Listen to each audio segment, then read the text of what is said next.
Chapter 808. Of course, there was porridge in the Tang dynasty, but the porridge people ate at that time was still plain porridge. Li Zishuan added century eggs and lean meat into the porridge and made it into a salty porridge. It was really a new trick. Oh! Xiao Xian, your century egg and lean meat porridge is really tender and delicious.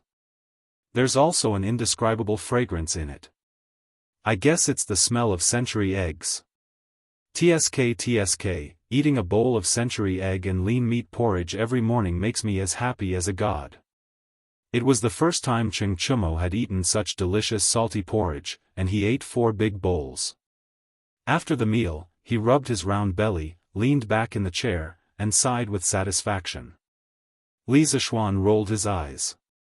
Eating a bowl of century egg and lean meat porridge every morning makes me as happy as a god?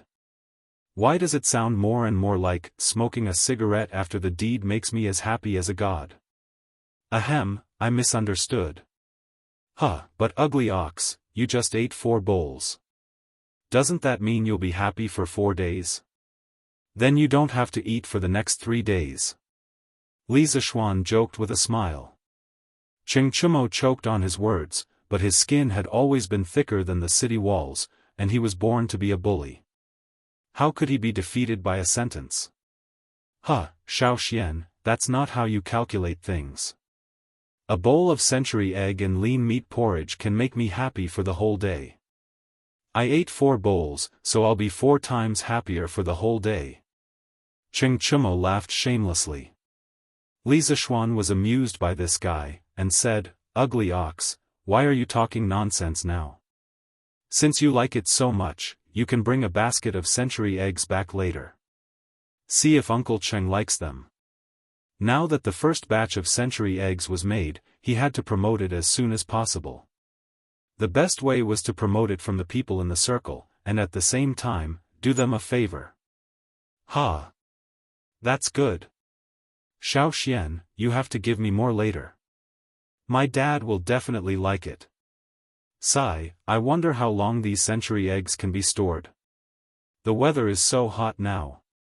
Cheng Chumo finally used his brain this time.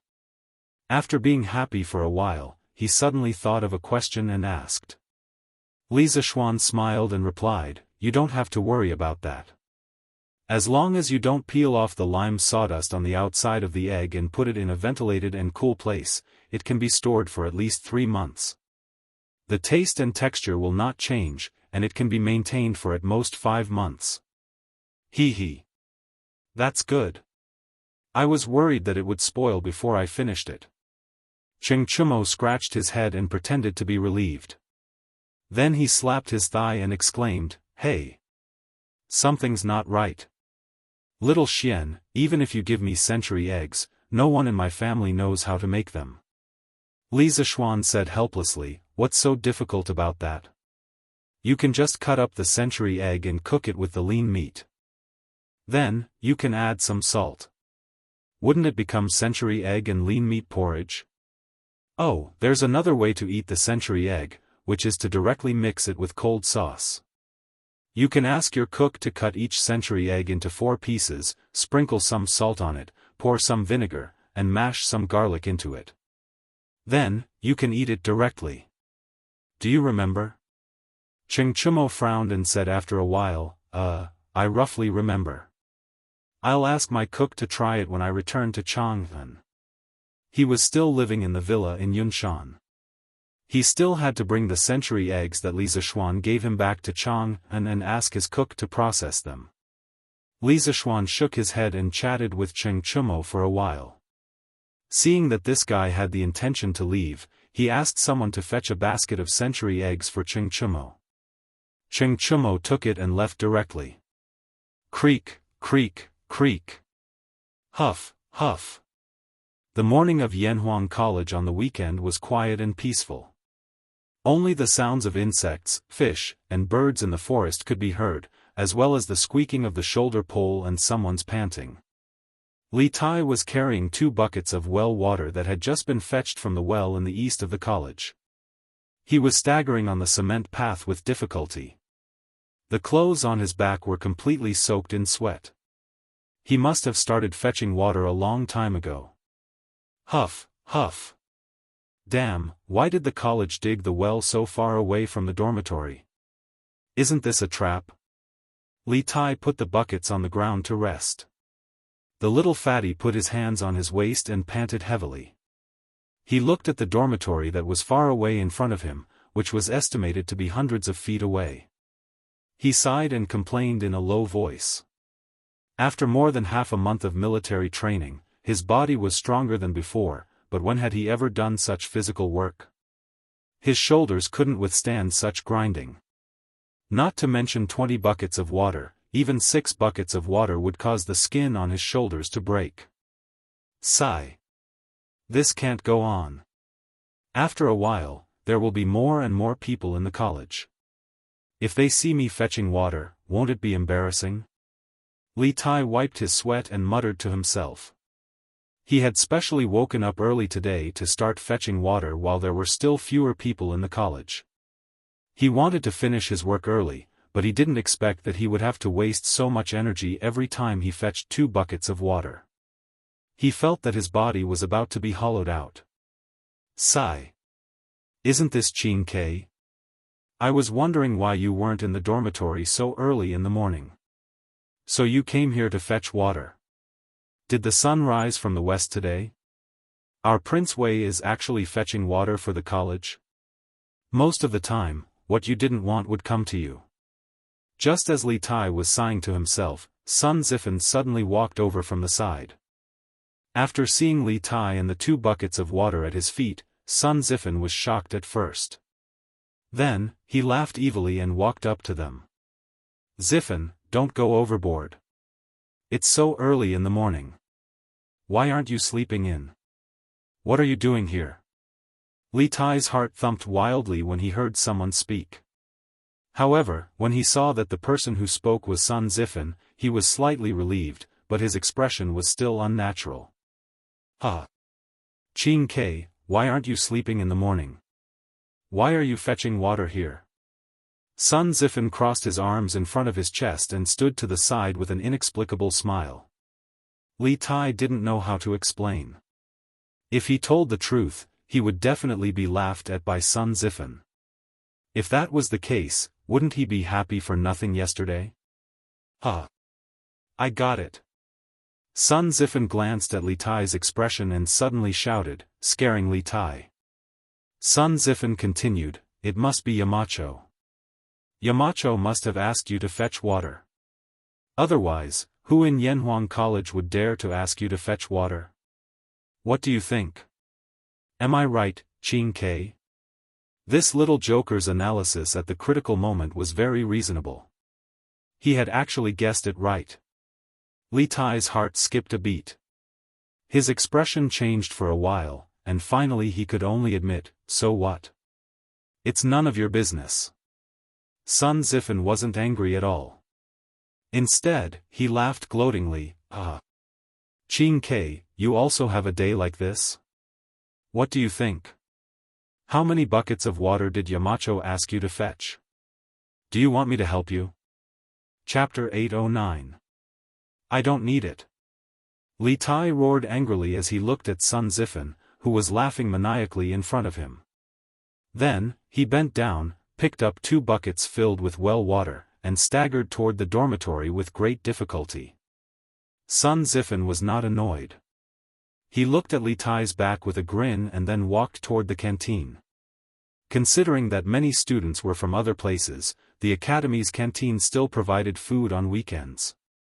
However, there was a time limit. If one was late, there might not be any food left. This was also the reason why Sun Zifen woke up so early today. Give me a bowl of porridge, 2 steamed buns, and a serving of meteoric success. Sun Zifen said to the waiter at the window when he arrived at the canteen. Hey, young man, other than the plain porridge, there is also the century egg and lean meat porridge. Which one do you want? The waiter did not immediately go to get the food for Sun Zifen. Instead, he asked with a smile. Century egg and lean meat porridge? What kind of egg is century egg? Why haven't I heard of it before? Sun Zifan asked curiously after he heard the waiter's words clearly. Century egg, it's, the waiter could not answer the question of what kind of egg century egg was. He stuttered for a long time, which made Sun Zifan a little impatient. Okay, give me a bowl of century egg and lean meat porridge. I want to try what it is today. Sun Zifan waved his hand and said loudly. Oh, okay. The waiter laughed and went to prepare the food for Sun Zifan. After a while, Sun Zifan took the food and found a seat to sit down. Looking at the dark porridge in front of him, he frowned slightly. This was because the porridge did not look as good as the plain porridge. It smells pretty good. Sun Zifan lowered his head and sniffed. He was a little surprised. Then, he picked up a small spoon and began to eat the porridge. As soon as the fresh, tender, and thick porridge entered his mouth, the unique fragrance of century egg spread in Sun Zifan's mouth and filled every taste bud on the tip of his tongue. Wonderful. Wonderful. Wonderful. Porridge can be so delicious. This century egg and lean meat porridge is amazing. Sun Zifan stuffed 3 or 4 mouthfuls of congee with pork and century egg into his mouth, and then kept shouting that it was delicious. At this time, many students had also entered the cafeteria. Under the promotion of the waiter, they tasted the first bowl of congee with pork and century egg in their lives. Wow! This porridge tastes so special. It's completely different from what I've eaten before. Oh, fragrant. It's really fragrant. Is this the fragrance of the century egg? That should be the case. But what exactly is this century egg? Why haven't I heard of it before? In this way, after Chengchumo, the students who stayed in the academy for the weekend were the first to taste the century egg. Most of the students were full of praise, but there were a few who were not used to the taste of the century egg. Ugh, why is there a fishy smell in this century egg and lean meat porridge? The smell is too strong. I can't stand it. No, I'd better eat plain porridge. It was normal for some people to not be used to the century egg for the first time. Fortunately, the chef of the academy was more skillful. The fishy smell in the century egg and lean meat porridge had been suppressed by a lot. Therefore, more than 90% of the students had a very good impression of this new porridge. In a few hours, the century egg would be officially unveiled in the Drunken Immortal restaurant. By then, more and more people in Chang'an City would be able to enjoy the century egg. Huff, huff, huff, the 8th bucket. On the other side, Li Tai's progress in carrying water had finally reached the 8th bucket. However, at this time, after he poured the well water in the bucket into the water tower, he suddenly collapsed on the ground and was too lazy to even move a finger. He had exhausted all his strength. It was all thanks to so many days of military training. Otherwise, he would definitely not be able to persevere until now. Thinking of his previous round appearance, it would probably be difficult for him to carry 1 bucket of water. I can't carry any more. Huff, huff, huff. The little fatty's whole body was soaked. Some of it was splashed on him by the well water in the bucket, but most of it was from his sweat. What did it mean to be drenched in sweat? Li Tai's current situation was the best explanation for this idiom, and it was even worse. Qingke, how many buckets is this? TSK, the breakfast in the canteen today is really delicious. While Li Tai was sitting on the ground, panting heavily, he saw Sun Zifan, this little slut, walking towards him. Sun Zifan's words didn't make any sense. Yes, that's right. In Li Tai's eyes, Sun Zifan had been labeled as a little bastard. Ho. Li Tai just glanced at Sun Zifan weakly and did not bicker with him because he was too tired to even move his mouth. Compared to the previous encounter, Li Tai did not have the mentality of being seen by others this time. At this point, his mind was only thinking about how to carry 20 buckets of water. As for what others saw, so what? If it was embarrassing, then so be it. TSK, Yamacho is really something. They actually let you carry so much water. Qingke, as your good brother, how can I just stand by and watch? I'll help you carry it. Seeing that Li Tai ignored his ridicule, Sun Zifen's eyes rolled, and then he changed into a righteous look, squatted beside Li Tai and said. Li Tai still did not speak. He glanced at Sun Zifen with doubt and confusion in his eyes, but more than that, there was disbelief. It was as if he was saying, how can you be so kind? I don't believe you.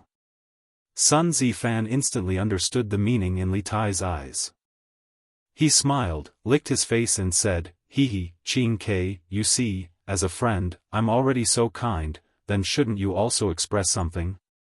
When Li Tai heard this, his face showed a look of understanding. His eyes suddenly became clear, and he probably already knew what Sun Zifen was going to say next. Yes, that's right. You see, I help you carry water. How about you? How about you exempt me from the punishment of washing your feet for this month? Who doesn't know that every time you come to the academy, you bring a lot of clothes back home and let the servants wash them for you on the weekends? If you agree to this condition, not only will you not lose anything, but it will also be greatly beneficial for you. What do you think? At this moment, Sun Zifan finally revealed the fox tail that he had been hiding for a long time. He analyzed with extravagant words. Li Tai did not immediately refuse. After all, today was different from the past.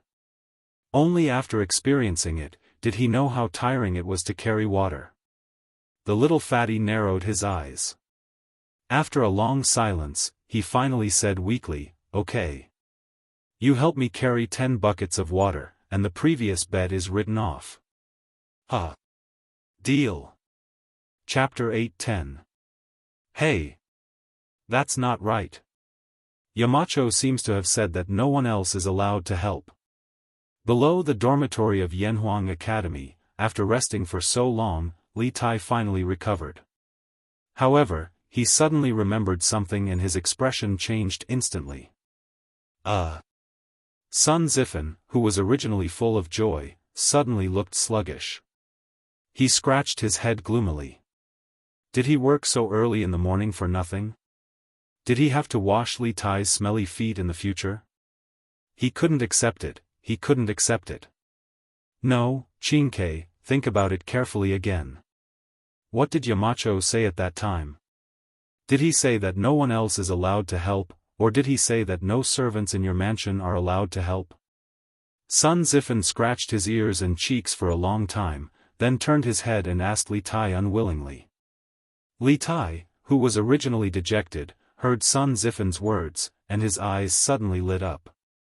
He patted his head and thought seriously. After a moment, he suddenly shouted excitedly, I remember now. The mountain leader told me before that I'm not allowed to spend money to hire people or ask servants to help. Zifen, you're not hired by me, and you're not a servant of my Wangfu. Logically speaking, you should be able to do that. Li Tai couldn't help but laugh. In the end, he also hoped that Sun Zifen could help him carry water. That's great. Since it's a deal, let's start picking now.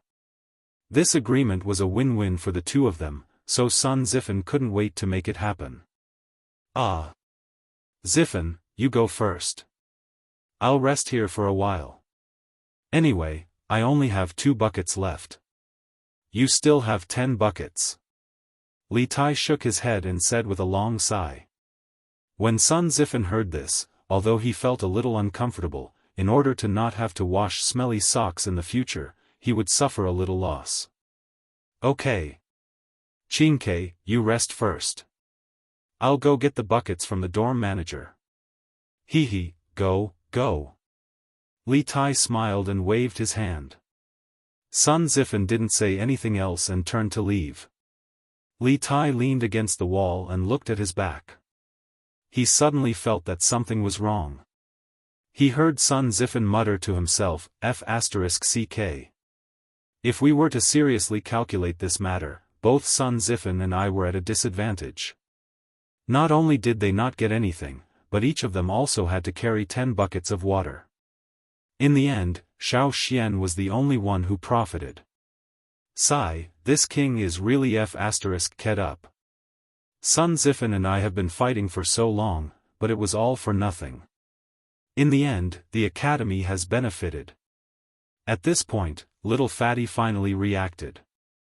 After all this time, neither he nor Sun Zifen had gained any advantage. They had all been tricked by Li Zishuan. But now that things had come to this, what could he say? He could only swallow this loss in silence. Sigh, the facts have proven that little Xian is a fraud. I can't trust him so easily in the future. Li Tai silently labeled Li Zishuan as a fraud in his heart. When it was almost noon, the eastern and western districts of Chang and city officially opened for business. All the shops, restaurants, and teahouses opened their doors to welcome customers. Even Drunken Immortal restaurant opened its doors. Yo! Boss Feng, long time no see. I heard that you have been conferred the title of Righteous Merchant by His Majesty. Congratulations. Shopkeeper Lu smiled like a Maitreya Buddha as he spoke to Feng Zhihua who had just entered. After nearly 5 months, Feng Zhihua once again came to the Drunken Immortal restaurant. In the past, he was a regular here and would basically come for a meal every 3 to 5 days. The main reason was that he had been delayed for too long this time. Shopkeeper Lu, long time no see. It's all thanks to the Marquis of Yong, and that I went out to sea this time. Otherwise, I wouldn't have received such generous profits and the title of Righteous Merchant personally conferred by His Majesty. Feng Zhihua didn't put on airs. He walked up and cupped his hands with a smile. Although he had lost a group of crew members during this voyage, he still earned at least 100,000 strings of coins after deducting the compensation for the families of the deceased crew members. It was a huge profit. Of course, to Feng Zhihua, the most valuable thing was still the title of Righteous Merchant conferred by Li Er. It was an unexpected surprise and also something that couldn't be bought with money. Therefore, he was grateful to Li Zishuan for promoting the trade in the south. Hey, Shopkeeper Lu, you have something new here today. Liao Shifan and Zhang Jingyang followed behind Feng Zhihua. Liao Shifan looked at the menu of Strange Taste Pavilion and was surprised to see that there were a few new dishes. Cold century egg tofu, century egg lean meat congee, meteoric success, this is really a new dish. I haven't eaten it before. Alright, I'll serve some of each of these new dishes today. Thank you, Shopkeeper Lu. Feng Zhihua raised his head to take a look and said with a smile. Hee hee. No problem. Boss Feng, you guys go ahead and have a seat. The dishes will be ready soon. Shopkeeper Lu said with a smile. After a while, Feng Zhihua and the others served their dishes to the table. Sir, here are the 3 servings of congee with pork and century egg, 1 serving of cold century egg, 1 serving of tofu with century egg, 1 serving of gnawed chicken, and 1 serving of braised pork in soy sauce. If you have any more orders, please call me. The waiter said enthusiastically as he served the dishes to Feng Zhihua and the others. Feng Zhihua nodded, and the waiter left tactfully. Come, Brother Liao, Brother Zhang, try the new dishes of Zuaxian restaurant. Liao Shifan said with a smile, I've eaten meteoric success before, but I've never heard of century egg and lean meat congee or century egg salad. Today, I'll have a good taste of what kind of egg this is. Everyone laughed kindly. Feng Zhihua used a small spoon to scoop up a spoonful of century egg tofu. Because this thing looked cool, he saw that the white tofu was dotted with some black and green. It looked pleasing to the eye. Wow! Fresh, tender, fragrant, and cool. This century egg tofu is amazing. It's a must-have dish for summer. A small spoonful of century egg tofu entered Feng Zhihua's mouth. First, a cool sensation filled his mouth, followed by the freshness of the tofu and the fragrance of the century egg. Feng Zhihua was full of praises. Brother Feng, this century egg lean meat congee is also excellent. I've never thought that thin porridge could be made into such a fancy dish. Zuaxian restaurant is indeed Zuaxian restaurant. The food here is always the best in Chang'an city. Liao Shifan savored 2 mouthfuls of century egg lean meat congee and praised. Brother Liao is right. The food of Zuaxian restaurant will never disappoint. This century egg salad is the best in my opinion. Zhang Jingyang had a strong taste and had a soft spot for century egg salad. At this moment, the other diners also came to eat. They also noticed the new dishes of Zuaxian restaurant. When they heard the praises of Feng Zhihua, Liao Shifan, and the other regular diners, they were instantly tempted. Moreover, the new dishes of Wonderful Taste Pavilion were very cheap this time. Century egg lean meat congee was only 20 copper coins, century egg salad was 80 copper coins, and century egg tofu was 100 copper coins. Compared to the previously gnawed chicken and red braised meat, it was much cheaper. Waiter, give me a serving of red braised meat and century egg tofu. Waiter, give me 2 bowls of century egg lean meat congee. Give me 2 servings of century egg salad. Chapter 8:11. The reason why the congee with pork and century egg, the tofu with century egg, and the cold-tossed century egg were so cheap was that Li Zishuan wanted to sell the century egg on a large scale as soon as possible. After all, if the normal consumption of the Drunken Immortal restaurant and the canteen of Yanhuang Academy were to be relied on, the century eggs made from the eggs that Li Zishuan purchased from the Han village and Plum village a while ago would probably not be sold out until next year. Therefore, the low price was one thing. More importantly, the Drunken Immortal restaurant had launched a takeaway event. Dear customers, everyone has tasted the delicious taste of the century eggs. Whether you like it or not, I'm sure everyone has a plan in mind. To be honest, the century eggs are the latest food invented by my family's marquis. They are made from eggs through 49 processes and 49 days. The process is not easy. Compared to unprocessed eggs, the century eggs can be stored for a longer time. They can be stored for at least 3 months and the taste will not change. In order to let more people eat this delicious food, the Zuaxian restaurant will sell an unlimited number of marinated century eggs to the public. It only costs 5 copper coins. After buying it, you just need to peel it, cut it into pieces, and mix it with seasoning before eating it directly. At the same time, Soaring Success will also provide an unlimited supply. And this month, the Zuaxian restaurant will open 3 branches in Chang'an city. In the future, we will open branches in other provinces and counties outside Chang'an city. At that time, you may be able to eat the delicacies of the Zuaxian restaurant in your own shops. After about half an hour, shopkeeper Lu saw that most of the diners in the restaurant were almost done eating. He walked to a table and announced to the crowd with a smile. When the diners heard this, they were all overjoyed. This was the first time that the Zuaxian restaurant sold its food to the public. Some of the businessmen among them were tempted. 5 copper coins for a century egg was not expensive. It was very profitable to sell it in other places or as a dish in other places. Oh! Only 5 copper coins for a century egg? And it can be stored for more than 3 months? Good, good, good. Shopkeeper Lu, please help me pack 100 of them. I'll bring some for my wife to try when I leave later. Feng Zhihua said with a smile. Shopkeeper Lu, pack 100 century eggs for me too. While you're at it, pack 2 servings of Flying Meteoric Success. Shopkeeper Lu, pack up 50 of them for me. Drunken Immortal Inn is opening a branch? This was good news. If only it could be opened near Chongren Square. At that time, I won't have to come here in a carriage just to eat. Huff, huff. Not bad, not bad. The congee with pork and century egg that Xiaoxian made was really good. Madam, let's make our porridge like this in the future. This kind of salty porridge is more enjoyable. Cheng residence, lunchtime.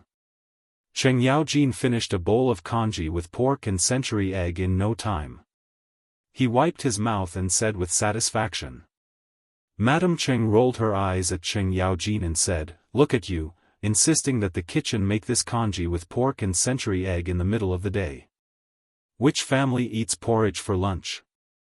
But this cold congee with century egg is not bad." Cheng Yaojin touched his nose embarrassedly. Actually, he couldn't be blamed for this. It was mainly because after Cheng Chumo came back, he bragged that the congee with pork and century egg that he ate at Li Zishuan's house was one of a kind. That was why he ordered the kitchen to make congee with pork and century egg for lunch. Ahem. It doesn't matter. The important thing is that Madam thinks that the century egg is delicious. Madam Cheng sighed helplessly. Suddenly, she seemed to have thought of something. By the way, old master, I heard from Chon Nyo that the Duke of Yong'an's family is buying eggs from their farmers in large quantities. I guess they're using them to make century eggs, right? Cheng Yaojin stroked his beard and nodded. I heard Xiaoxian mention it at the academy. It was mainly because there were so many eggs in Chang'an City that they couldn't sell them. No one bought one for 2 copper coins. The farmers of his 2 farms had accumulated a lot of eggs. Seeing that they were going to spoil soon, Xiaoxian thought of a way to find a way out for the farmers. I have to say that this child is really resourceful. He actually came up with such an idea. Besides, this century egg is to my liking. Cho Nyo, after we finish eating, pick a few dozen century eggs and send them to the Qin family. Cheng Chumo's mouth was still stuffed with century egg and tofu. When he heard this, he directly spoke with a lisp. Father, there's no need. Xiaoxian has already sent them door to door.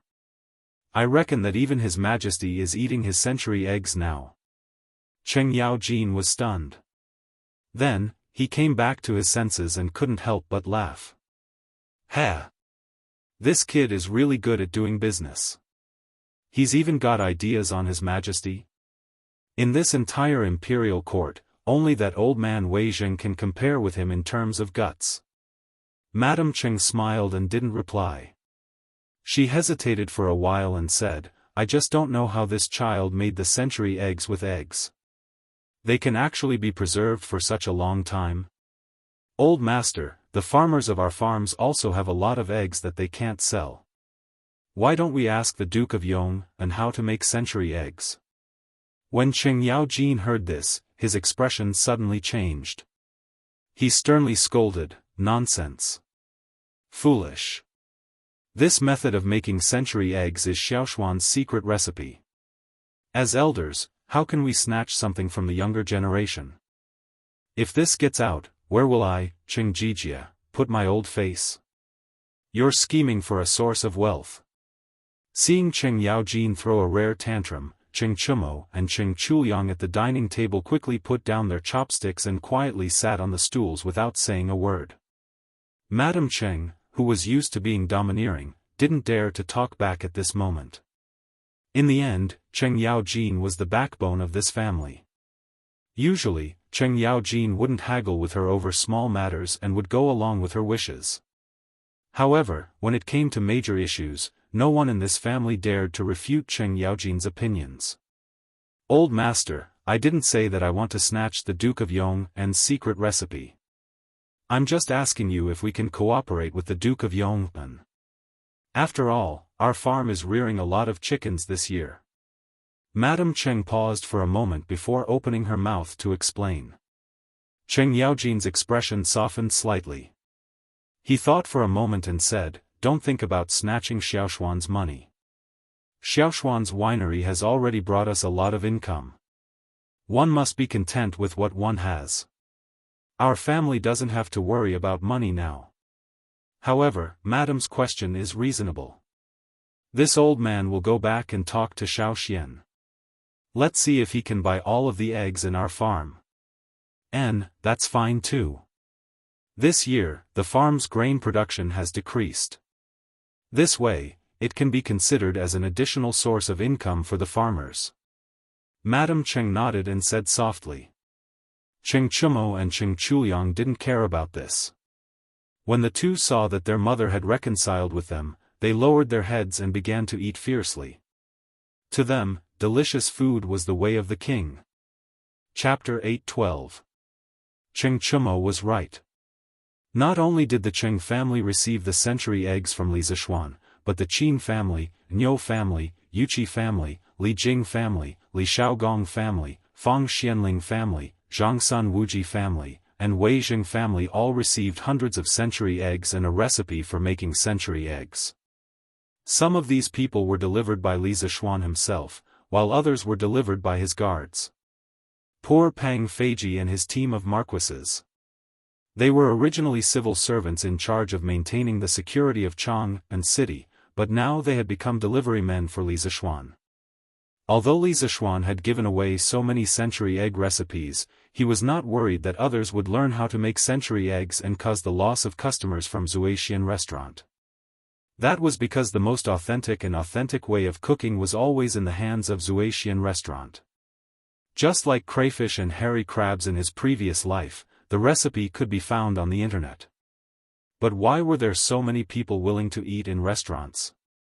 Food was not something that could be made delicious just because you knew how to make it. Therefore, not only was he not afraid of others learning, but he also encouraged others to learn. Only when everyone knew how to make century eggs and tasted the delicacy, could his task of promoting century eggs be completed. At the same time, in the palace, the great Emperor Li Er also received the century eggs from Li Zishuan. Of course, Li Er did not receive them personally, but they were sent by Li Chengqian. This century egg tofu is a good dish. It's refreshing and tender. Tell the imperial chef to keep this dish for lunch every day for the next month. Li Er, who was overwhelmed by a pile of troublesome matters in the morning court, suddenly felt refreshed when he ate the cold and refreshing century eggs with tofu at noon. He praised and then turned his head to instruct the palace maid next to him. Yes, Your Majesty. The little palace maid bowed and slowly retreated. Empress Zhangsun covered her mouth and laughed. Since autumn, Your Majesty's appetite has not been very good. I didn't expect that the century egg with tofu would suit Your Majesty's taste. It seems that I should thank Marquis Yongpan. Li Er laughed and said, Guanyin maid, this is not because of that guy, but because of your good cooking. I heard that you went to the kitchen 2 hours ago to prepare. Thank you for your hard work. Empress Zhangsun shook her head and said with a happy face, as long as Your Majesty can eat well, everything I do is worth it. The Tang Empire cannot be left without Your Majesty. Li put down his chopsticks and patted Jiangsu's small white hands. And his wife and couple had been together for more than 10 years. How could they not know each other's feelings? After a moment's silence, said, in fact, my poor appetite was not because the food was not to my taste. This year's drought caused the people's farmland to be reduced. In order to reduce the burden of the people, I forcibly reduced the burden. Later, the tax collection situation submitted by various states was calculated by the Ministry of Civil Affairs. It was found that it was not even 70% of last year's. In addition, last year, because of the Turkic Xiali's army, the Chang and treasury was empty. I was worried that if there was another natural disaster in the Tang Empire, the treasury would not be able to continue. But fortunately, the fleet led by Xiao Gong came back at this time. Not only did they bring back a huge amount of food, but they also brought back a huge amount of wealth. The financial strain of the imperial court was greatly relieved. And just this time, the business tax collected from the civilian caravan was a total of 400,000 strings of coins. Guanyin maid, you didn't see it. After that old man Xiao Yu saw the results of the statistics, he laughed from ear to ear for a quarter of an hour. How can I not be happy? At the end of his speech, Li Er's mood became high, and a long-lost relaxed smile appeared on his face. Empress Jiangsun looked at the man in front of her with a complicated mood. She sighed and said, "Your Majesty is wholeheartedly for the country and the people. You are happy for the world, but also sad for the world. This is the blessing of the Tang Empire's people. But I hope that your Majesty will take care of your body. Your Majesty is not only the Majesty of the world, but also the Majesty of Qingqian, Qingke, and Chang'e." Li Er understood the meaning of Empress Jiangsun. He smiled and said, "Don't worry, Guanyin maid. I understand." Empress Jiangsun smiled. She pulled her small hand out of Li Er's big hand and then used a small spoon to scoop a spoonful of century eggs and tofu for Li Er. She said, "Your Majesty, eat quickly. The century eggs and tofu won't be fresh in a while." Li Er naturally enjoyed the service of the beauty with a clear conscience. He heard Empress Jiangsun continue, "I heard that the century eggs were a new trick invented by the Marquis of Yong, and to help his farmers solve the backlog of eggs in their hands. This child has a lot of ideas. I don't know how many things are in his head. But this way, his farmers can earn a lot of money, and the other farmers are still worried about how to sell their eggs." Li Er had never heard of this. He frowned and asked, "What? Are the eggs in Chang'an worthless now?" Empress Jiangsun's brows showed a hint of worry and replied, "Your Majesty may not know, but since the imperial court issued a decree to reduce the burden of raising chickens this year, not to mention the other states and counties, in Chang'an and the nearby farms, basically every household has at least 70 to 80 chickens. Now, more than 4 months have passed. The chickens raised by the people have long started to lay eggs. These eggs can't be stored for long and will spoil in less than 10 days. In order to sell the eggs as soon as possible, the farmers are desperately trying to lower the price. As a result, the price of eggs has fallen again and again until it's difficult to sell them now." Li Er was silent for a while and then said, "This is indeed a problem. But now that Li Zishuan has thought of this method of making century eggs, it depends on whether he's willing to impart the method of making century eggs. If he's unwilling, we can only let him expand the production scale of century eggs. I think it should be able to alleviate the current situation. When the weather gets colder, the production of eggs will also decrease. At that time, the price of eggs will stabilize." What he said was indeed reasonable. Letting Li Zishuan make century eggs into century eggs could, first, expand the sales and second, prolong the preservation time. It was already autumn now. When it was late autumn or after winter, due to the decrease in temperature and light, the laying rate of chickens would obviously decrease until the production stopped. Hey! But this kid is really good to his farmers. In the end, Li Er added another sentence. Speaking of which, this time, Li Er didn't have any intention of getting Li Zishuan's secret method of making century eggs. The main reason was that this sea trade had fattened the imperial court. Old Li was now a rich man, and the small amount of money he earned from making century eggs was not enough for Li Er. Chapter 8:13. Your Majesty is right. The Marquis of Yong treats the people well. Who in Chang'an City doesn't know about this? Your Majesty has given Lantian County to the Marquis of Yong'an. I heard that some of the farmers in the villages close to Lantian County all sighed when they heard the news, regretting that their villages were not the Marquis of Yong'an. From this, it can be seen how kind this child is usually. In the Lijiang Palace, Empress Jiangsun heard Li Er's words and chuckled. Kind? Hearing this, Li Er suddenly smiled mysteriously and said, "This kid has never been a kind person. Guanyin maid, you don't know, but the day before yesterday, this kid was still spouting nonsense in the morning court. He said that the peace of the Tang Empire was not obtained by blindly giving in, but by the soldiers using their blood and fists. The Tang people need to have pride. The Tang people are not afraid of war. Even if the entire world attacks the Tang Empire will be able to break through. Listen to this.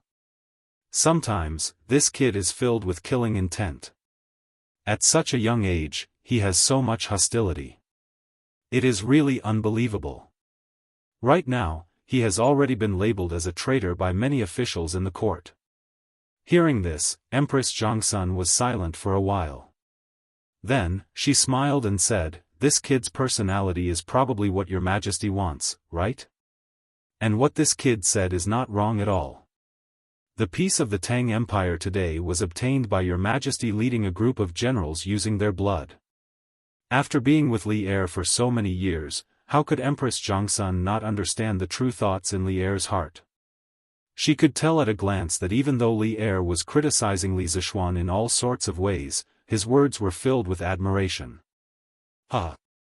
Guanyin maid understands me. That's right, although this kid is often muddle-headed, I admire the spirit and sharpness in his bones. In the future, when I am old, the generals of this generation will not be able to lift their swords. I hope that this kid Li Zishuan can take up the heavy responsibility and help Qingqian well. Just like the title I gave him, Yong'an, protect the Tang Empire forever." Li Zishuan naturally did not know about the conversation that happened in the palace.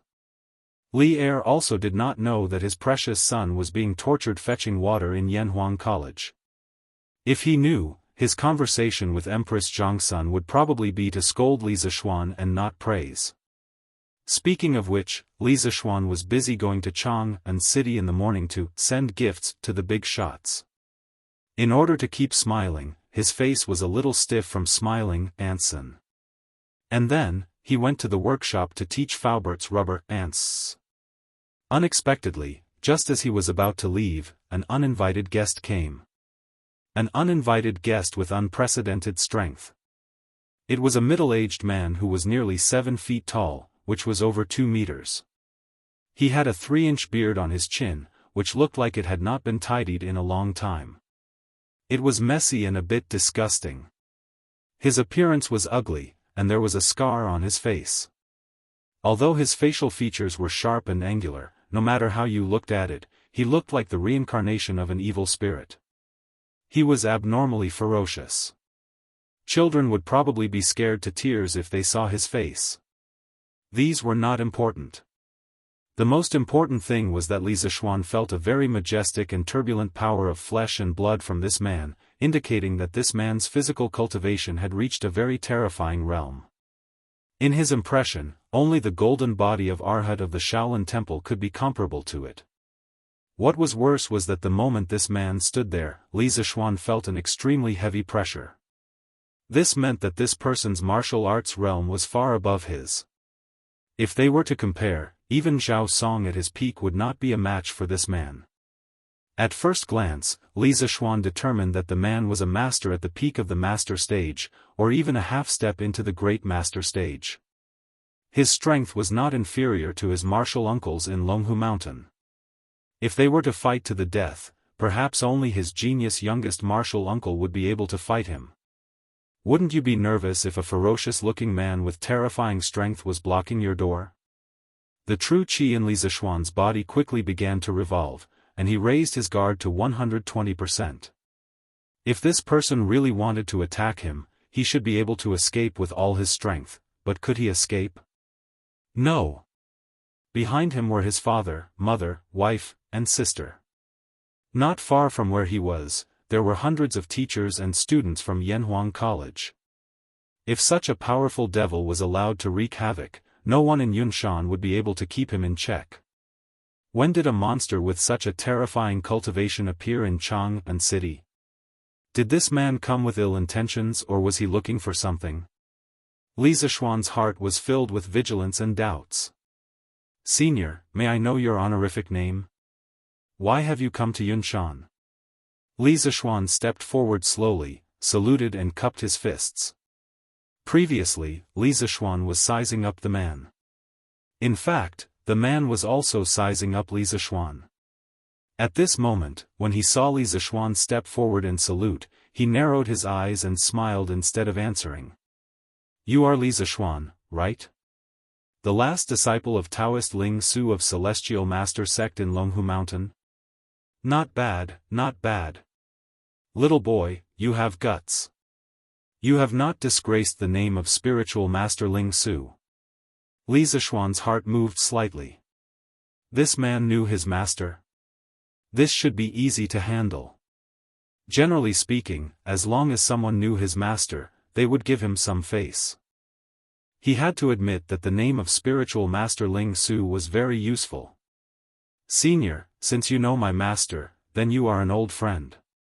Please come in and have some tea. Li Zishuan smiled and tried to get close to the man. After all, it would be best to be friends with such a powerful person.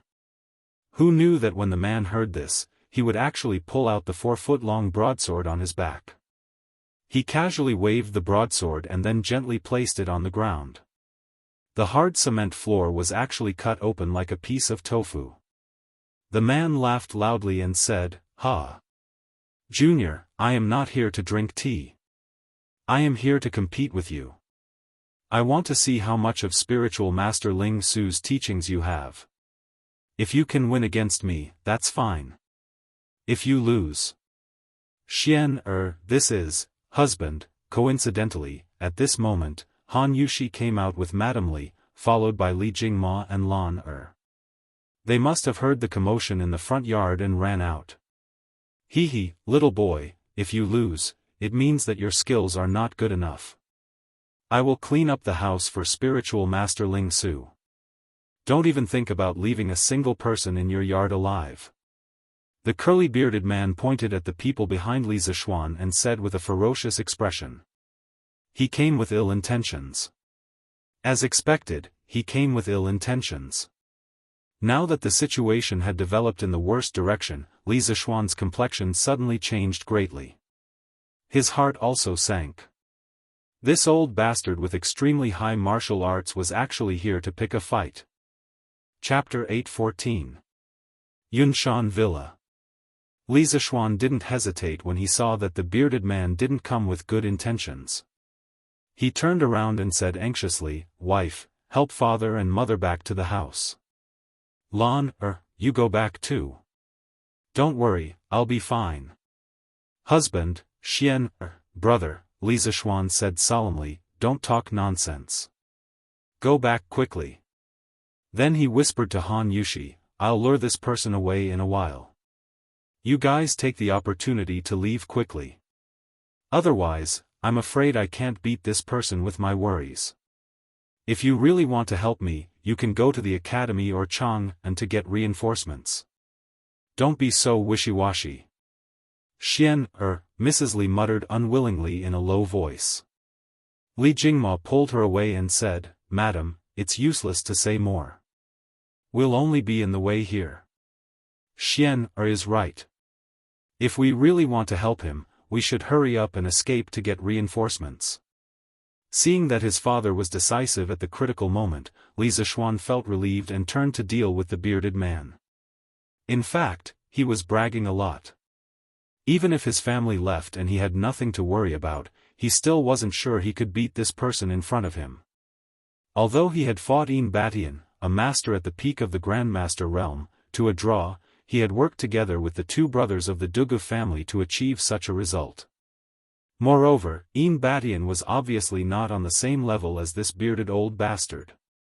Li Zishuan felt that this person in front of him could fight 3 Yin Batians at the same time. This showed how terrifying this person's strength was. Who are you, sir? Li Zishuan, who turned around, looked at the bearded man with a gloomy face and asked. Ha! Kid, you'll only be qualified to know my identity after you defeat this old man. The bearded man said with a haughty face. You're King the best. Li Zishuan cursed in his heart when he heard this. Although this old fart in front of him was indeed quite awesome, no matter how awesome he was, could he be as awesome as his master? I have no enmity with you, but you have come here to threaten me with your life. I have to say that you are really daring. The Cloud Mountain is a sacred place of learning set up by the imperial court. How dare you behave so atrociously here? At this point, there was no room for reconciliation.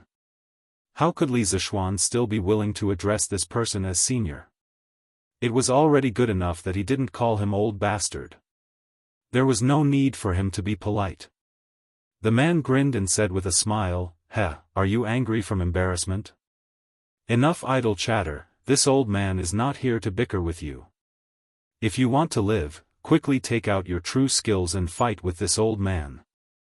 Li Zishuan knew that this battle was unavoidable, so he pretended to look at the burly man with contempt and snorted, "Since you want to fight, then this marquis will accompany you to the end.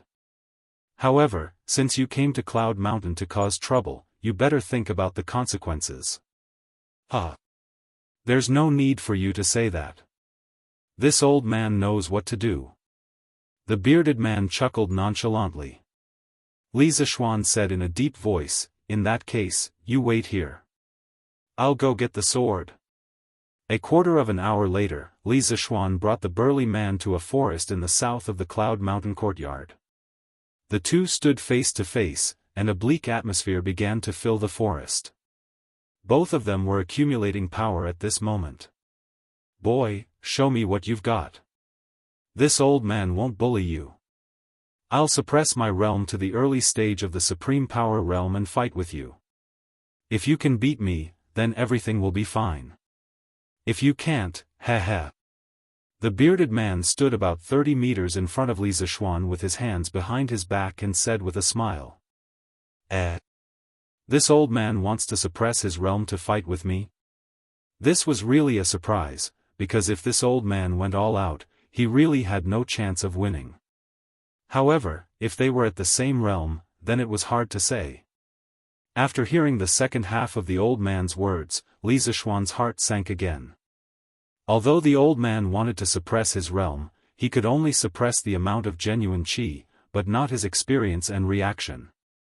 In other words, he was facing a master at the early stage of the supreme power realm with the experience of a half step to the supreme power realm. He did not have the advantage. "Old man, since you want to suppress your realm, why don't you seal part of your meridians? Otherwise, I'm afraid that if I beat you until you cry, you'll be shameless and forcibly raise your realm to make trouble for me." Li Zishuan figured it out. It was better for the old man to suppress his realm than not, but he was afraid that the burly man would contradict him. In his impression, there was indeed a way to seal part of the meridians in Jianghu, so he said so. "Oh. Boy, you're so arrogant. Well, I'll seal it. This acupoint can be maintained for an hour. In this hour, whether I want to or not, I'll only be at the early stage of the supreme power realm. But even at the early stage of the supreme power realm, you're not my opponent." The bearded man sneered. Then, he used his right hand to tap on his own body 3 times, and his aura suddenly dropped. The first move of 9 Taishian swords, ride the wind to the 9th heaven. When Li Zishuan saw that the bearded man had finished sealing his acupoints, he took advantage of the fact that the bearded man was unprepared and used the first style of the 9 Taishian swords to launch a surprise attack. At this time, he didn't have the time to talk nonsense with this old thing. 9 Taishian swords? Oh. You deserve to be his last disciple. Immortal Lingshu actually taught you the supreme sword skills derived from Taishian Sutra? But your master certainly doesn't want you to use these sword skills to make a sneak attack, right? In the face of this sudden sword from beyond the heavens, the bearded man's face did not show any signs of panic. He sneered and unhurriedly lifted up his enormous scimitar from the ground. His entire body skyrocketed, and his large scimitar fiercely chopped towards Li Zishuan's unexpected sword. Seeing that the man's scimitar had been formed in the blink of an eye, Li Zishuan knew that it was not good, because the man's reaction speed was far beyond his expectation. Moreover, the man's scimitar was obviously powerful, and he could not take it. Moreover, his wind-chasing sword might be damaged because of this. At this time, it was too late to withdraw the move. Li Zishuan had an idea. He lifted his long sword and changed his move temporarily, using pushing the boat with the current. The expected collision between the scimitar and the sword did not happen. The wind-chasing sword was like a magnet and firmly sucked the scimitar in the bearded man's hand. Then, Li Zishuan's wrist moved slightly, and with 2 twists of the sword, the tyrannical force on the scimitar was immediately deflected. Sacrificing oneself to follow others, failing to lead in, pulling 1,000 pounds with 4 tails. That's right, this guy changed his move to Taiji sword at the last moment. Using this method to fuse 9 Taishian swords and Taiji sword together, one had to say that this could be considered as learning and applying it flexibly. This is not 9 Taishian swords. Kid, where did you learn this sword skill from? The bearded man raised his eyebrows in surprise and asked. Chapter 8:15. The second style of 9 Taishian swords, Fleeting Swan, Soaring Dragon. The third style of 9 Taishian swords, Snow Treading, leaving no trace in the snow, Swift as a swallow. The fourth style of 9 Taishian swords, Wave Breaker, Overlord Sea Thunderous Fury. The fifth style of 9 Taishian swords, Paring Dust, Sword Paring Dust, Bleak and Cold. Li Zishuan didn't pay any attention to the curly-bearded burly man's question at all. He directly used a quadruple annihilation, unleashing 4 moves in unison and meeting him head-on. In his opinion, the old man in front of him was here to destroy his entire family. In a battle of life and death, he would not hold back. As long as he could defeat the old man, he was willing to use more despicable means, let alone a sneak attack. By now, he had mastered the first 5 styles of 9 Taishian swords. The 4 styles in front of him were more than 40% more powerful than before. Ordinary grandmasters would not dare to underestimate them. They had to take them seriously, or they would be injured by the superimposed 4 styles in an instant. Unfortunately, this bearded man was not an ordinary master stage expert. This time, the man did not take the initiative to charge forward. Facing this extremely powerful sword that had been enhanced by the consecutive moves, he closed his eyes. Then, he suddenly took 3 steps to the left and turned around abruptly. He raised his broadsword and placed it in front of his forehead. Clang! The fifth style of 9 Taishian swords, Paring Dust, had been enhanced by the power of the first 4 moves. Its speed and strength were naturally extraordinary. The most prominent feature of this sword was its explosive power. When the tip of wind-chasing sword came into contact with the bearded man's saber, sparks flew from the intense collision. However, the man's lower body was extremely stable, as though he was a huge tree rooted in the ground, not moving at all. However, due to the inertia of the wind-chasing sword, it was still advancing towards the man's face. The entire sword immediately bent into an arc. The saber in the man's hand also began to deform from the violent collision. If this continued, it would be hard to tell if the saber or the sword would break first. Ha! The power can be superimposed. This 9 Taishian swords is indeed something. The bearded man laughed softly. Then, his 2 hands held the 2 ends of the broadsword. Then, he took the initiative to bend the broadsword inwards, gradually turning it into a reverse bow. F***ck, this is bad. In the sky, Li Zishuan suddenly felt that something was wrong, and a deep sense of vigilance rose in his heart. Just as he was about to escape, the curly-bearded burly man suddenly attacked. Ha! Kid, go back to where you came from. Li Zishuan saw the bearded man use the saber in his hand as a bow and arrow. He directly rebounded the saber and struck the blade of the wind-chasing sword. Li Zishuan was instantly sent flying along with his sword. Blood Sea Tyrant Saber. How could the bearded man let go of such a good opportunity? He let out a low roar, and his saber moved like a shadow.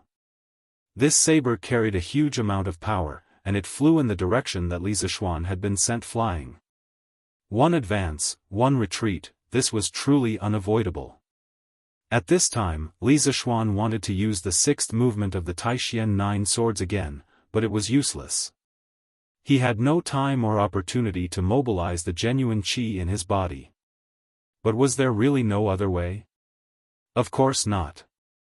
The current Li Zishuan was no longer the young boy who had just left the mountain. He had a lot of trump cards. 9 solitary swords, broken blade style. At this moment of rapid retreat, Li Zixuan suddenly used a very profound sword technique, but this sword technique did not seem to be very powerful, and one could not even sense how much true qi was flowing inside. This was why the 9 solitary swords was so powerful. The Dugu 9 swords focused on sword moves, and the key point was the sword intent. It did not have much of a requirement for qi, and even a person without any qi would be able to unleash the power of the Dugu 9 swords as long as he could feel the sword intent within it. Li Zixuan was now using the third movement of the 9 solitary swords, broken blade style. This was a special move that was specially used to break the saber techniques of single saber, double saber, lancet, ghost head saber, machete, and zanmadeo. When the curly-bearded man saw that Li Zixuan had actually used this kind of soft sword technique that was devoid of true qi, he couldn't help but laugh contemptuously. The broadsword in his hand slashed towards Li Zixuan with an indomitable will. But what shocked the bearded man was that Li Zixuan's soft sword technique had actually dissolved his heavy saber attack in an instant. What was even more incredible was that this saber attack had been infused with his strong inner qi, but after just touching Li Zixuan's sword technique, the inner qi that he had infused into it dissipated into nothingness. The bearded man was stunned for a moment. Presumably, he had lived for decades, but he had never encountered such a strange thing. In fact, this was also one of the biggest characteristics of the Dugu 9 swords. No matter how strong the opponent's inner qi was, it would all be useless in front of the subtle sword technique of the Dugu 9 swords. Moreover, the Dugu 9 swords was stronger than the opponent. If the opponent's kung fu was not high enough, the essence of the Dugu 9 swords would not be used. The opponent that Li Zixuan was facing right now was one of the top masters in the world. His kung fu was so strong that it had reached an unimaginable level for ordinary people. Once he activated it, the subtleties of the Dugu 9 swords could be unleashed incisively and vividly. If Dugu Qiubai came back to life, or if Feng Qingyang came back to life, they would be overjoyed to meet such an opponent. In order to use the Dugu 9 swords, apart from being familiar with the sword technique, it also relied heavily on the swordsman's spiritual understanding. Once the swordsman reached a level where he could freely use the sword without any rules, the more intelligent the swordsman was, the better the swordsman's kung fu would be. Every competition was like a great poet who was inspired to write a good poem. The bearded man poured a large amount of genuine qi into his saber. Li Zixuan used the saber-breaking style one after another. Relying on his strong mental calculation ability, he countered the attacks one by one. After more than 40 moves, the genuine qi in the bearded man's saber had already dissipated. And in this situation, Li Zixuan had enough time to inject his inner strength into wind-chasing sword and launch a counterattack. The sixth style of the Dugu 9 swords, Drifting Cloud. The drifting cloud is broken and drifting cloud is never returned. Once the sword was launched, there was a faint sound of wind and thunder. This sword not only carried the power of the previous few moves, but also the momentum of the bearded man's saber-breaking style that was countered by the saber-breaking style. Its power was so great that it was the most powerful attack that Li Zixuan had ever launched in so many years. It had to be said that this guy was really a genius. He had just combined the Dugu 9 swords and the Taiji sword together to counter the bearded man's counterattack. Now, he had combined the Dugu 9 swords and borrowed the momentum to launch a fatal attack on the bearded man. Fast. This extremely fast sword instantly arrived in front of the curly-bearded burly man. The curly-bearded man's pupils constricted abruptly. He actually felt the threat of death from this sword strike. Chapter 8:16. Roar. Seeing Li Zixuan's flowing cloud sword whistling towards his heart, the bearded man first controlled his body to lean back slightly and then let out a loud roar. A fallen leaf just happened to fall between the tip of the wind-chasing sword and the bearded man's face. What was strange was that this roar seemed to carry a huge amount of energy, causing the falling leaf to suddenly change its direction and fly directly towards Li Zixuan. The leaves were already like this, so how could Li Zixuan, a living person, not be affected. Almost in an instant, he felt as if his eardrums were about to burst. His face felt as if it had been scraped by a fierce wind, and it hurt a little. At the same time, his sword momentum also strangely stagnated for a moment. Lion's roar? Li Zishuan was a little shocked. Wasn't this lion's roar a unique skill of the Shaolin Temple? How could this old bastard know it? Could it be that he was a monk of the Shaolin Temple in the past? Damn it, a monk who had returned to the secular world actually dared to behave atrociously in Yunshan. However, even though Li Zishuan was extremely shocked, he didn't have the time to continue letting his imagination run wild. This was because the bearded man had seized the moment when the wind-chasing sword's momentum stagnated. Roar! Another loud roar, and the intensity of the roar was even louder than before. Tsunami Emperor Fist. At this moment, the bearded man, who was leaning back slightly, abandoned his saber and used his fists. This was because the angle of his body couldn't condense saber momentum in a short period of time. He first formed a fist seal, and then his sleeves exploded with a bang. His arms and fists turned bronze in color, and the veins on his arms bulged. His hair fluttered even though there was no wind, and he looked like a mad demon. Tsunami Emperor Fist. When Li Zishuan heard the name of this fist technique, his heart suddenly jolted. He thought to himself, just where did this curly-bearded burly man come from? Emperor Fist, Emperor Fist. In this era where imperial power reigned supreme, to dare to add the word emperor to a technique was like lighting a lamp in the toilet, courting death. Why did this curly-bearded man dare to give his fist technique such a tyrannical name? The bearded man definitely didn't know what Li Zishuan was thinking. He snorted and his aura suddenly changed. Then, he waved his fists and charged towards Li Zishuan's sword. The wind-chasing sword was spiritual master Ling Su's personal sword. It was forged by the world's #1 swordsmith, Jianghu, using extraterrestrial iron. Its sharpness could cut through iron like mud. Moreover, the wind-chasing sword was reinforced with large amounts of internal energy from Li Zishuan. It wasn't an exaggeration to say that this sword could pierce a hole in the city wall. At this moment, the bearded man was actually using his fists to catch the sword. No matter how one looked at it, he seemed to be seeking death. However, Li Zishuan didn't think so. He suddenly realized that something was wrong, but he couldn't figure out what it was. In this split second, the burly man's fists had already collided with the tip of the wind-chasing sword. However, the scene of the sword piercing into his body did not occur. On the contrary, the collision of the fists and the sword produced an illogical sound of metal clashing. Clang! With a boom, the enormous amount of internal energy that Li Zishuan had poured into the wind-chasing sword was completely repelled. The enormous internal energy backlashed and sent him flying. He crashed into a tree with a bang, but this tree couldn't stop him from retreating. With a "kacha" sound, the thick tree cracked and broke.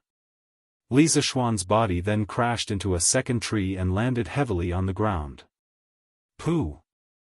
After receiving such a large impact, Li Zishuan's body instantly fractured in several places. A heart-wrenching pain came from his wrists and back. What was worse was that this enormous internal energy backlashing caused him to spit out a mouthful of blood. Moreover, his internal energy started to become chaotic. It would be difficult for him to have the strength to fight again in a short period of time. F***ck, you old bastard. You actually broke through your acupoints on your own. You said that you would suppress your realm and fight with me, but now you went back on your word and launched a sneak attack. Are you still King man? Although Li Zishuan was well aware of the terrible condition of his body, he still couldn't help but point at the curly-bearded man and scold him. Even if he was going to die, he had to scold him to his heart's content. Only now did he realize what was wrong just now. It turned out that the bearded man had used his internal energy to break through his acupoints at the last minute. He had completely unleashed the strength of a peak grandmaster. Oh no, it should be the strength of a half-step grandmaster. Li Zishuan was now very sure that the bearded man was a half-step grandmaster. The difference in strength was too great. Moreover, the bearded man was not like Yin Batian, who came from a small sect. Although his realm was high, his strength was low. The bearded man's skills were all top martial arts in the Jianghu. He definitely had the guidance of a famous master. Li Zishuan knew that he had lost. The bearded man's strength had now recovered to the peak. If he attacked him now, he wouldn't be able to resist at all. His internal energy was still in disorder. If he didn't immediately sit down cross-legged to recuperate, he would definitely run the risk of qigong deviation. The bearded man had already put away his fists. It was impossible to see how he moved his legs. With a series of movements, he appeared in front of Li Zishuan in an instant. Unexpectedly, in the face of such a good opportunity, he didn't kill Li Zishuan. Instead, his old face turned red. Yes, that's right, his old face turned red. Li Zishuan didn't know why this big man's tanned face would turn red. Was it his imagination? Cough, cough. Boy, you're really good. The Central Plains is indeed full of talents. It's been decades since someone pushed me to this point. The bearded man stood in front of Li Zishuan with his hands behind his back and said with the posture of an expert. It was just that there was a hidden awkwardness under his expression. It was just that others couldn't detect it. Bah! Old bastard! With your cultivation, you actually went back on your words. King have an unfair advantage. Cough, cough. The man coughed twice again. He didn't answer Li Zishuan's words. Instead, he asked calmly, "Boy, the sword techniques you used just now, it seems that the 9 Taishian swords is not the only sword technique, right? There seem to be 2 other sword techniques mixed in with it. Hurry up and tell me." Li Zishuan didn't know what kind of medicine this old bastard had taken, but he was actually dawdling with him. Li Zishuan simply sat cross-legged on the ground and began to regulate his breathing. In any case, he couldn't beat him. If this old bastard wanted to fight, then let him fight. At this time, when he heard the question, he couldn't help but open his eyes. He rolled his eyes and said coldly, "You want to know?" "Of course." The bearded man nodded. "You want to know? Call me Grandpa and I'll tell you." Chapter 8:17. Grandpa?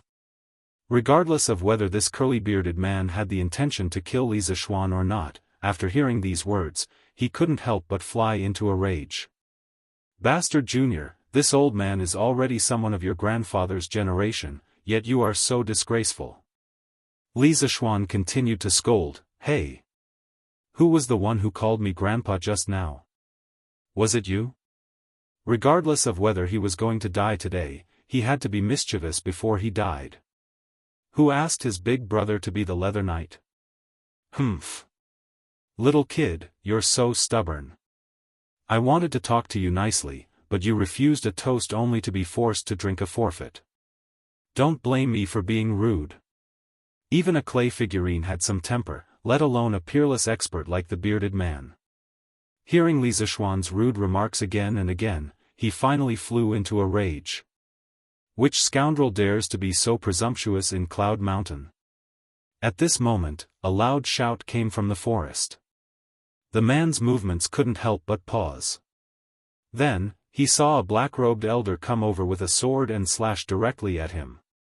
Faced with this sudden attack, the man didn't dare to be careless. He took 2 steps back and then tilted his body slightly, dodging the black-robed elder's aggressive sword. Ink Snow Sword cry, only the heart remains unmoved, harmony of the world. Ink Snow Sword, you're actually the master of the Mo family? The bearded man looked at the broad-bladed sword in the black-robed elder's hand and frowned for a long time before asking in disbelief. That's right, the person who came was the 15th generation master of the Mo family, Mo Huai. Previously, Li Zishuan had fused 3 types of sword intents and used an unparalleled might to beat the bearded man into a fluster. At that time, Li Jingma had secretly brought Madame Li, Lan, and Han Yushi out of the courtyard. It was unknown whether the bearded man had deliberately pretended not to notice or if he really hadn't noticed, but he had actually let Li Zishuan's family leave just like that. The first reaction of the 4 who had escaped was of course to get reinforcements, but where could they get reinforcements? Chang'an City? There were many masters there, and Li Zishuan was familiar with the crown prince.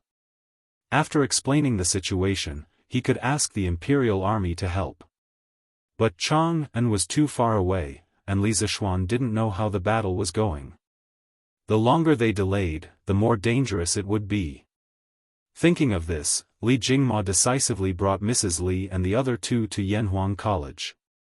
The guards of the academy naturally recognized Li Jingma and the other 3. Furthermore, Pang Feiji was also in the academy. He had been working as an instructor in the academy and had been living in the academy's dormitory.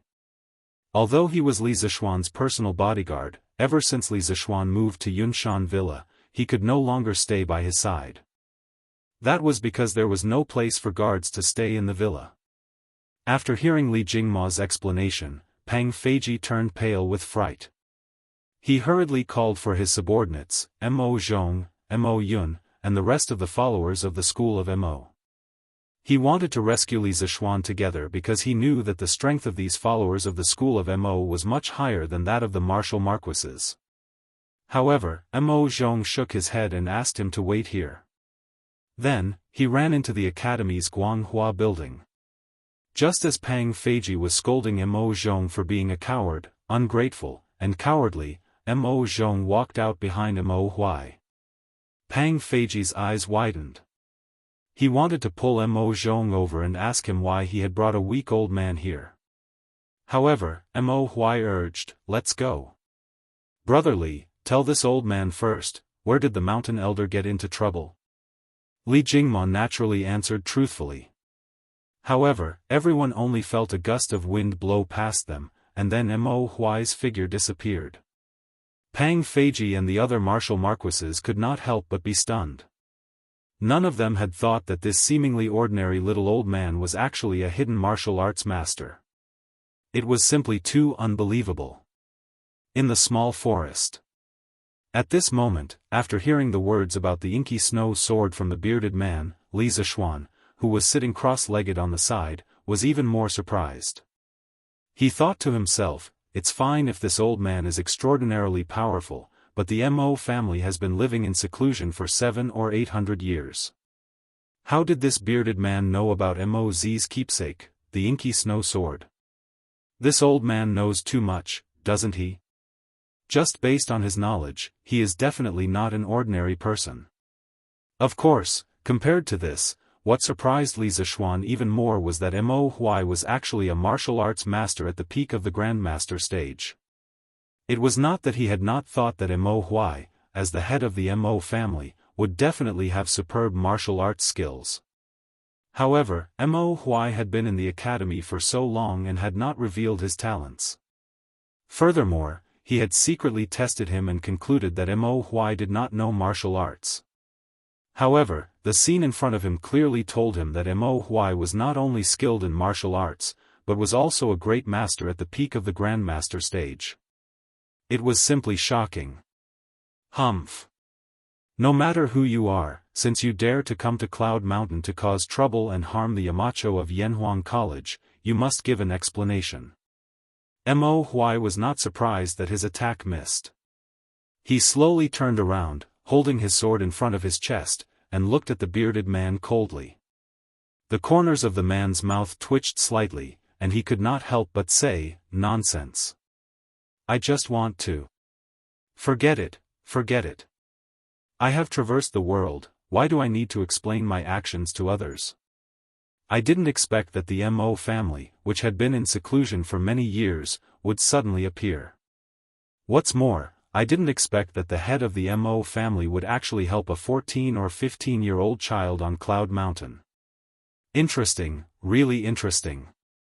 Li family's brat, this old man has underestimated you. Head of the Mo family, you're not bad. Fight with me for a few rounds. It's been a long time since I had a good fight. Roar. Without waiting for Mo Huai's reply, the bearded man used the lion's roar technique again. However, this time, he released it at full strength, and the momentum was several times stronger than the previous 2 times. Li Zishuan, who was sitting cross-legged on the ground, could not help but interrupt his breathing and quickly cover his ears. This old fellow was really deadly when he roared crazily. Blood Sea Saber. This lion's roar technique was obviously just the bearded man's first move. Immediately after, he leaped to the spot where he had thrown the saber earlier. With a lift of his toes, the saber immediately landed in his hand. Then, he swung the saber, rose into the air, and slashed at Mo Huai. Li Zishuan was currently regulating his breathing while paying attention to the situation on the battlefield. He saw that the bearded man was using the exact same move as the one he had used against him just now, but the difference in power was like heaven and earth. This was clearly the true strength of a half-step grandmaster. Although this old fart is quite despicable, a half-step grandmaster is still impressive. When I reach this realm, I'll hang you up and beat you up every day. Sigh, I wonder if old man Mo will be able to withstand this slash. Li Zishuan's thoughts ran wild.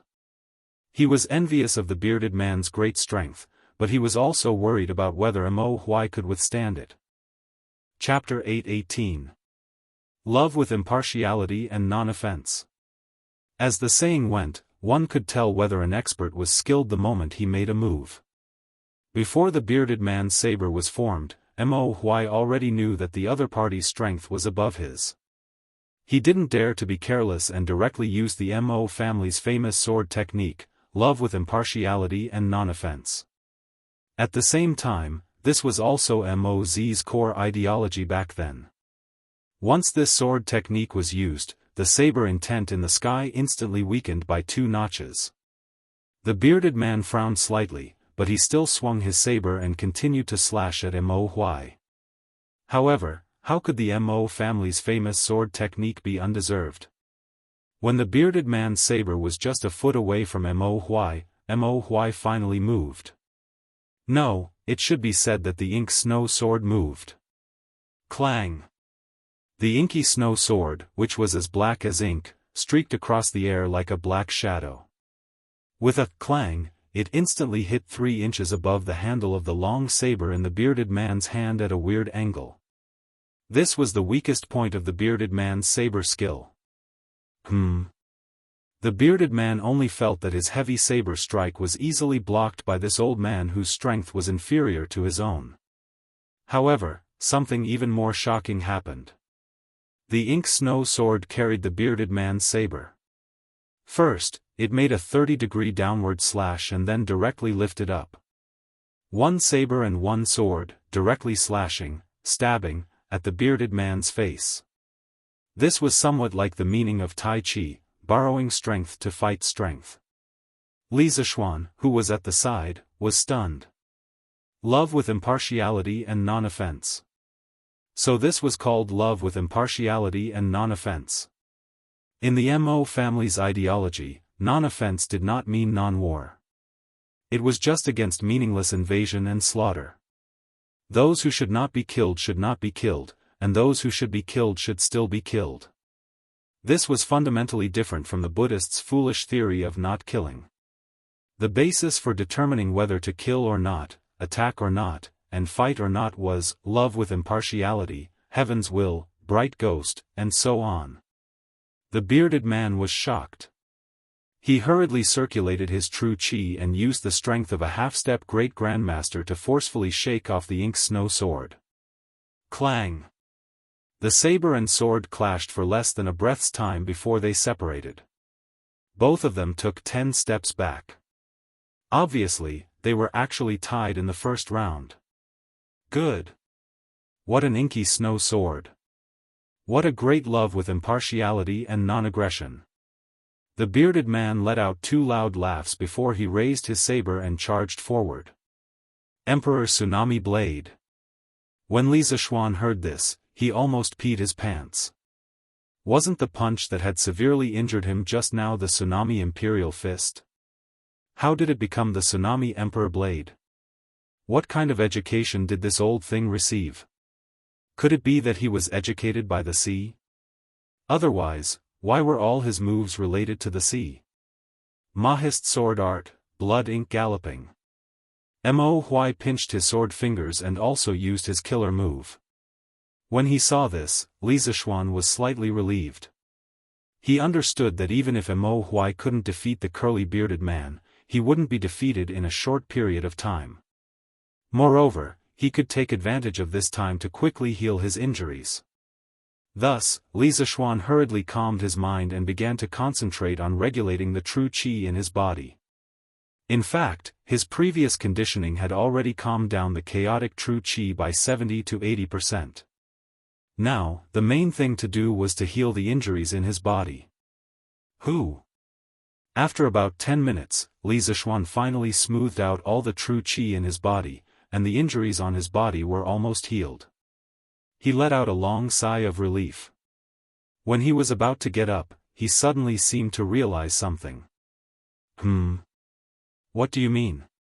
Li Zishuan suddenly felt the true qi in his body become restless. It was not as chaotic and restless as before, but a kind of hunger and thirst. Yes, it was hunger and thirst. He had encountered this kind of feeling before. Am I going to break through again? Li Zishuan looked happy. He hurriedly calmed his mind and ran the 6th level of Taishian Sutra with all his strength. The true qi in his body quickly turned into white cyclones and danced happily in his meridians. The 3 sword essences of Taishian 9 swords, Taiji sword, and Dugu 9 swords flashed through Li Zishuan's mind. Today's battle was the first time he tried to fuse the 3 sword techniques. He also gained a lot. In response to the call of the true qi in his body, all the pores on his body instantly opened and began to absorb the spiritual energy of heaven and earth crazily. There were spirits in heaven and earth, and everything was born. In the past, Li Zishuan didn't think so. But ever since he inexplicably came to the Tang dynasty of more than 1,000 years ago and inexplicably obtained a body of shocking power, he slowly began to believe that there really was spiritual qi in the world. It was neither fantasy nor cultivation. He didn't know what spiritual qi was, but he was sure that there was such a substance in the air. Human beings couldn't survive without oxygen in the air. But water could carry a boat, and it could also capsize it. Without oxygen, human beings couldn't survive for more than 2 minutes. But if there was too much oxygen, it would also have a negative effect on the body, because the aging of the human body was directly related to the oxidation reaction.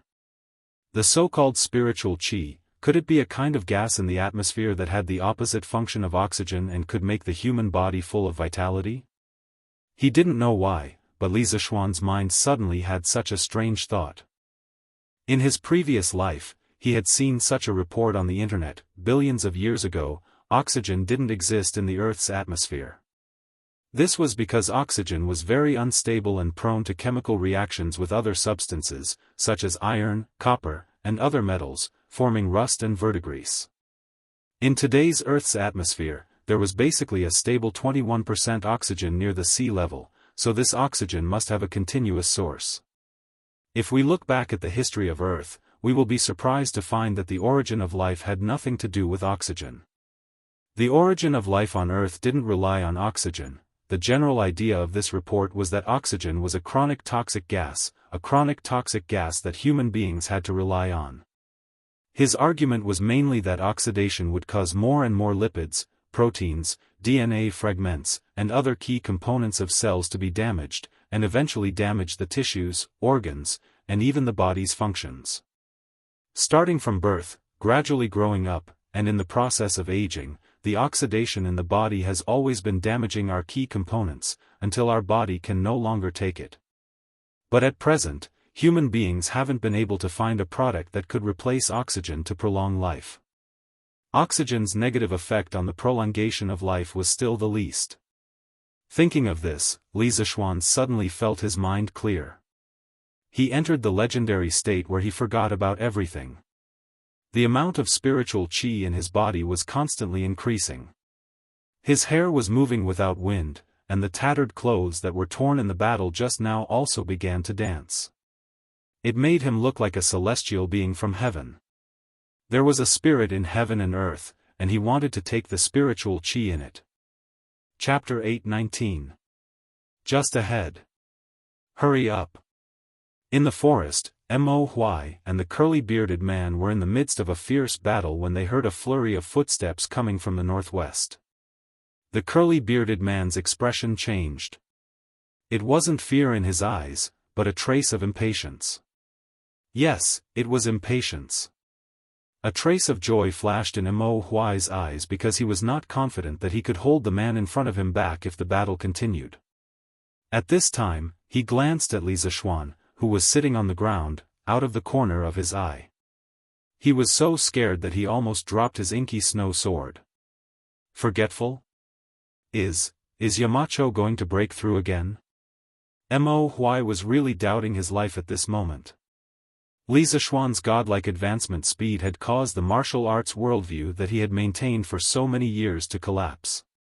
Huh? Want to leave?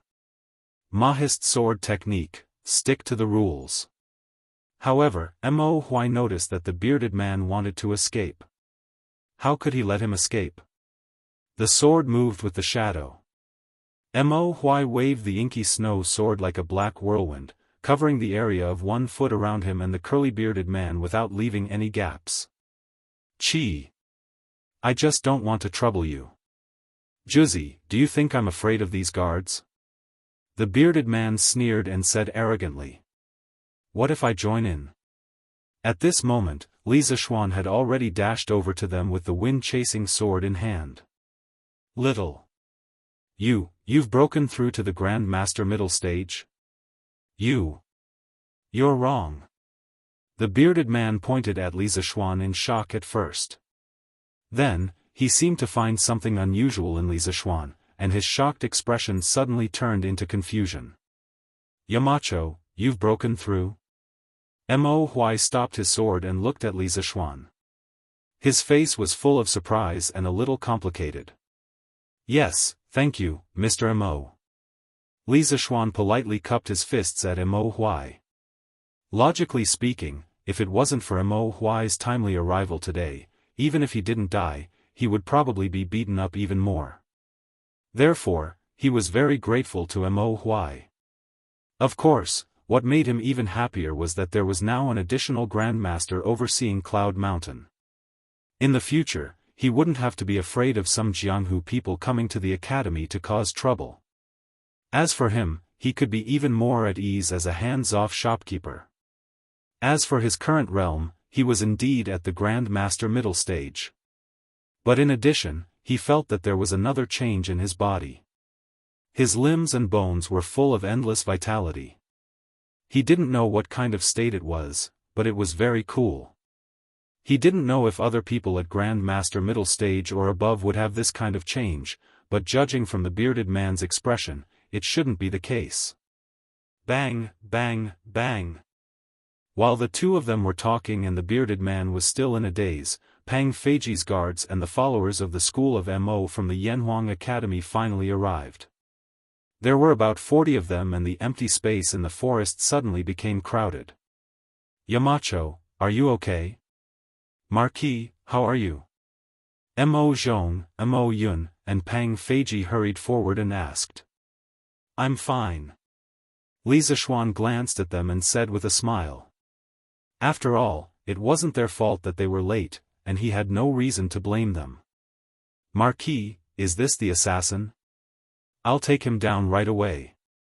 Li Zishuan didn't blame them, but it didn't mean that others would feel at ease. Pang Feiji, of course, blamed himself in his heart. He saw the bearded, ferocious-looking man with a long saber next to him and immediately drew his sword and said. Li Zishuan curled his lips. He wanted to let Lao Pang go up and fight with the bearded man, but after thinking about it, he gave up. Until now, the bearded man's intention was still unclear. It would be bad if Lao Pang lost his life because of this. Stop. All of you stand at the side and watch. Watch how the person who came to Yunshan Mountain to cause trouble is dealt with by me and Mr. Mo. Watch carefully and learn well. If anyone comes to the mountain to cause trouble like him in the future, you will do the same. Do you understand? Li Zishuan stared at the bearded man, but his mouth was speaking to Pang Feiji and the others behind him. Yes, Marquis. Although Pang Feiji was unwilling, he still obeyed the order. These few days, the military training wasn't only for the students of Yanhuang College, but also for the instructors. Therefore, he understood that it was the duty of a soldier to obey orders. Oh, right, send someone back to the academy and call all the students who are still in the academy over. Let them come over and watch. No matter how powerful they are, there is only one outcome for them if they come to Yunshan Mountain to cause trouble. That is, they will be beaten up until their mother, oh, even their mother, can't recognize them. Let them know that the academy has the ability to protect their safety. Li Zishuan instructed Pang Feiji again. He had just broken through and was a little arrogant. Of course, he did have the right to be arrogant. Previously, he was able to force the bearded man to break through his acupoints by force with the 3 supreme sword techniques. Although the bearded man's strength had returned to half-step to Great Grandmaster, the situation on the battlefield was no longer the same as before. Now that his realm had increased by 1 level, and he had the help of Mo Huai, a master who could exchange dozens of blows with a half-step Great Grandmaster, he was confident that he could defeat the bearded man. Yes, Marquis. I will send someone back to the academy to gather the students now. Pang Feiji had been in the Li family for so long. He knew that Li Zishuan was going to start showing off again, although he didn't know what that meant. He quickly responded. Humph. Junior, do you think that you can defeat me with just the 2 of you? The bearded man saw Li Zishuan's arrangement and immediately felt humiliated. He raised his long sword and said angrily. Huh. What do you think? It's not too late for you to beg for mercy now. If I'm in a good mood, I might let you die a better death. Li Zishuan said happily. Humph. What's the point of being all talk? Let's see who's the real deal. The bearded man said with a dark face. His face was already dark, but this made it even darker. Mr. Mo, today, the 2 of us will meet this half-step Great Grandmaster. Who knows, we might even be able to create a martial arts legend. Li Zishuan raised his wind-chasing sword and invited Mo Huai. Mo Huai smiled and nodded. That's exactly what I was thinking. I haven't fought in a long time. Today is a good day for me to exercise my muscles and bones. Pang Feiji, who had just arranged for someone to pass the message to the academy, was scared out of his wits when he heard their conversation. Half-step to Great Grandmaster? Damn, I almost fought with a martial arts senior who was half a step away from the Great Grandmaster realm just now. Thinking of this, old Pang's back was immediately covered in cold sweat. Chapter 820. There's such a thing? Humph. This Zhang Zhongjian is too presumptuous. Ganlu Hall. Li Er, who had just finished his lunch at Empress Jiangsuan's place and was resting on the couch, was jolted awake by Zhao Song, who rushed over to report. After hearing the news, Li Er frowned and said unhappily. As long as one was an emperor, no one would like people like the bearded man who often used force to break the rules. Li Er was the same. Moreover, in Li Er's eyes, the strategic significance of Cloud Mountain was extraordinary. How could he not be angry that the bearded man came to Cloud Mountain to cause trouble? As for how Zhao Song found out about the news, was there a need to ask? Li Er valued Yanhuang College so much, how could he not leave some backup plan in Cloud Mountain? Your Majesty, in my opinion, this Zhang Zhongjian should have no ill intentions towards the Marquis of Yong'an. Otherwise, with his strength, he would not have delayed for so long. Zhao Song lowered his head and said softly. Oh? How strong is Zhang Zhongjian? Li Er raised his eyebrows and asked. Zhao Song thought for a moment and replied, Your Majesty, he had already reached the peak of Grandmaster 10 years ago. His strength must have only increased now. The Marquis of Yong had just entered the Grandmaster realm not long ago, so it would be difficult for him to be a match for Zhang Zhongjian. The reason why he could hold on until the Yanhuang College's guards came to his rescue must be because Zhang Zhongjian held back. Li Er nodded thoughtfully.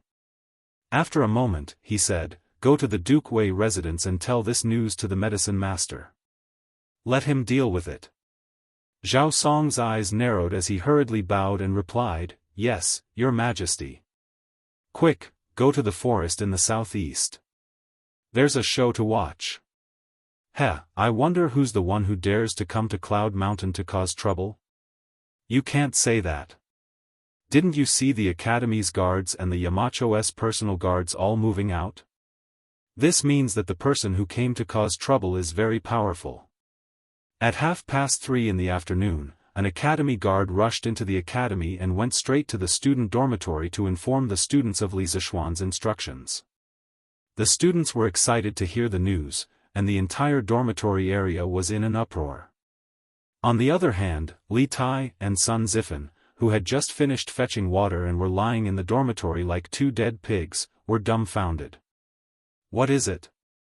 Why is it so noisy outside?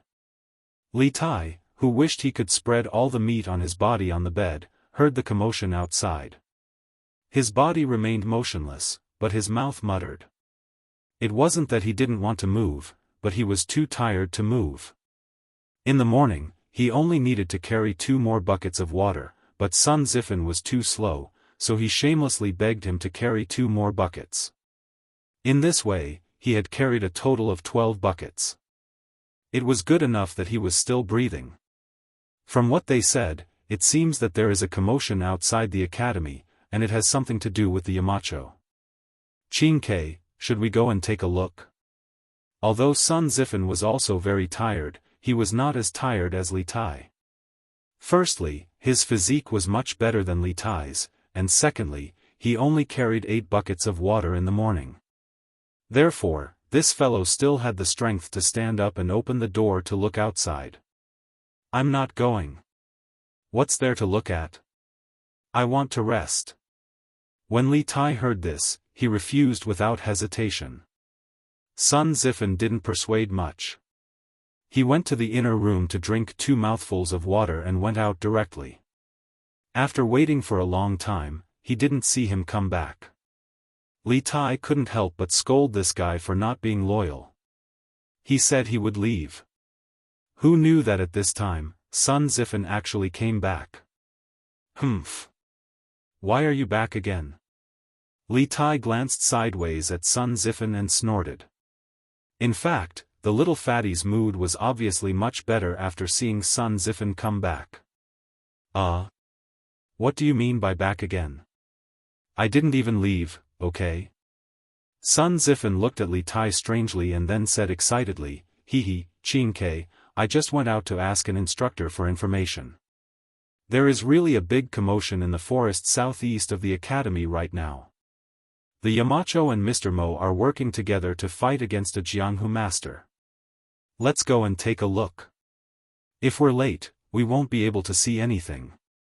Taiji Sword Technique 19th Move, Green Dragon out of water. Taiji Sword Technique 23rd Move, Rock Spreading Wings. Dugu Sword Technique, Breaking Sword. Taixien 9 Swords First Move, Riding the Wind, Riding the Sword to the 9 Heavens.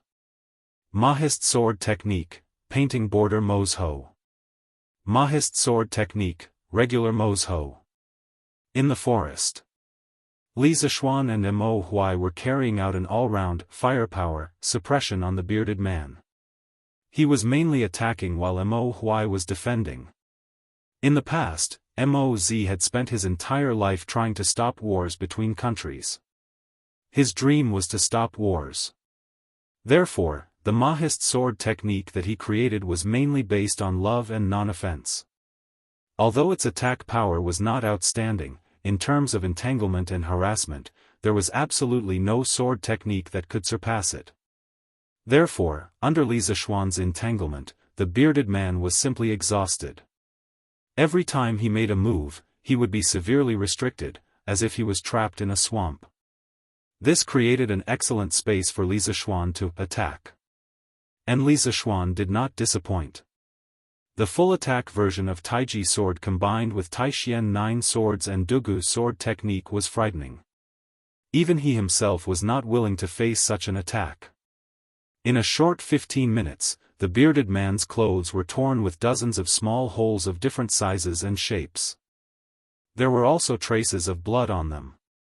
Obviously, he had suffered many injuries in this battle. Although they were not fatal, a half-step to great grandmaster like him had been injured on Yunshan Mountain. This was enough to shock many people.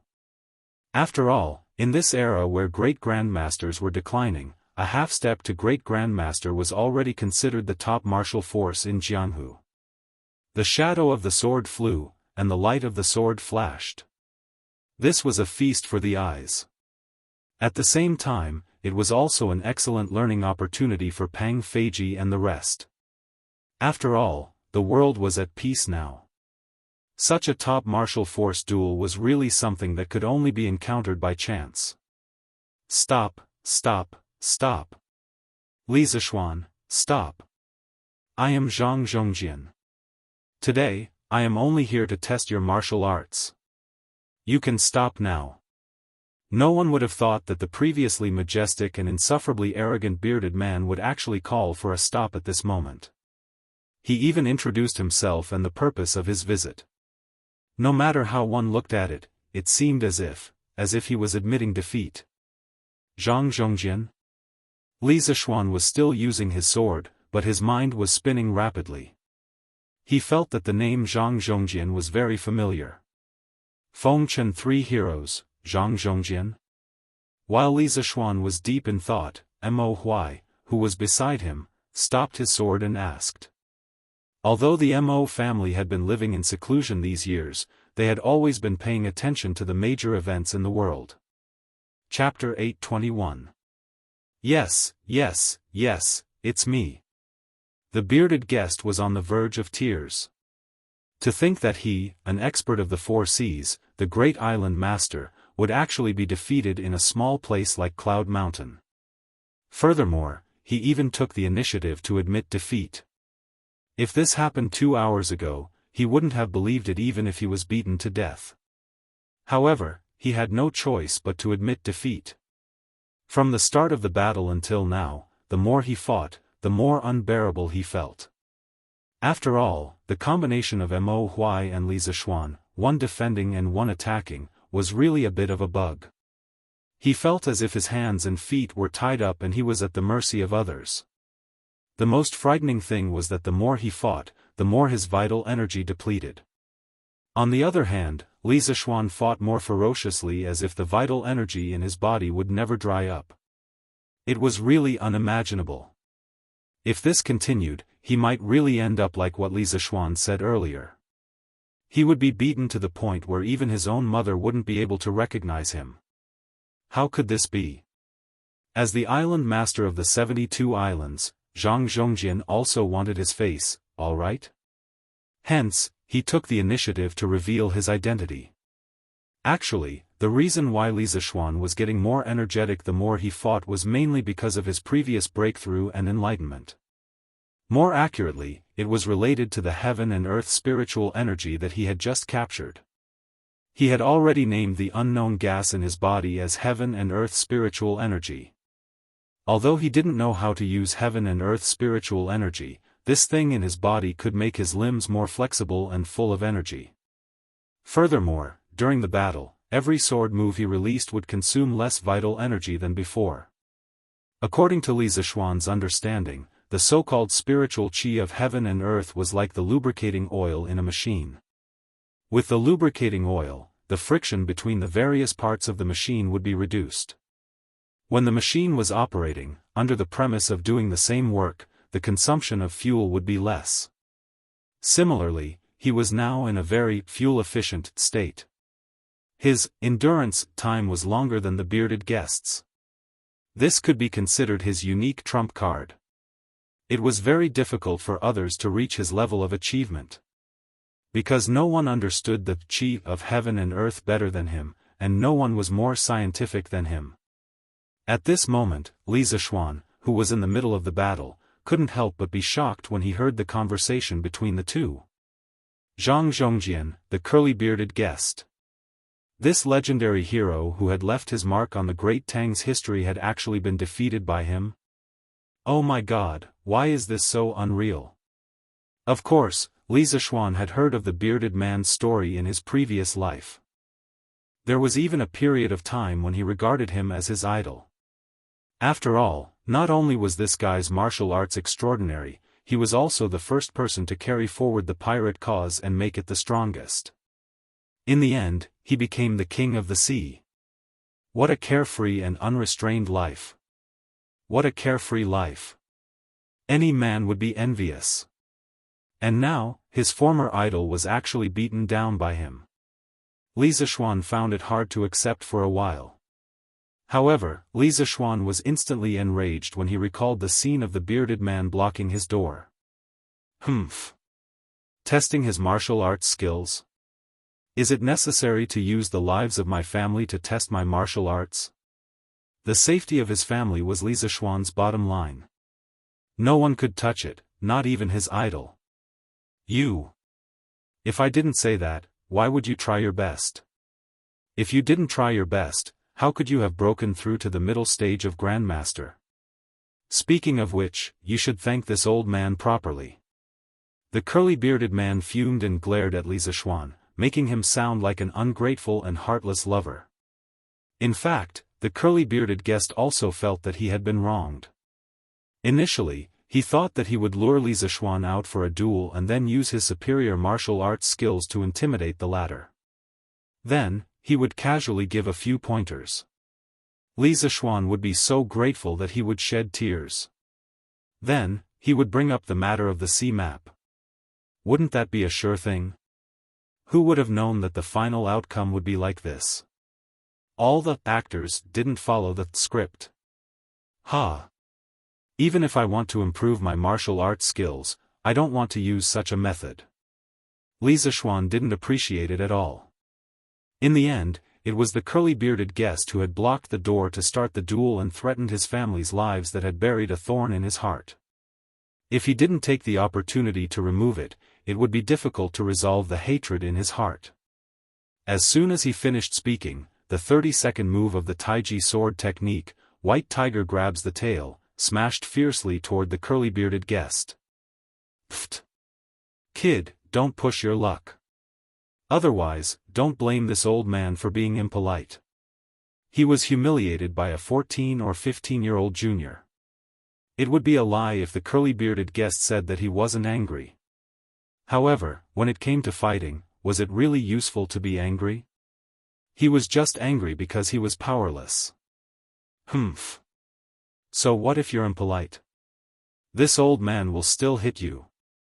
Li Zishuan snorted coldly and continued to press forward.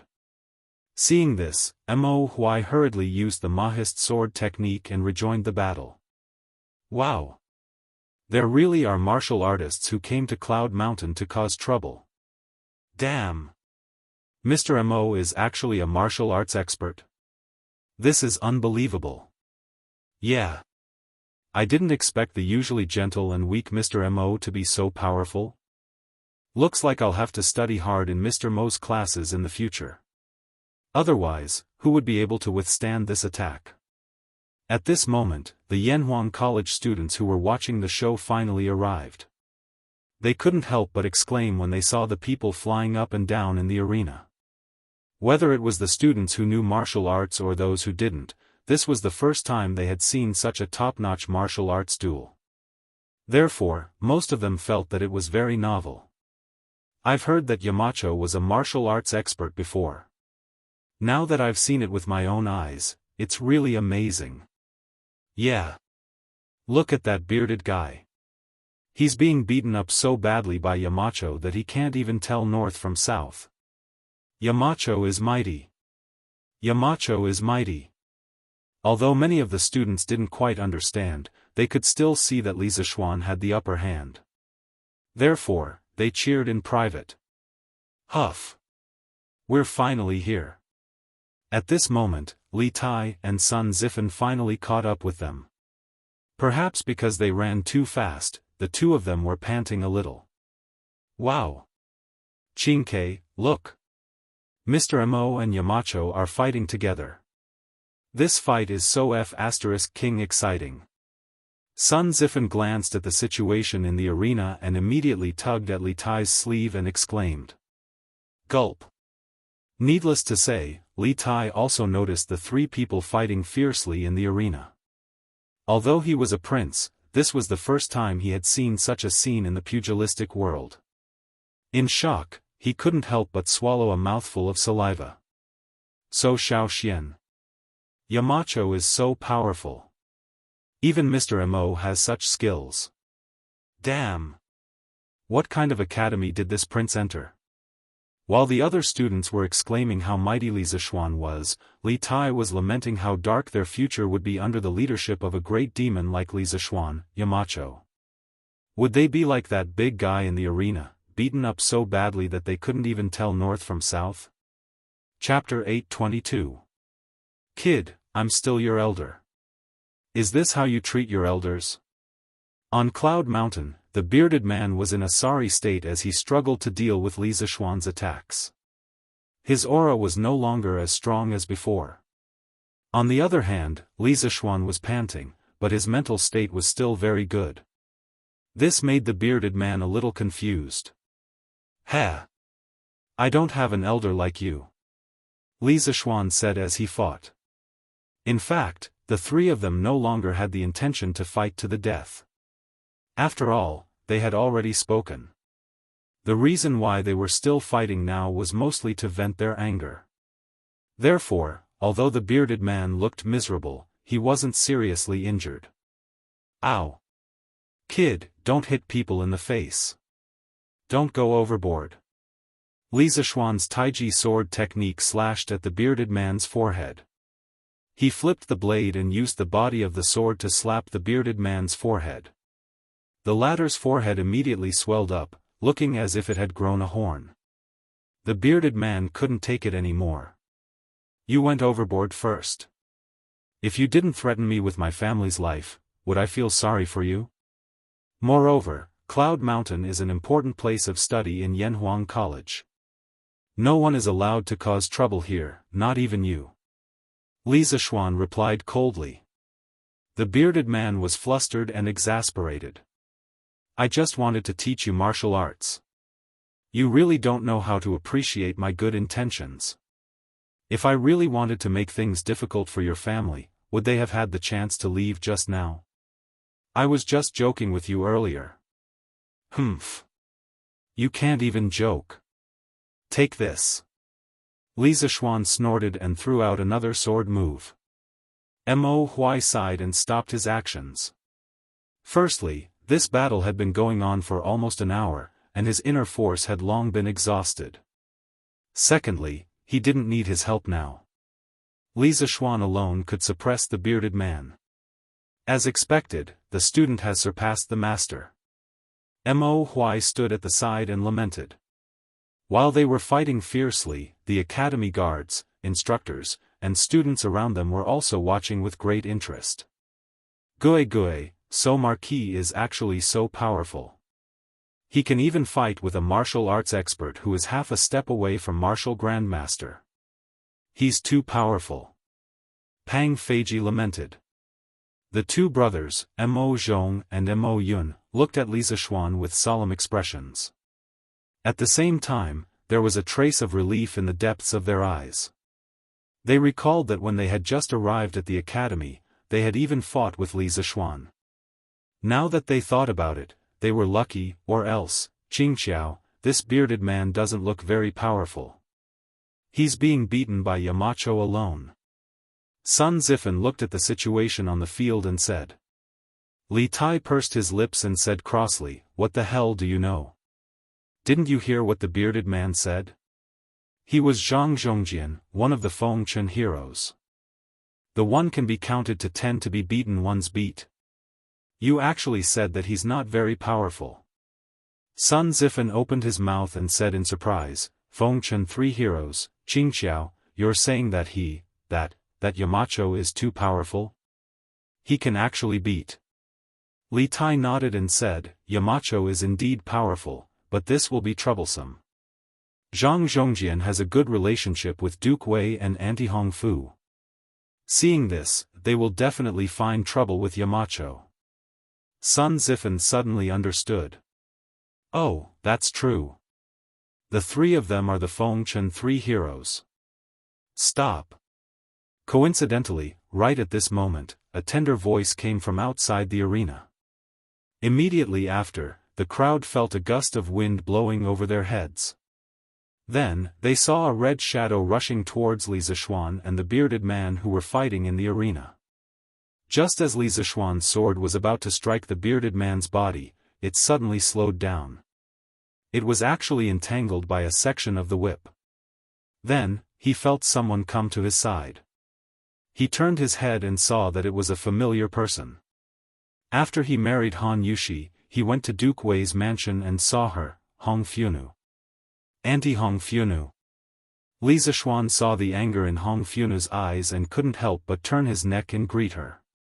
Only now did he remember the relationship between Hong Funu and the bearded man. He sighed bitterly in his heart. This was really one trouble after another. What auntie? Call her grandmother. Brat, you have no respect for your elders.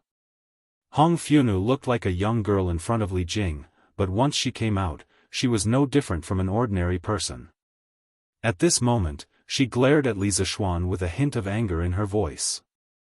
Han Tianhu's father was Li Jing's cousin, and Li Zishuan married Han Tianhu's daughter, Han Yushi.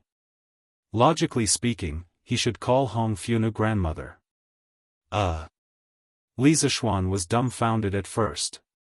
He didn't know why he suddenly had a grandmother. However, when he saw Hong Funu's serious face and didn't look like she was joking, he thought about it seriously. Finally, he thought about it seriously and remembered the relationship with Han Yushi. He instantly felt a little awkward because this Hong Funu in front of him looked like a 27-year-old girl. He really couldn't call her grandmother. Renting mother. After hesitating for a long time, Li Zishuan stammered. Humph. Hong Funu snorted and ignored Li Zishuan. She hurriedly looked at the bearded man beside her. Hey, big brother, don't go. Little sister and brother Jing have been looking for you for a long time. The bearded man felt that his current image was too terrible and was a little embarrassed. When he saw Hong Funu coming, he immediately fled. Chuchen, live well with the apothecary. Big brother is happy to see that you are living well. Why do you insist on meeting? The bearded man covered his face and ran out of the forest as he shouted without turning back. Hong Funu stomped her feet angrily and directly used her qinggong to grab the bearded man's back. Big brother, since you are in Chang'an, why don't you come to the residence and have a seat? Don't you care about little sister and brother Jing? The bearded man's current strength was less than 10%. How could he outrun the energetic Hong Funu? In just a few breaths' time, he was caught. Hong Funu tugged at the bearded man's sleeve and said, "Shoo. Big brother, please wait." At the same time, Lord Li Jing rode a horse and arrived late. He dismounted beside the bearded man and shouted loudly. Cough, cough. Li Zishuan looked at this scene from behind. No matter how he looked at it, he felt that something was wrong. He hurriedly turned around and said to the surrounding students and guards, "That's enough. That's enough. You've all seen what you wanted to see. Go back. Disperse, disperse." The guards and students naturally didn't dare to talk back to him and walked out of the forest. Li Tai smiled sinisterly at Sun Zifen in the crowd and said, "Hee hee, I was right, right? Yamacho is in trouble now." If Duke Wei came alone, it would be fine. But now that Aunt Hong Funu is here, tsk. Chapter 823. Li Zishuan, what kind of grudge do you have with my big brother? You actually beat him up like this? A fight that had no reason to start had already ended. Now, the main parties involved were all in the principal's office of Yanhuang College. The reason why they weren't in the courtyard was mainly because Li Zishuan felt that their house was too small. If Hong Funu were to cause a ruckus later, his house would probably be torn down. At this moment, Hong Funu sat beside the bruised and swollen bearded guest and said angrily to Li Zishuan. In the end, she even touched the big bump on the bearded guest's forehead with a pained expression. Li Zishuan was still worrying about how to deal with this troublesome lady, but when he saw this scene, his heart burned with the flames of gossip for no reason.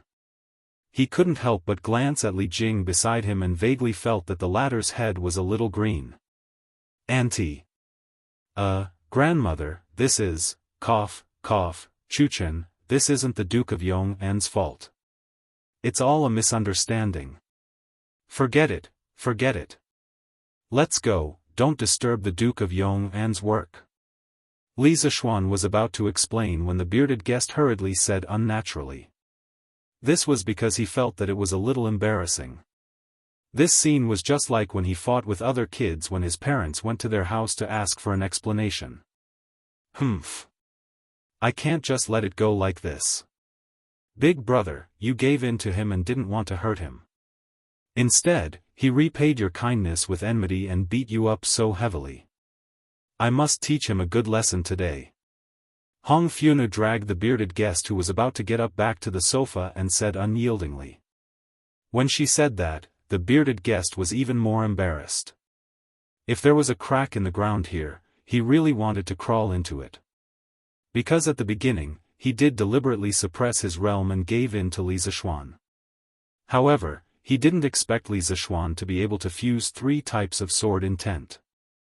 If he hadn't forcefully broken through his acupoints, he would have been seriously injured by Li Zishuan. After that, he didn't dare to give in anymore. In the end, he still didn't win. This was too embarrassing. In the words of modern people, he failed to act cool and was beaten up by Toxistomia girl.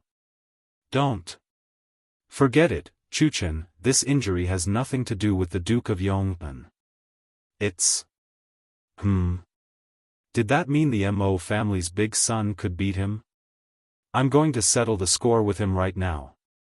Hong Funu glared and was about to go out to settle the score with Mo Huai downstairs.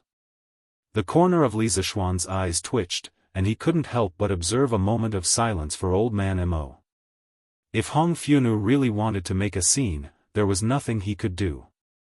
After all, women were unreasonable when they made a scene. Moreover, this woman in front of him was his grand-aunt. Fortunately, the bearded man pulled her back. Don't, Chuchen. This has nothing to do with Mo Juzi. Let's go back first. Big brother wants to see how you and Apothecary have been doing all these years. Tsk, the way they pulled each other made them look even more like a couple. Li Zishuan couldn't help but look at Li Jing worriedly. In his heart, he thought that if he wanted to live a good life, he had to be cuckolded. Even the great Tang army's god of war was no exception. In the records of later generations, when Li Jing brought Hong Funu out of the city from Yang Su's house, they met the bearded man. At that time, the bearded man was shocked when he saw Hong Funu and fell in love with her.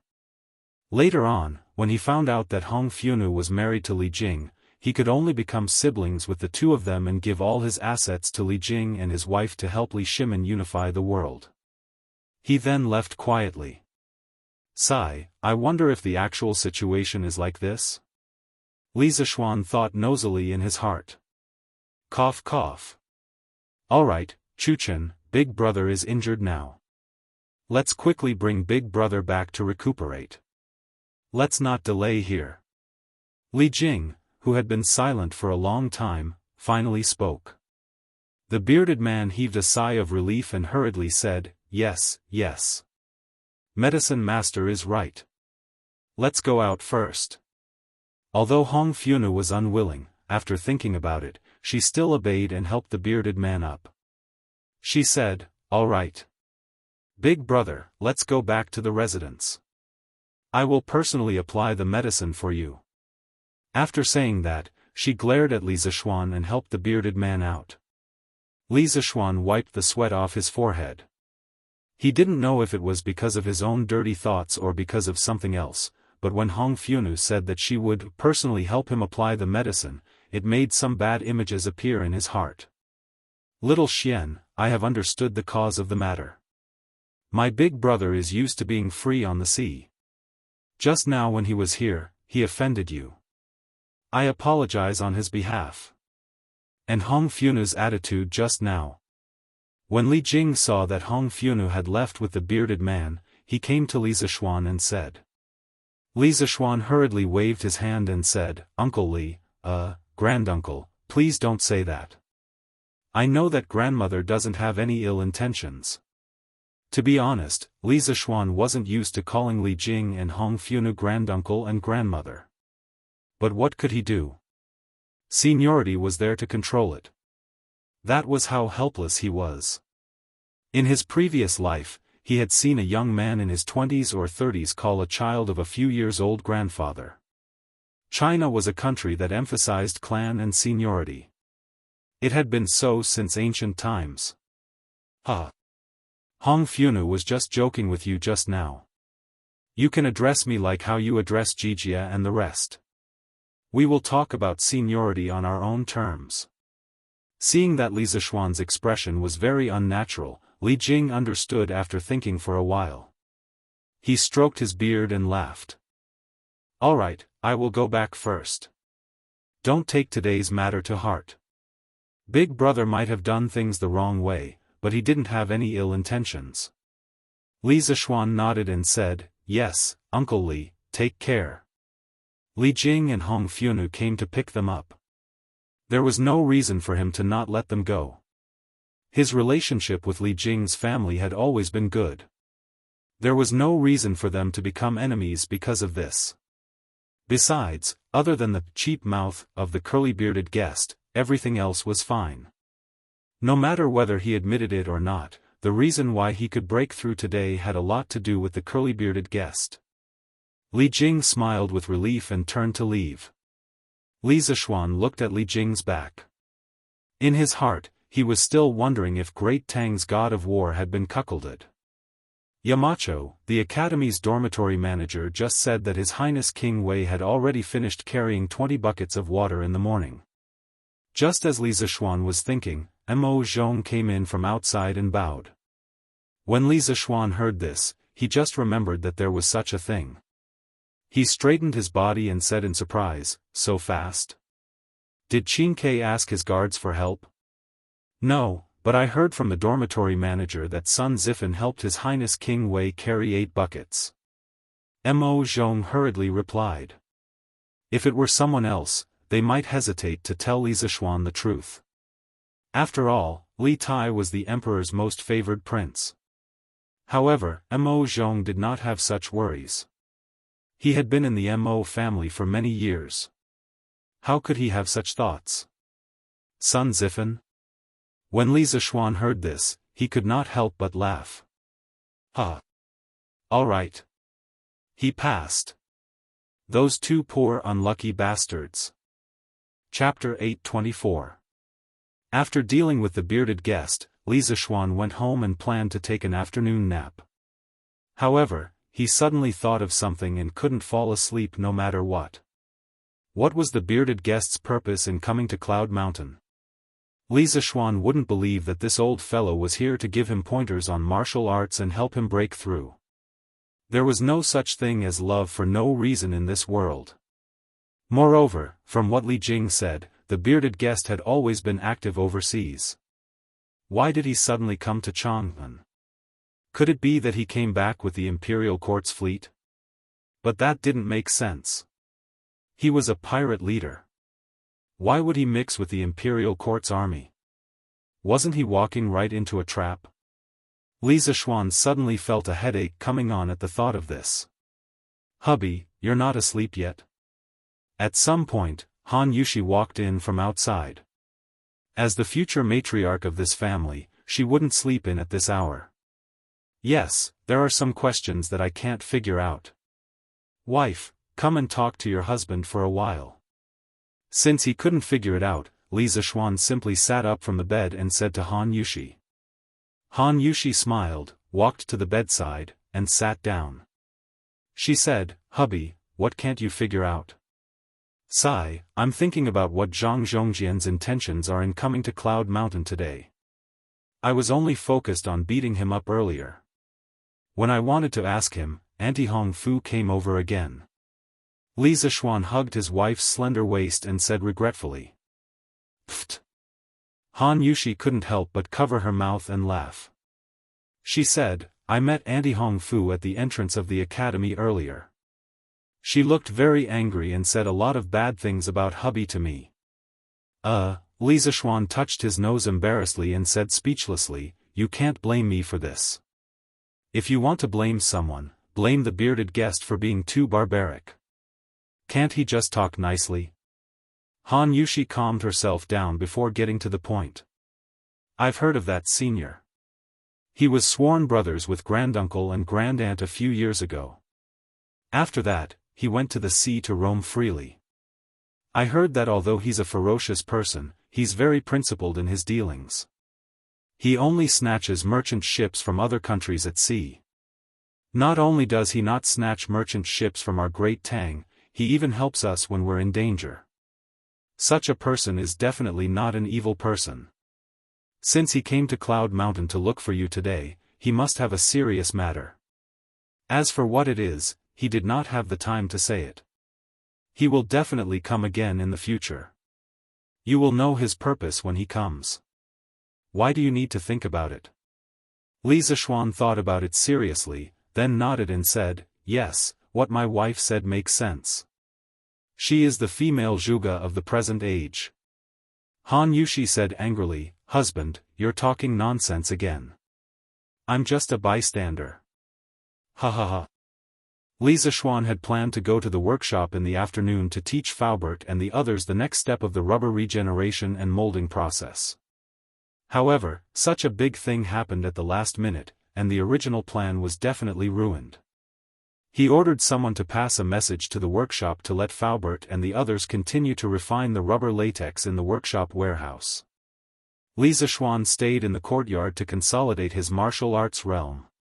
He had just broken through to the middle stage of Grandmaster, and his realm was still very unstable. If he slipped back because of slacking off, he would have no place to cry. At dusk, in the Ganlu Hall of Taiji Palace. Your Majesty, this is the secret memorial from Commandery Prince Hejian. Li Er was flipping through the account book submitted by the Ministry of Civil Affairs when Zhao Song walked over quietly with a booklet in his hand and said softly. Xiao Gong? Li Er raised his head and muttered in confusion. Then he said, present it to me. Yes. Zhao Song handed the memorial to Li Er. Li Er took it and began to read it carefully. After a while, he closed the memorial, stood up, and walked down. How is Yunshan now? Did the pharmacist go and take Zhang Zhongjian away? Li Er asked with his hands behind his back. Your Majesty, the battle on Yunshan has been settled. Duke Wei and his wife went to Yunshan personally after receiving the news and brought Zhang Zhongjian, who was covered in injuries, back to the residence. Zhao Song bowed and replied. Covered in injuries? Li Er was surprised when he heard that. Then what about Li Zishuan? Your Majesty, the Marquis of Yong'an is unharmed. Seeing the surprise on Li Er's face, Zhao Song did not dare to keep him in suspense and quickly explained. According to the report, when Zhang Zhongjian was fighting with the Marquis of Yong'an, Mo Huai, the master of the Mo family, rushed to help. His realm was actually at the peak of Grandmaster. The Marquis of Yong'an broke through and entered the middle stage of Grandmaster. He joined forces with the master of the Mo family to fight against Zhang Zhongjian. One attacked and one defended, and Zhang Zhongjian was beaten to the point that he could not fight back. When Duke Wei and his wife arrived, Zhang Zhongjian was already beaten beyond recognition. Li Er, who had always been calm in the face of changes, was surprised when he heard that. He broke through again. What kind of freak is this kid? He broke through 2 realms in a year. Was he born to be a martial artist? It was no wonder that Li Er was surprised. The strength of a middle-stage grandmaster was already at the threshold of becoming a famous general. The number of generals in Great Tang who had reached this level could be counted with one's fingers. If not for Li Zishuan's young age, with this strength and his relationship with the family of generals, even if he could not become the great general of the 16 guards, he could easily become a general of 1,000 bulls. Zhao Song smiled bitterly. I have never heard of the Marquis of Yong'an's talent in martial arts. His achievements in martial arts have already caught up with the martial arts seniors of the older generation. I'm afraid that I won't be able to catch up to him in this lifetime.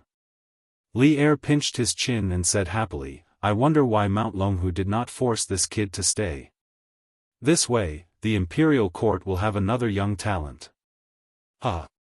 Congratulations, Your Majesty, for finding such a talent. Zhao Song smiled knowingly. Li Er waved his hand. He thought for a moment and said, Do you know why Xiao Gong sent the secret memorial? I don't know. Plead for leniency. Li Er's face was expressionless as he slowly said, Xiao Gong is pleading on Zhang Zhongjian's behalf. According to him, Zhang Zhongjian helped the imperial court when they were ambushed on the sea route back to the imperial court. Furthermore, Zhang Zhongjian protected him when they were in Fanio capital. He hopes that I will not blame Zhang Zhongjian for trespassing on Cloud Mountain on account of these 2 matters. Zhao Song's fingers trembled slightly, but he did not say anything. Li Er continued, Fine. Seeing that this fellow did not cause any major trouble, and that he has received the punishment he deserves, I will not pursue the matter. Your Majesty is wise. Li Er smiled. He had been having a good time recently. The imperial court now had money and food. Today, Li Zishuan's breakthrough made him sigh in admiration. Remember to bring that kid to the imperial court the day after tomorrow. For some reason, Li Er suddenly ordered. Yes, Your Majesty.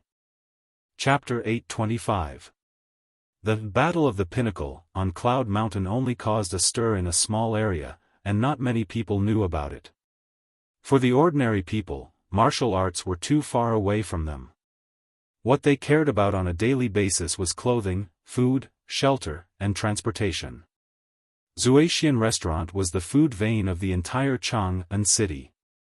As soon as the century eggs were launched, its special taste immediately conquered a large number of diners and caused a very enthusiastic response in a small circle.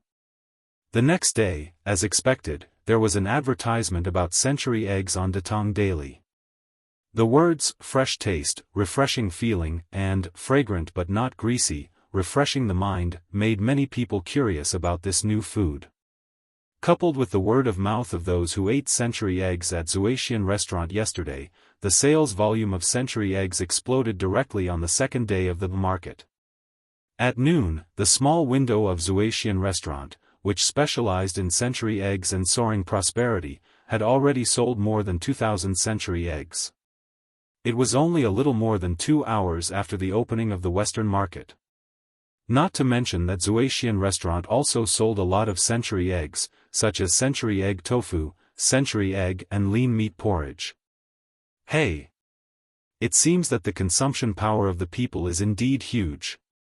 Now, you don't have to worry that we can't sell those century eggs that we saved a while ago, right? In the courtyard, Li Zishuan couldn't help but laugh after hearing Han Yushi talk about the sales volume of century eggs. Now, Han Yushi had begun to learn to take over the business in the mansion. There was no phenomenon of evil servants bullying their masters. After all, Han Yushi was not stupid and knew a lot of new arithmetic. Besides, Li Zishuan was now marquis and had a great reputation. Which blind servant would deceive his wife? Han Yushi rolled her pretty eyes. She was already used to the strange words that often came out of her husband's mouth. Husband, I'm not worried that we can't sell the century eggs in the stock. Now, I'm worried that our stock is not enough to sell. According to the speed in the morning, we'll sell at least 5,000 century eggs today. Besides, the flaming yellow chamber of commerce that you set up last time, except for the East Palace and the Wang family, all the other families are asking if they can distribute century eggs. Li Zishuan rubbed his chin and thought for a while. This is a good thing. This was the only way to quickly solve the problem of the farmers not being able to sell their eggs. Since the supply could not meet the demand, then expand the scope of the purchase of eggs. Now that your husband has many more fiefs, he can purchase all the eggs in the fiefs and transport them to the mansion in Jianghu city, so that all the servants in the mansion can participate in the production. Make sure they strictly divide the work. Each person can only do one process to avoid leaking the secret. Han Yushi's eyes lit up and she praised, "Husband, this is a good idea." This concubine was worried that the formula would be leaked. Li Zishuan patted Han Yushi's shoulder and said with a smile, "As for the other members of the Chamber of Commerce who want to distribute, of course we have to agree. This is a benefit they deserve. We can even sell all the century eggs to them. Wife, you can just hand it over to Uncle Wang to make the arrangements. Give them the corresponding number of century eggs at 80% of the market price according to the proportion of shares they subscribed." "Yes, I understand." Han Yushi replied sweetly. "Young master, the eldest son of the Qing family is here." At this moment, Xiao He came over and said, "Didn't this guy return to Jianghu city yesterday? Why is he here now?" Li Zishuan muttered softly. Although he said so, he still went downstairs. "Huh. Xiao Xian, you're good. I heard that you beat up that person yesterday and even had a breakthrough. What kind of medicine did you take? Why are you so fierce?" As soon as Li Zishuan came to the living room on the first floor, Cheng Chumo came up to him, grabbed his arm, and said excitedly. Li Zishuan was not used to this kind of intimacy between the same sex. He quickly shook off someone's hand and said angrily, "I took an aphrodisiac." "Why, do you want to take it too, Chonyo?" "Huh?" Cheng Chumo was stunned. An aphrodisiac has such an effect? Why didn't I know about it? This idiot. Li Zishuan was really speechless. "Tell me, why didn't you stay in Jianghu city? Why did you come back to Yunshan?" Cheng Chumo hesitated for a moment, scratched his head, and said, "Hee, because you caused too much of a commotion here yesterday. My father was worried and asked me to come over and take a look. Sigh, it's a pity that I wasn't here yesterday." "That's it? What? You've learned how to hide things now?" Li Zishuan glanced at Cheng Chumo and said meaningfully. He could tell at a glance that Cheng Chumo was hiding something, which was why he said so. Xiao Xian, you can tell?" Cheng Chumo was a little dumbfounded. Li Zishuan rolled his eyes and didn't say anything. What he meant was, "Aren't you talking nonsense? It's like this. My parents want me to come over and ask you if you can bring along the 5 farms of my family when you collect eggs next time. My farm has a lot of eggs that can't be sold." Cheng Chumo explained the purpose of his visit embarrassedly.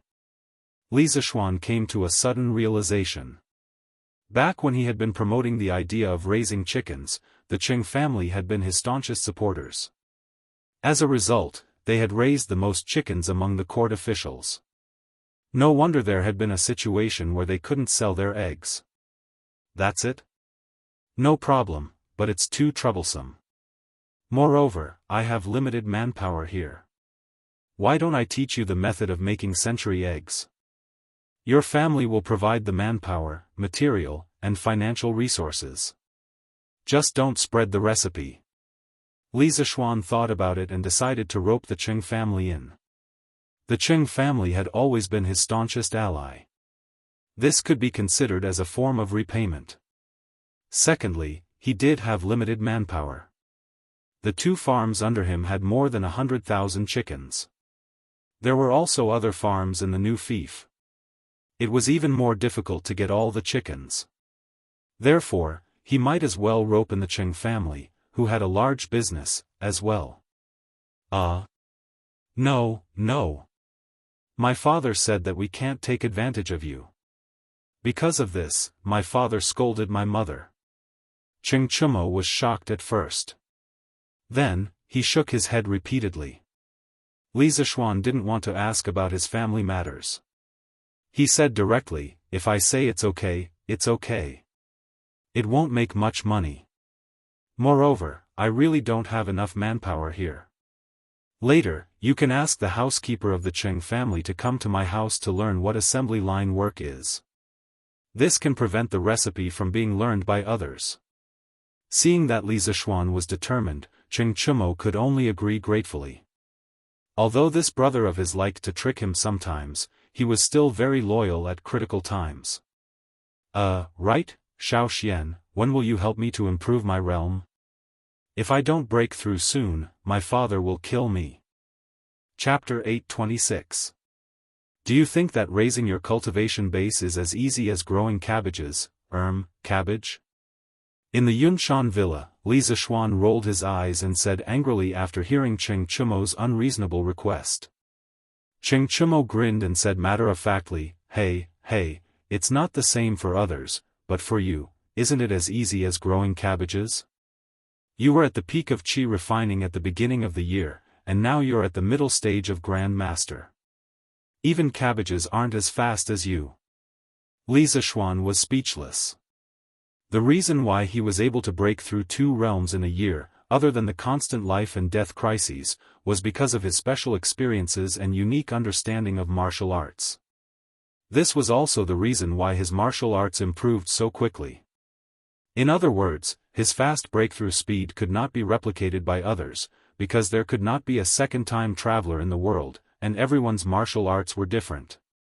Chumo, you've been in military training for so long, and Uncle Cheng has organized so many special training for you. Don't you have any premonition that you're about to break through? Nonsense. Every day, I feel nothing except that my body is hollowed out. Cheng Chumo fell hard on the sofa and said with annoyance. Hey, Xiao Xian, didn't you break through last time because of a set of swordsmanship? It's called Taiji sword, right? Oh, and Uncle Qin also broke through because of your Taiji fist. Why don't you teach me the fist and swordsmanship? Cheng Chumo suddenly thought of something, quickly stood up and said excitedly. Li Zishuan asked curiously, Uncle Cheng, don't you know how to do it? He had taught Qin Xiong Taiji fist and Taiji sword, and Cheng Chumo later learned them from Qin Xiong, so he felt strange when he heard Cheng Chumo's words. Cheng Chumo immediately complained, don't mention it. My father's Taiji fist is like a drunkard's. I don't dare to learn from him. Besides, even if my father learned Taiji fist and Taiji sword, he didn't break through. It means that he went astray. Little Xian, your teachings are still the most reliable. Li Zishuan's face was full of black lines. This guy was getting bolder and bolder. He even dared to talk about old Cheng like this. If Cheng Yaojin knew about this, he would definitely beat him to death. Alright then. Next week, I will find time to teach all the students Taiji fist. When the time comes, how much charm they can learn and whether they can use it to break through will depend on your luck. Tai Chi combined the changes of yin, yang, and 5 elements of the Yi school, the study of meridians in traditional Chinese medicine, and the Daoist technique and breathing technique of Taoism. It was a real boxing technique that cultivated both internal and external, and combined hardness and softness. Not only was it a martial art treasure for warriors, but it was also an excellent way to cultivate temperament and strengthen the body for ordinary people. Therefore, it was not impossible to implement Tai Chi in Yanhuang College. Schools in the future could carry out radio gymnastics, so why couldn't Yanhuang College carry out Taiji fist? Li Zishuan thought to himself. That would be great. In this way, even if I can't break through, my father will have nothing to say. Cheng Chumo laughed proudly. This made Li Zishuan feel that this guy was purely doing it to complete the task handed over by Cheng Chumo, and not really wanting to break through. In the afternoon, around 3:45 p.m., Li Zishuan brought a few blueprints to the new workshop by the Bar River. At this time, in the open space of the workshop, sheets of raw rubber could be seen drying everywhere. They looked like freshly crushed white paper, and it was a spectacular sight. "Faubert, you're still busy." When Li Zishuan arrived at the original paper workshop, he saw Faubert instructing people to work. He quickly walked forward and greeted him. "Hey, young master, you're here." Faubert wiped the sweat off his forehead and replied, "Young master, you brought back too much rubber before. We have to hurry up. Otherwise, we don't know when we can finish refining all the rubber." Now, the 3 paper machines in the workshop have all been modified into machines for crushing rubber. Fortunately, there was a lot of stock before, or else Chitsu culture would be anxious for paper again. Faubert's words were more or less complaining. It was really because Li Zishuan bought too much rubber latex from the Wang family this time. It was more than 500 tons. With the current manpower alone, it would take about 4 to 5 days to finish refining these latex. "Faubert, take it slow. As long as those latex are stored in the cellar, there won't be any problems in a short period of time. You put down the work in your hands first, and I'll tell you how to use these rubber." Li Zishuan dragged Faubert out of the workshop and said. Faubert glanced at the blueprints in Li Zishuan's hands and said, "Young master, let's go in and talk." He knew that Li Zishuan was probably going to invent something. In order to keep the technology confidential, of course, he couldn't talk about it directly outside. "Okay." After a while, Li Zishuan came to Faubert's office. He walked to the table, spread out the blueprints, and began to explain directly, "Faubert, I told you before that rubber is a very plastic material. As long as the conditions are right, you can make it into any shape you want. Next, we have to do this. First, we have to crush the flaky rubber that we refined and crushed. This is a crusher that I designed for you. Its principle is very simple. You should be able to understand it after looking at it for a while." Faubert went forward to take a look. After a while, he was a little puzzled. "Young master, we finally made the rubber as thin as paper. Why do you want to crush it? Isn't this superfluous?"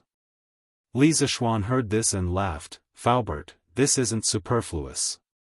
In the beginning, we crushed the rubber into thin paper mainly to dry the water in it as soon as possible. Now, we're crushing it into powder to make it easier to heat up later and then form it. Look, this is a high-temperature steam generator that I designed. When the time comes, you put the crushed rubber into it and heat it up with a fire below. Then, the water inside will start to heat up. The heat will cause the rubber powder to melt. Then, pour it into the mold. After cooling, the rubber will become the shape you want." This was the first time that Faubert heard about the molding process of rubber. He couldn't help but listen with great interest. "This rubber is so magical. I wonder what kind of rubber you want, young master."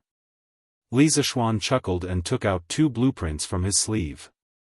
He said, "After all, this is the first time that the workshop is using rubber to make products.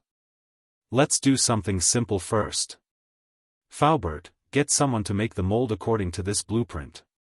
When it's done, send it directly to Yunshan." Faubert couldn't help but go forward to take a look. He couldn't help but frown when he saw that there was only a big circle and a big ball drawn on it. What the hell is this? What use can it be? Young master, this. Chapter 827. Faubert, don't ask first. You'll know in the future. That thing in the back was just a plaything for people to amuse themselves with. The things at the front are more useful, but it's hard to tell now. We need to build something to carry it. The most important thing now is to build the crusher and the high-temperature steam generator. Li Zishuan saw Faubert's confused expression and knew what he was thinking. He quickly explained. "Okay. This old man will arrange it now. These two machines aren't complicated. I'm sure they can be completed within 3 days. Faubert nodded and didn't continue asking. Oh, right. Faubert. Li Zishuan patted his head and suddenly shouted, when you melt the rubber in the high-temperature steam generator, you can add a certain proportion of sulfur. As for how much to add, Faubert, you have to send someone to do an experiment. As far as I know, adding a different proportion of sulfur into the rubber will affect the hardness and wear resistance of the final rubber. The two things I want to make require a certain degree of hardness and wear resistance. Faubert, if you can't make up your mind, you can show me all the vulcanized rubber obtained from the experiment. I'll choose the most suitable one. The rubber extracted from raw rubber latex was called raw rubber. Raw rubber was a kind of linear polymer that was relatively soft and easily melted under heat. After adding sulfur, the rubber could be vulcanized under high temperature. A portion of the carbon-carbon double bonds in the raw rubber would open and form a disulfide bond with the sulfur. This caused the originally linear rubber to transform into a reticulated polymer structure. The vulcanized rubber would also have better physical properties. Raw rubber would crack under heat. Its mechanical properties were poor, its wear resistance was weak, and its texture was soft. After vulcanization, due to the cross-linking between the molecules, the melting point and strength of the vulcanized rubber would increase. Vulcanization of rubber was an indispensable step in the modern rubber manufacturing process. Vulcanized rubber was used in many industrial products, such as tires. Faubert didn't ask where Li Zishuan got all this information from, because he knew it would be a waste of time. His young master seemed to have been born with knowledge. He had too many secrets. Young master, will all the rubber in the future be processed like this? Faubert asked worriedly after pondering for a while. Li Zishuan thought for a moment and replied, most of them should be dealt with this way. What's wrong? Except for a few industrial rubber products that did not need to be vulcanized, most of them needed to be vulcanized. Faubert smiled bitterly and said, young master, in this way, I'm afraid we'll need a lot of sulfur. Where are we going to buy so many? This time, in order to refine the rubber latex, we have almost emptied all the vinegar shops in Jianghu city. As a result, the price of vinegar has increased. If we continue to buy sulfur like this, I'm afraid that the price of sulfur in all the medicine shops in Jianghu city will also increase. If that's the case, then we've committed a sin. In ancient times, sulfur was mainly used for medicinal purposes. The sulfur that Li Zishuan had used to make explosives to blow up the Snake Spirit Mountain was bought from a pharmacy. Sulfur was first used for medicinal purposes in Shenong's Materia Medica. In this book, sulfur was used as a traditional Chinese medicine. It was listed as the third medicine in the medium-grade medicine, and it could cure more than 10 diseases. Faubert was afraid that the large-scale purchase of sulfur by the workshop would cause the price of sulfur to increase. After all, the sulfur in the medicine shops was used to treat diseases. How could they prepare so much in stock? If the patients who needed sulfur for treatment could not afford it, it would be a sin. After listening to Faubert's words, Li Zishuan could not help but feel a little strange. He never thought that refining rubber would cause the price of vinegar in Jianghu city. Of course, he also did not expect that the necessary industrial raw material for the practical use of rubber, sulfur, would be so difficult to obtain. Then let's produce it on a small scale first. Anyway, the two rubber products that I drew for you, Faubert, are not in a hurry to be mass-produced. Faubert, do you have any trustworthy people who are willing to work hard? At this moment, Li Zishuan realized that even if he had a belly full of good ideas, without resources, he would still have to give up. The "don't touch me" carriage from before had not been mass-produced until now. Why? It was not because the workshop lacked manpower or technology, but because they lacked iron. Also, the horseshoes that he made before had not been promoted to the imperial court because of the lack of iron. According to historical records, during the Zhengguan period, the annual steel production of the Tang dynasty was only a few hundred tons. That's right, it was just a few hundred tons. What could a few hundred tons of steel do? It would probably be difficult to arm an army of 10,000 people. Therefore, steel was an extremely important strategic resource for the country. Most of it flowed to the imperial court, and only a small portion was left to the common people. Therefore, no matter how advanced Li Zishuan's workshop was, and no matter how high the production efficiency was, it was impossible to produce a few hundred to 1,000 don't-touch-me carriages in a month. In the end, it was because he did not have a mine. Li Zishuan thought helplessly. "Young master, what are you planning to do?" Faubert asked with a strange expression. "Look for ores, mine ores," Li Zishuan said fiercely. In his previous life, he was a poor loser. In this life, he was a rich second generation. He wanted to be a mine owner. As the saying goes, with a mine at home, one's heart would not panic. That was the logic. "Look for ores?"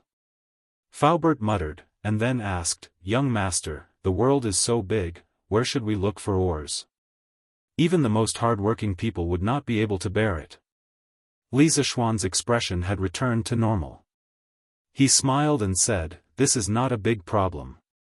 I know the specific locations of a few ores. We just need to send people to look around there." He had just recalled the geography books in his previous life. He knew that there were a few large pyrite ores in the Xianxia area. The so-called pyrite ores were mainly the sulfide of iron. When the time came, he would find a way to refine it. Not only would he be able to obtain iron, but he would also be able to obtain sulfur. Wouldn't that be killing two birds with one stone? Faubert's heart shook again. He thought that his young master really knew everything. He seriously thought about it, and his face revealed a rare embarrassed expression.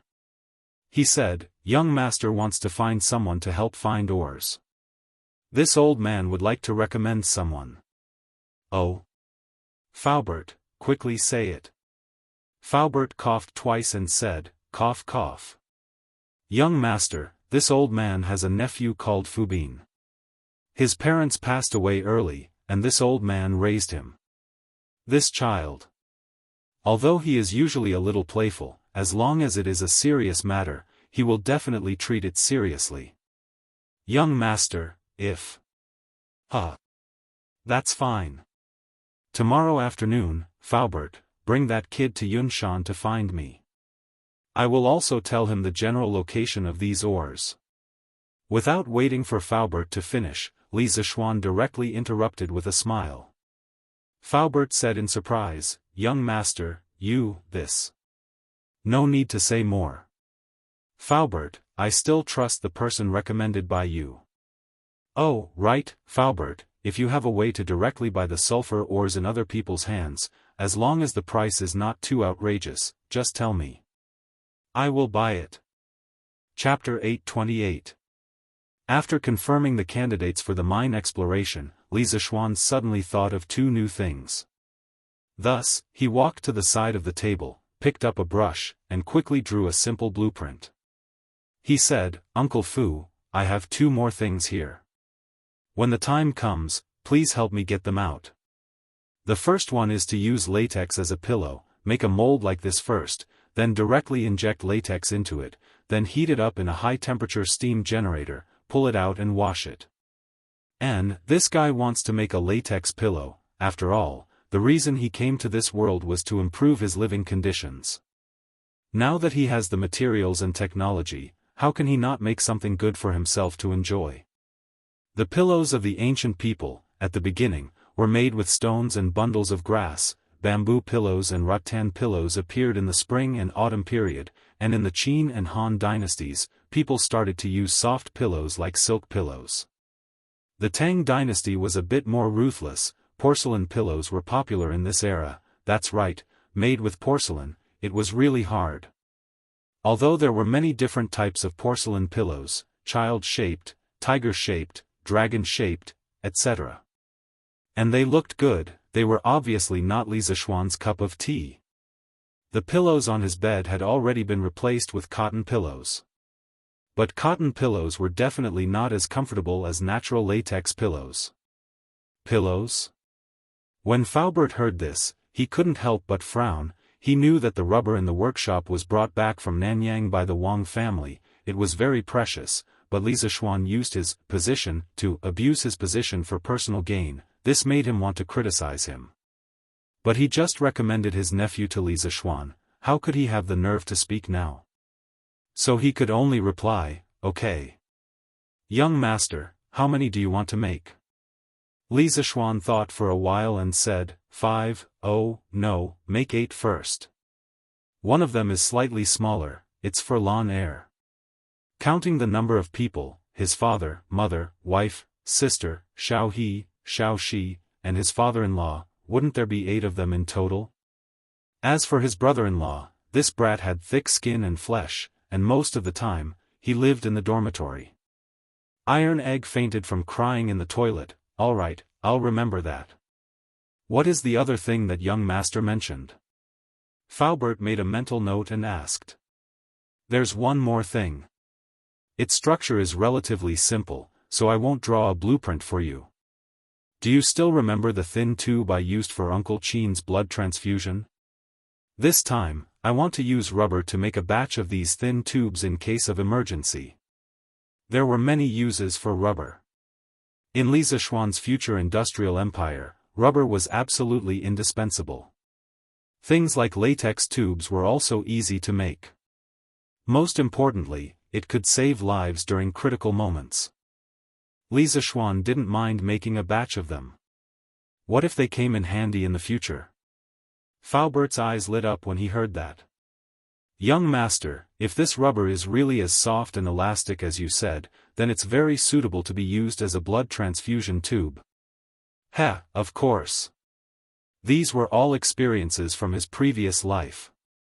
When he returned home from the workshop, he was informed by his parents that someone from the palace had sent a message for him to attend the court meeting the next day. Li Zishuan couldn't help but feel depressed. What court meeting? What did it have to do with him? What could he do if he went?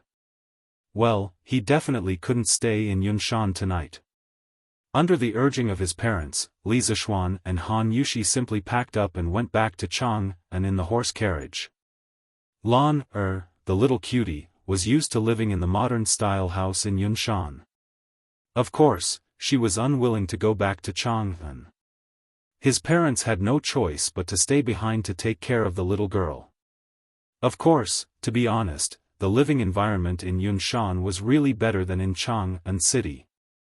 In the evening, Li Zishuan and Han Yushi finally made it back to Chang'an city before the sky turned dark. "Young master, you're back. Sanbao missed you so much." After not seeing Li Zishuan for so many days, Sanbao and Ah Fu, who were standing at the porch, were about to cry when they saw him.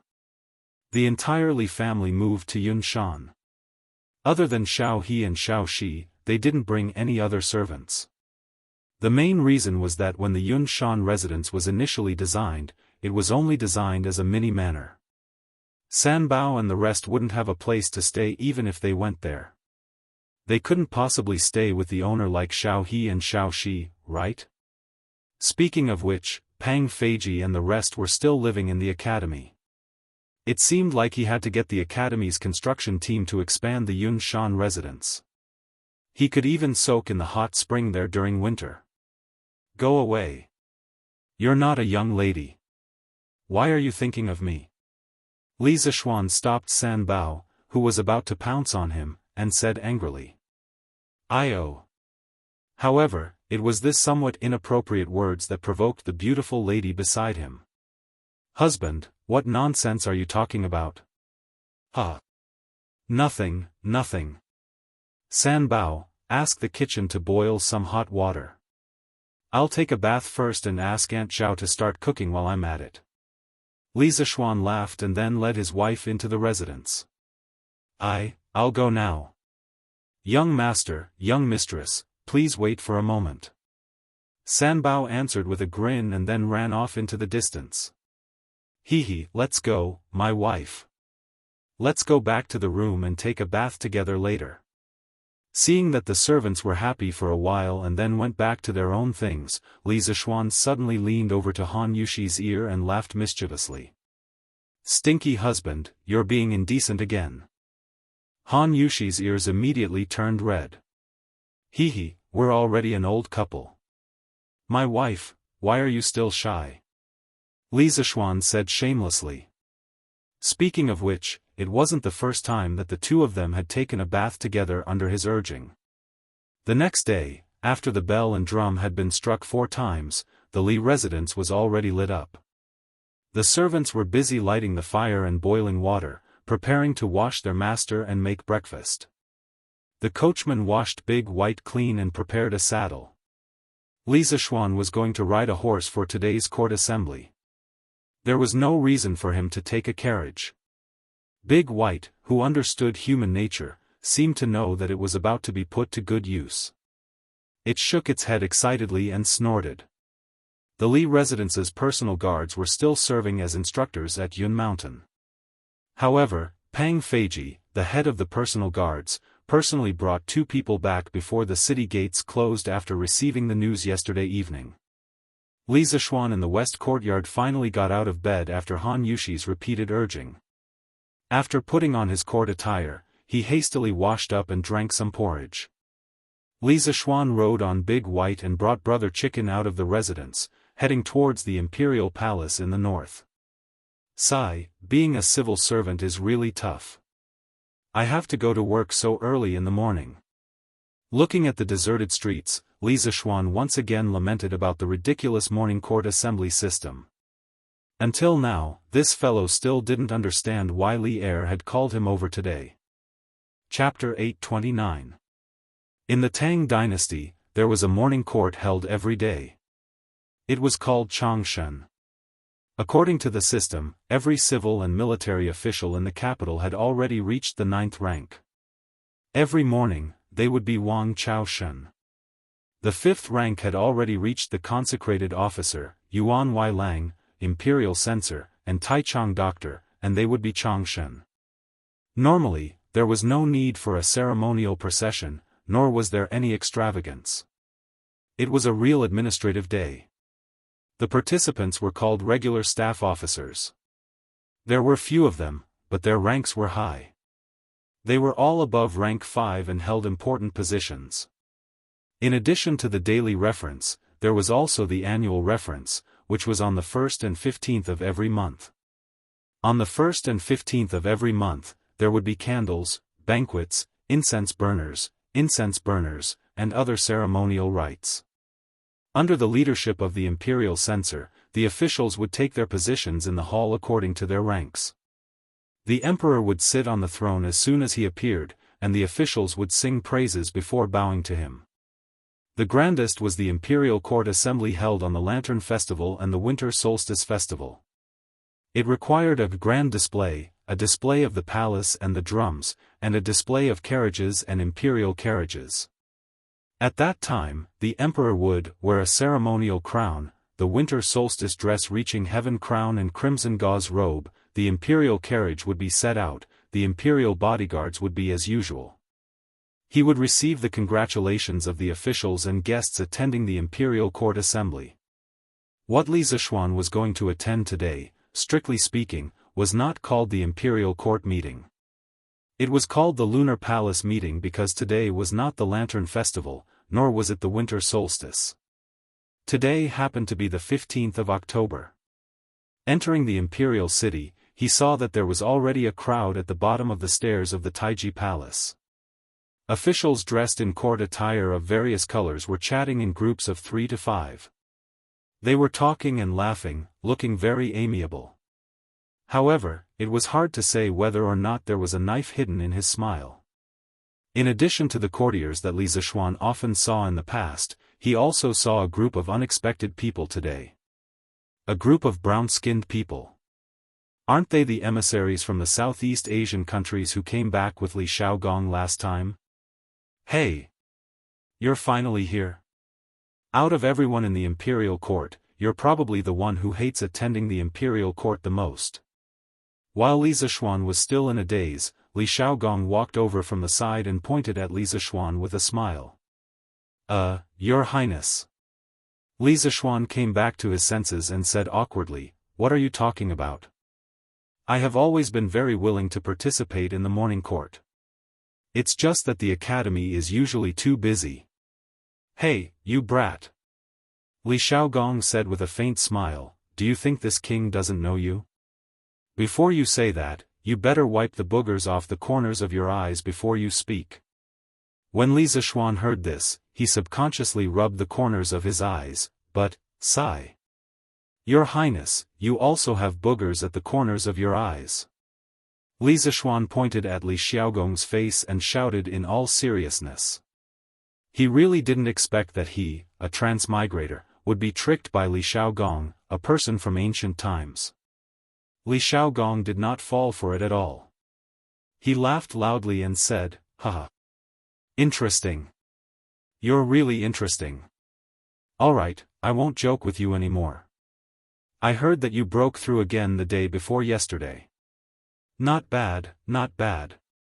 The younger generation will surpass us in time. Right now, your martial prowess is catching up to the old generals of our generation.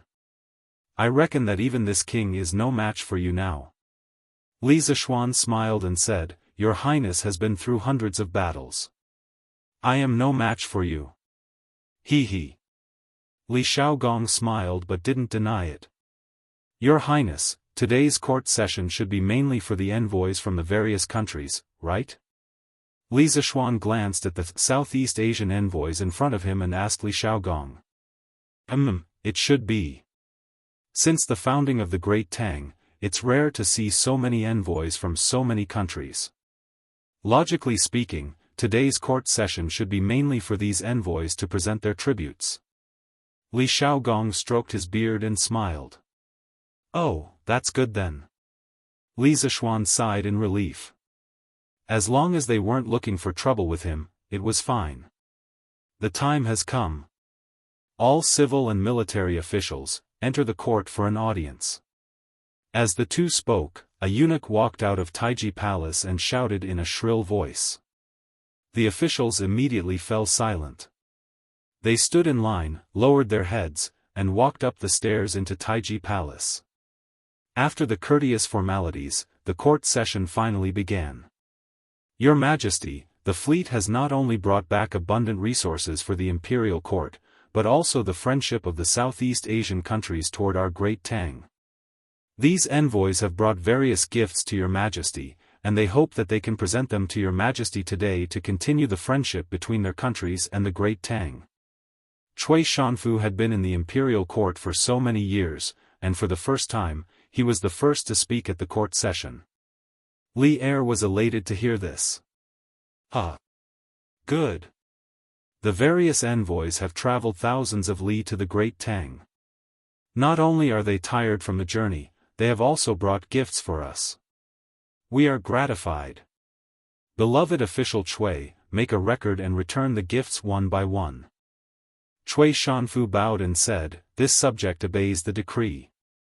The Chamberlain of Dependencies naturally provided a translator to translate Li Er's words into the languages of the various countries. An envoy stepped forward and excitedly said, after the translation, "Envoy Puyatu of Zhenla pays respects to His Majesty the Emperor of the Great Tang. On behalf of my country, Puyatu presents 20 pairs of top-grade ivory, 2 leopards, for top-grade jade, and 5 kilograms of top-grade spices to Your Majesty the Emperor of the Great Tang. I wish Your Majesty the Emperor of the Great Tang good health and longevity." Li Er was pleased with himself, but he smiled calmly and said, "I appreciate the kindness of the King of Zhenla. Puyatu, how have you been in Chang'an these days?" After the Zhenla envoy heard the translation, he immediately smiled and replied, "Your Majesty, Puyatu has been living very well in Chang'an these days. The prosperity and vastness of Chang'an are something that Puyatu has never seen before. 10 Zhenla capitals are not comparable to it. Puyatu hopes that the Great Tang can maintain friendly relations with Zhenla. In this era, as the largest city in the world, no one could resist the charm of Chang'an. Li Er smiled and said, "As long as the countries are friendly to the Great Tang, I will be friendly with them. Puyatu, rest assured." "Thank you, Your Majesty." Puyatu smiled and tactfully retreated. The second envoy came forward and bowed humbly, saying, "The envoy of Funan Kingdom, by Yin Che, pays his respects to Your Majesty. I present 10 pairs of top-grade white jade, 50 high-quality tiger skins, and 2 tiger cubs to Your Majesty. I wish Your Majesty good health." The envoy of Piao Kingdom, by Weiyu, pays his respects to Your Majesty. In this way, the 32 envoys from the small Nanyang countries who came back with Li Shaogong came forward one by one to present their gifts to Li Er. Each gift list was very long, mainly because they were already shocked by the huge fleet of the Great Tang when they came. After coming to Chang'an, they were conquered by the prosperity of Chang'an. In the face of such a powerful country, of course, they would try their best to please. Cui Shanfu, who was suffering, was sweating profusely just by remembering the list of gifts. The courtiers stood by the side, each of them feeling proud in their hearts. The arrival of tens of thousands of countries was a sign of the coming of a golden age. Li Er, who was sitting on the dragon throne, was overjoyed and full of pride. "When I deal with the Turks, I think it will be time to welcome the arrival of tens of thousands of countries." Chapter 830. Aranishan, the Grand Minister of Jianri dynasty, pays his respects to His Majesty the Emperor of Tang. On behalf of my king, Aranishan presents 50 pairs of the best ivory, 30 precious Buddhist scriptures, and a golden jade Buddha statue to His Majesty. May His Majesty the Emperor of Tang be in good health and may Tang prosper forever. As time went by, the gifts presented by the emissaries gradually came to an end. Those who had finished presenting their gifts stood aside leisurely, waiting to see if the gifts presented by the emissaries were as valuable as theirs. For a moment, their faces alternated between joy and annoyance. It was a wonderful sight. What surprised many people was that the last person to present the gifts turned out to be the Prime Minister of a country. Other countries had sent emissaries. What was this Jianri dynasty up to? They had even sent the Prime Minister of a country. Sitting above, Li Er could not help but feel shocked. He straightened up and looked at the middle-aged man who wore a white turban and was as black as a charcoal ball. He said in a low voice, "King Jianri has troubled you. Aranishan, when you return, please express my gratitude to King Jianri on my behalf." Putting aside political factors, the Buddhist scriptures and Buddha statues brought by Aranishan were very much to Li Ernyan's liking. When Li Ernyan was young, he had formed an indissoluble bond with Buddhism because of his physical condition. Moreover, starting from Li Yuan, the entire Li family respected Buddhism very much. Of course, the Li family also respected Taoism very much. This family believed in both Buddhism and Taoism. As for the Buddhist scriptures that came from the Jianri dynasty, they were simply too precious. To a true Buddhist enthusiast, they were priceless treasures. This was not an exaggeration at all, because Jianri dynasty had a great background. In terms of land area, it was currently the largest country in Southeast Asia. In terms of geographical location, it was the later northern India, and India was the birthplace of Buddhism. Oh, speaking of Jianri dynasty, there was one person who had to be mentioned, Chen Xuanzang. Counting the days, it would be next year. This guy would start to go to the west to seek scriptures. This was not journey to the west, but a real trip to the sacred land of Buddhism to seek the true scriptures. In fact, this year, Xuanzang had written to Li Er that he wanted to travel west to seek Dharma. However, Li Er did not approve of it. However, Xuanzang had already made up his mind. In the second year of Zhengguan, Xuanzang, who was 29 years old, started his journey west to seek Dharma. In the 5th year of Zhengguan, an eminent monk with a dusty face came to India. He traveled to the states of India and preached the teachings of Mahayana Buddhism. He became famous and attracted the attention of King Jianri. He was Qin Xuanzang from the Tang of the East. King Jiari specially held an open meeting for Xuanzang in Kun City, the capital. More than 20 princes and more than 5,000 senior scholars of Mahayana Buddhism and Brahmanism attended the meeting. Xuanzang preached the doctrine of Mahayana Buddhism, and no one could refute him. Therefore, he was given the title of Mahayana Heaven. After the meeting, King Jiari invited Xuanzang to ride an elephant around the world and preach. For a time, the China fever in India started. In fact, it was also an opportunity to unify the doctrines of Buddhism and eliminate disputes. Thank you, Your Majesty. Aluo will definitely convey His Majesty's goodwill to my king. In addition, my king has entrusted you with a task, and I hope Your Majesty can agree to it. Aluo Nazhun bowed to Li Er and said with a smile. After hearing the translation from the translator of Honglu Temple, Li Er raised his eyebrows and said, "Please speak." Aluo Nazhun pursed his lips. Under the gaze of everyone in the hall, he slowly explained the purpose of his visit. Your Majesty, my king admires the culture of the Tang Empire very much and is willing to build a good relationship with the Tang Empire for 100 years.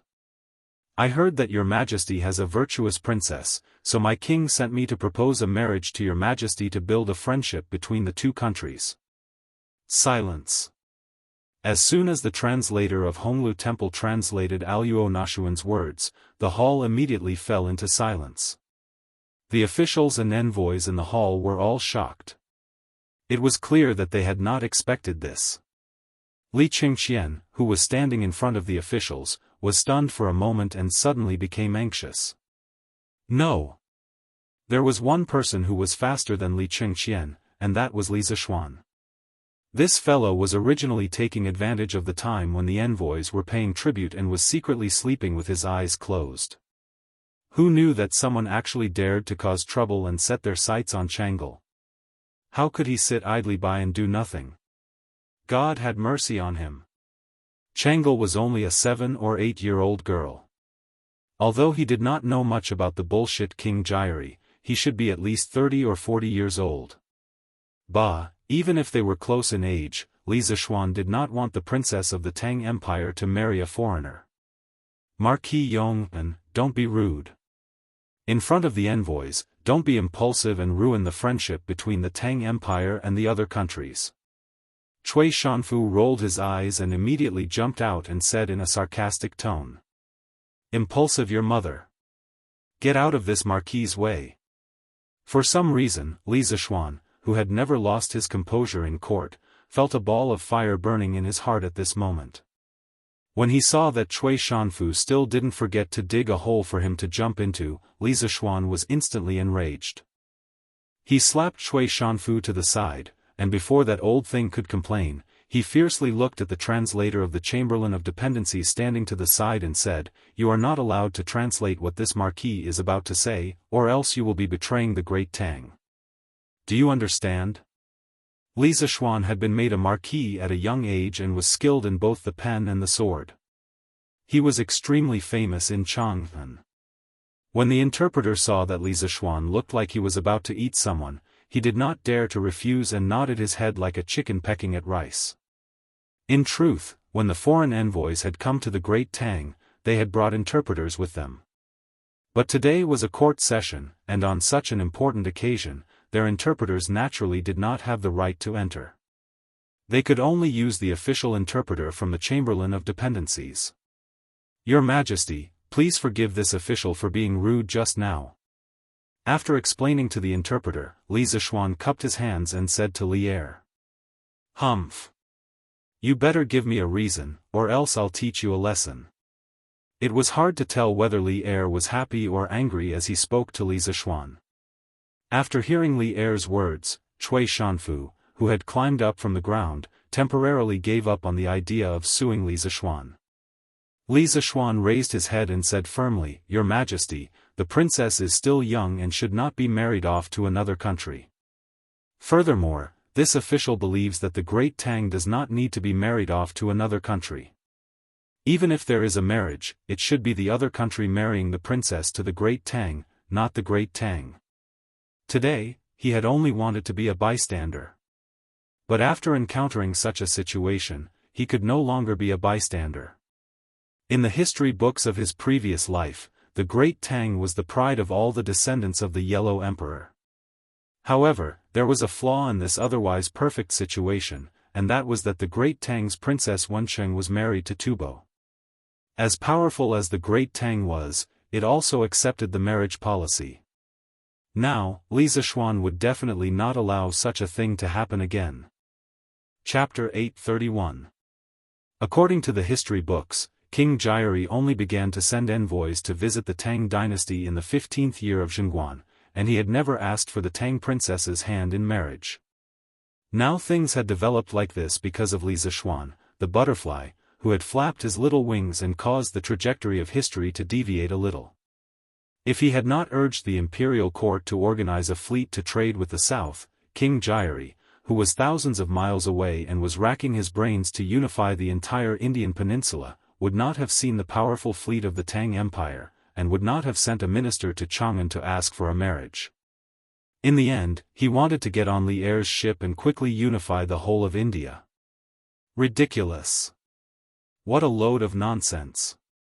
During the Western Han dynasty, Zhao Jun went out of the frontier and created the eternal story of the Han people and the Xiongnu.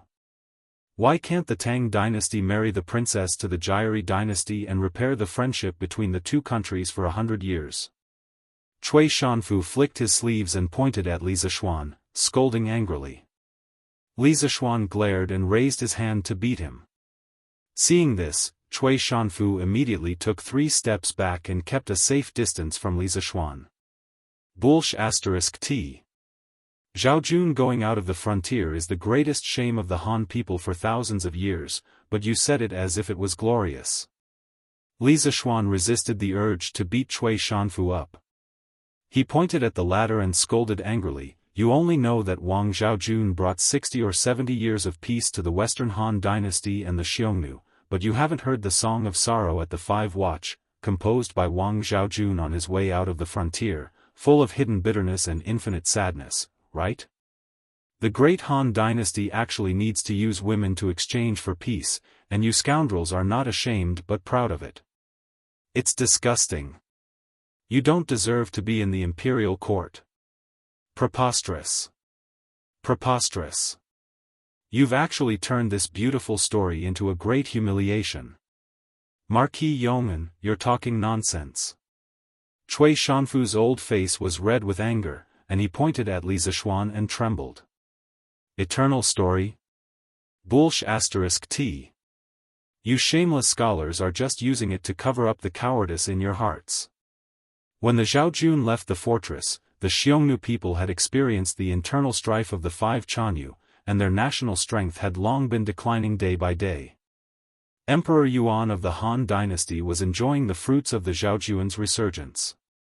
3 years after the establishment of the Zhaojun, he had destroyed the Chanyu of Jiji in the western region. The Western Han dynasty could be said to be like the sun in the sky. Xianxia only came with the mentality of joy and fear. Why would there be a need for a political marriage? It was because some cowards were insatiably greedy and satisfied with the status quo. They wanted the so-called eternal peace, and then ruined the life of a good girl for no reason. A Xiongnu leader who had been beaten into submission had come to the suzerain kingdom to pay a court visit. Not only did he enjoy good food and drinks, he even brought home a beauty. Don't you think this is laughable? That was fine. What was even worse was that after Xianxia passed away, Lady Zhao went to court and became the emperor. She requested to return home but was rejected. She could only remarry Xianxia's eldest son. In the end, she lost all will to live and died by poison. The swords of the Han people are not used against foreign enemies, but they are used against the women of their own country. Don't you feel ashamed? Furthermore, did the Han people manage to achieve peace through marriage? During the rebellion of the 8 princes of the Western Jin dynasty, the Xiongnu, Xianbei, Jia, Chang, and Di tribes took advantage of the chaos to rebel against the Jin dynasty. The Han people were almost wiped out by the foreign tribes. Reality proved that a wolf will always be a wolf and will never become a loyal dog. It is because there are many people like you that there is such a so-called eternal story to deceive the people and fool the world. Li Zishuan's eyes were red and he was crying tears of blood as he complained to Cui Shanfu angrily. The eternal story that had been glossed over for hundreds of years was exposed by Li Zishuan, revealing the bloody scars of history. All the officials in the hall were silent. Even the righteous defender Wei Zheng, who always liked to nitpick, did not say anything. Instead, he had a thoughtful look on his face. Unlike the end of the Ming dynasty and the Manchurian Qing dynasty, most of the officials in this era had strong ethnic feelings. It could only be said that everyone's ethnic backbone was still there. Cui Shanfu wanted to say something, but when he saw that none of the officials stood up for him, he immediately felt a little scared. This was because the Cheng Yaoji next to him was glaring at him like a tiger watching its prey. If he continued to speak, he would probably be beaten up again. Because the translator of the Chamberlain of Dependencies was stuck at this time, the envoys of the various countries could only see an extremely young official arguing fiercely with the official of the Chamberlain of Dependencies who had brought them here. But the sad thing was, they could not understand what the two were arguing about. They could only give the translator of the Honglu Temple a look, especially Alone Nazhan of the Jiari dynasty. At this moment, he was like an ant on a hot pan, extremely anxious. If Cui Shanfu had not warned them not to speak carelessly in the court, Alone Nazhan would have jumped out to criticize the translator for not doing his job. But after receiving Li Zishuan's warning, even if the translator of the Honglu Temple was criticized by Alone Nazhan, he would definitely not dare to translate for the envoys. As the saying goes, spoilers may feel good for a while, but the whole family will feel bad. In order to preserve his life, he did not dare to spoil Alone Nazhan and the others. Good. Well said. I, Old Cheng, have not read many books and do not understand many principles. But I, Old Cheng, only know that those who use women to exchange for peace are definitely cowards without balls. Our great Tang does not need to use women to exchange for peace. The princess cannot marry. Little Xian is right. If anyone is to marry, it should be the princess of the Jiari dynasty who marries into the great Tang.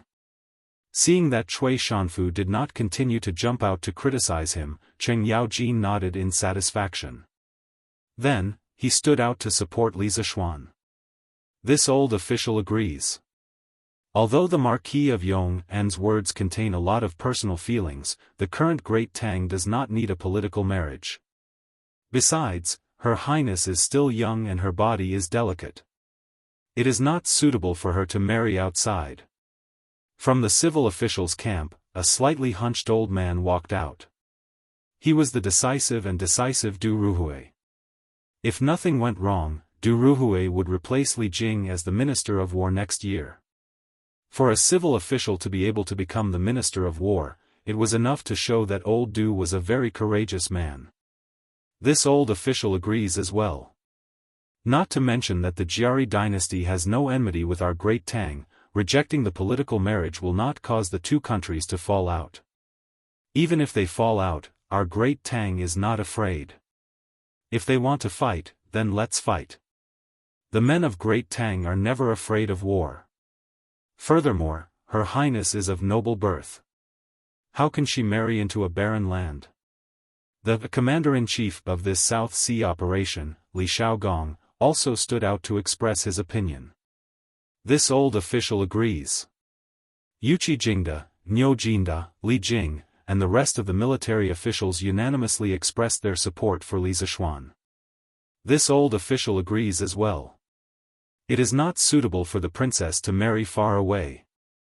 After hesitating for a moment, Fang Xianling also expressed his opinion along with Zhangsan Wuji. At this point, the civil and military officials had basically reached a consensus. That is, no political marriage, no marriage to the princess. Chapter 832.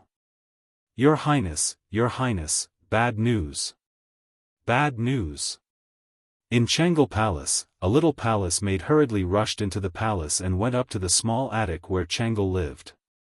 She said in a panic as she ran. Chang'e, who was sitting by the window and reading a newspaper, couldn't help but turn around when she heard the commotion. She frowned and asked, "Li, what happened to make you so flustered?" Li didn't even have time to catch her breath and hurriedly said, "Your Highness, bad news. The Prime Minister of the Jianghu dynasty proposed to His Majesty in the court. Their king wants to marry your Highness as his consort." Clap. As soon as the little palace maid finished speaking, the newspaper in Chang'e's hand fell to the ground with a clap. Her little face instantly turned pale and her pair of lively eyes lost their luster. Political marriage. These two words subconsciously appeared in Chang'e's mind. Although she knew from a young age that she was born in a royal family and could never decide her own marriage, she had never thought that something like a political marriage would fall on her head. She couldn't help but feel a trace of sadness in her heart. Who was King Jianghu? How old was he? What did he look like? Which country was he the king of? She didn't know any of the information, but she had to accept her father's arrangement and marry a person she had never met before. How sad. What did my father say? After a long time, Chang'e, whose heart was in a mess, raised her head and asked with tears in her eyes. Your Highness, I don't know. I heard from Shaoluan Z outside Taiji Palace that King Jianghu wanted to marry your Highness, so I immediately rushed over. When I came back, the Marquis of Yong'an was arguing with the Chancellor of the Honglu Temple. Hearing Chang'e's question, Li frowned and said with a bitter expression. Marquis of Yong'an? Li, you're saying that Brother Xiao Xian also went to court today? Chang'e, who had just felt that the sky was falling and the earth was collapsing, heard the words Marquis of Yong'an from Li and immediately seemed to have found a faint light in the darkness. Her tone was not as desperate as before and seemed to have a trace of vitality. Yes, your Highness. It is said that His Majesty personally issued a decree for the Duke of Yong'an to attend today's court conference. Lear wanted to say that even if Empress Zhongsun came, she might not be able to help in such a big matter as the political marriage. Li Zishuan, the Marquis of Yong'an, had even less hope. However, when she saw Chang'e's expectant expression, she buried these words in her heart. A glimmer of hope rose in Chang'e's heart. She hurriedly said, then. Li, quickly go and find out what my father has decided. I don't believe. Father would be so heartless. I don't believe that big brother little Xian would watch with folded arms and remain indifferent. Of course, the last sentence was only said to herself in her heart. Yes. Your Highness, please wait here.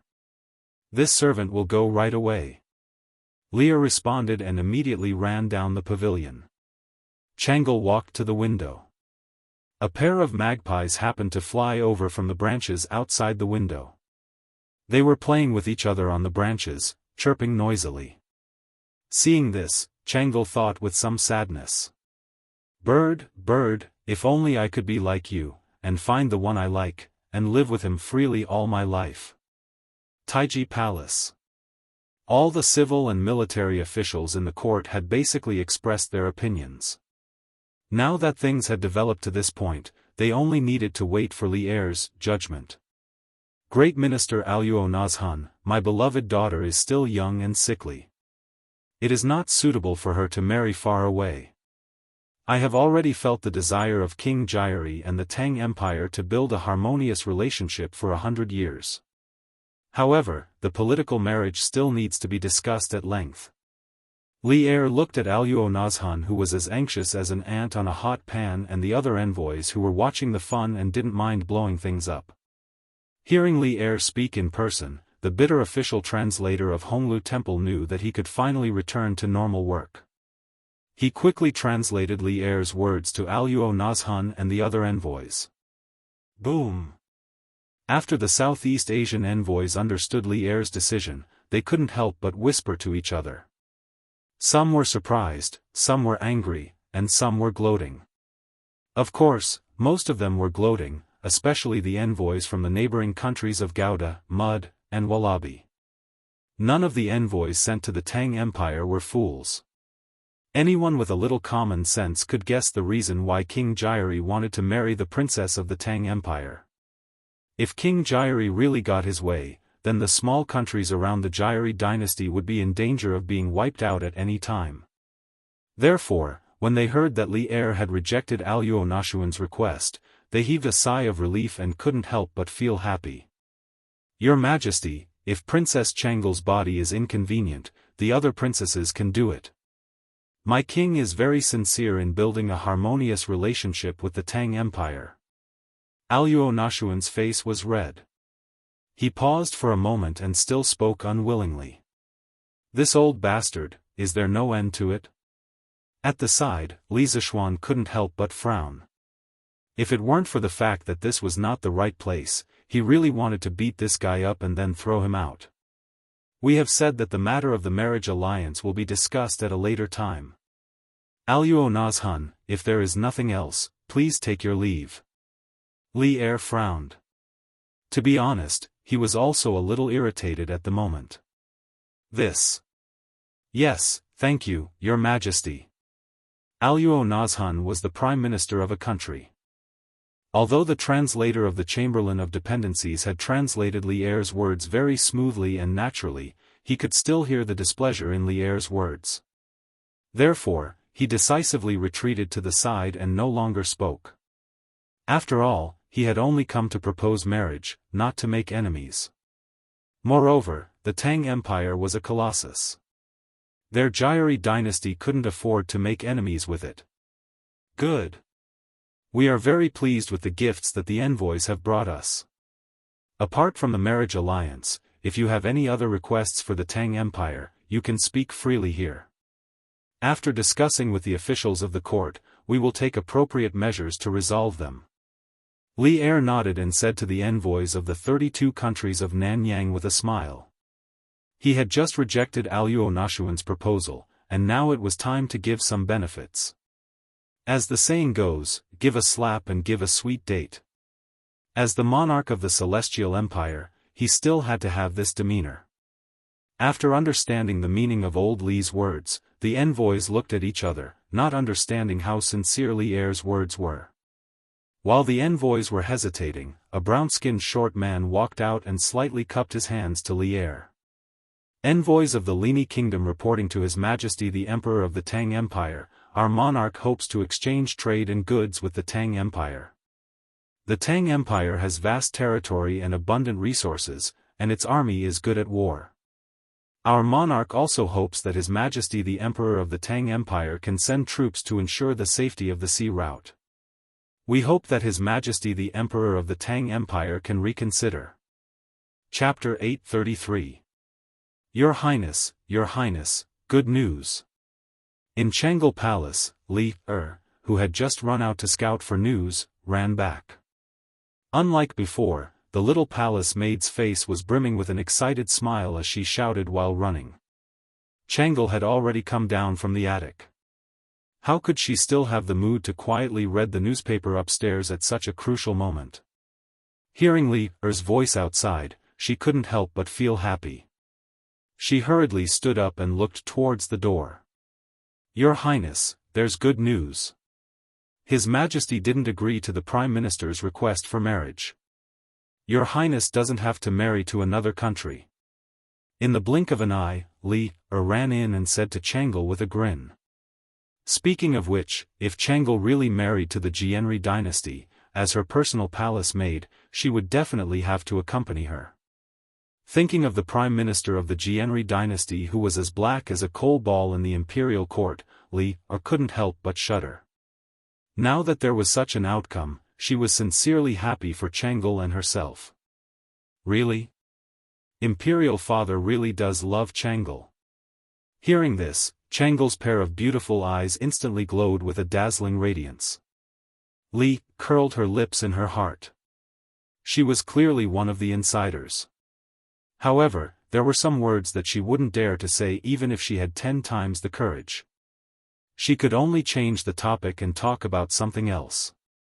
Your Highness, just now in the imperial court, the Marquis of Yong scolded Minister Cui badly in order to prevent you from marrying. But the Marquis of Yong really good scolding. Listening to those words makes this servant feel relieved. Hearing Li mention Li Zishuan, Changle's heart couldn't help but thump violently. She restrained the abnormal expression on her face and pretended to be calm as she asked. Oh. Li, quickly tell me, what did Brother Xiao Xian scold in the imperial court? Yes, it's best if you tell me everything without missing a single word. Do you want to tell me everything? Li was instantly dumbfounded. Although she enjoyed listening to some words, how could it be so easy for her to repeat them without missing a single word? Li, quickly tell me. Changle urged impatiently. Oh, Li scratched her head and began to recall with a frown. Cui Siqing first compared Her Highness with Zhao Jun of the Western Han. Along with Li's narration, Changle finally found out how intense the debate in the imperial court earlier was and how much Li Zishuan had done for her. The dignified Dark Han dynasty actually needs to use women to exchange for peace, yet scoundrels like you actually don't feel ashamed and instead feel proud of it. Simply disgusting. An eternal story? **T.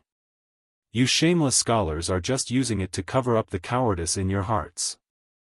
The swords of the Han people are not used against outsiders, but you use them to deal with the women of your own country. Don't you feel ashamed? A wolf will always be a wolf, it will never become a loyal dog. It's precisely because there are so many people like you that there's such a thing as an eternal story to deceive the people and fool the world. Li Zishuan's hoarse shout seemed to be ringing in Changle's ears. Changle couldn't help but be dazed. Brother Little Xian, thank you. Thank you for working so hard for Changle. Taiji Palace. The emissary of Lini Kingdom's request for trade made the other emissaries restless. Emissary of Funan Kingdom, reporting to His Majesty the Emperor of Tang. Before I left, our monarch also said that he hopes to trade with Tang. Everyone in Funan Kingdom loves the porcelain and silk of Tang and hopes to use food and spices to exchange for them.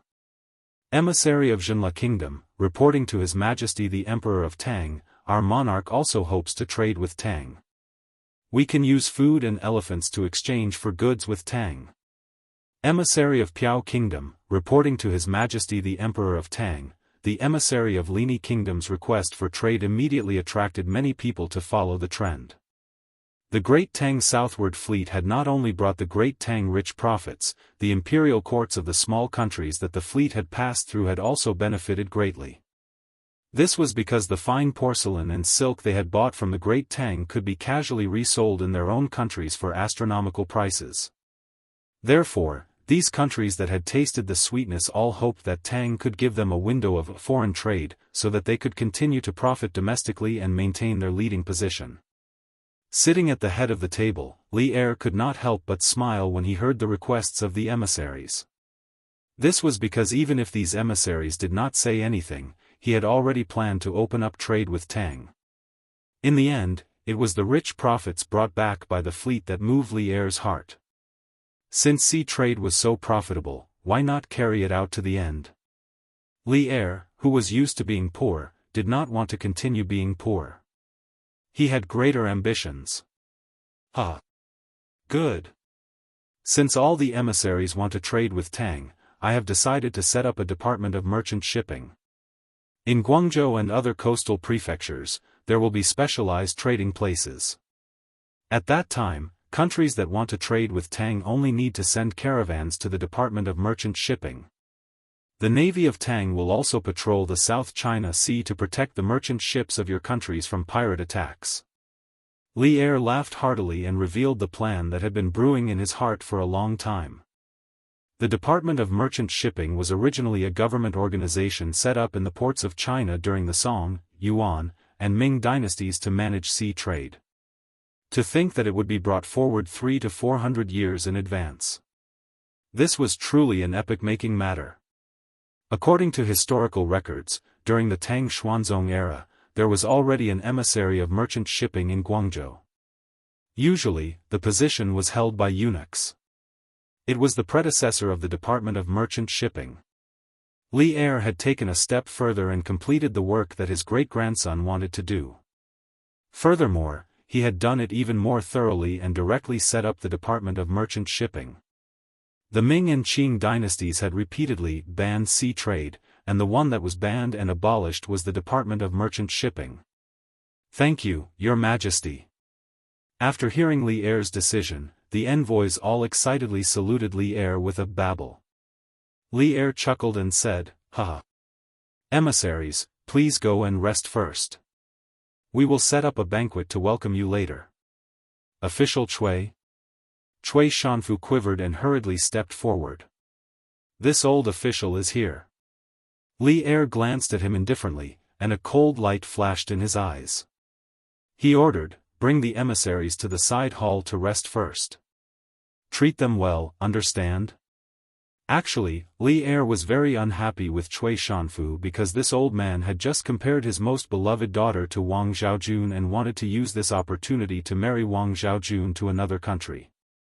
It would be strange if he was happy in his heart. If there was a good opportunity, he really didn't mind killing Cui Shanfu. This old official obeys the decree. Cui Shanfu didn't notice the cold light that flashed in Li Er's eyes and bowed with a businesslike attitude. Chapter 834.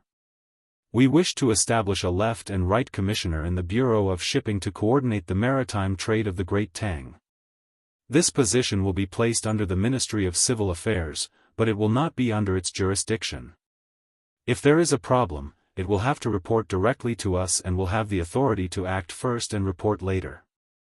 In Taiji Palace, after Cui Shanfu led the emissaries of the 32 Nanyang countries to a side hall to rest, Li Er looked down at the officials and asked, "The left and right commissioner of the Bureau of Shipping?" The officials couldn't help but look at each other in dismay. This emperor was truly too domineering. Earlier, he had announced that he wanted to establish the Bureau of Shipping without discussing it with them, and now he was directly informing them of the personnel structure of the Bureau. He was simply too domineering. But some people began to think. The imperial court had sent a large fleet south to trade, and the enormous profits it had made everyone understand just how vast the wealth of the sea was. If it was as Li Er said, the commissioner of the Bureau of Shipping would have far too much authority, and at the same time, the profits from this position would be astonishing. It was clear that this was a lucrative job. "Your Majesty, the Commissioner of the Bureau of Shipping is of great importance, and tens of thousands of dollars will be handled every day.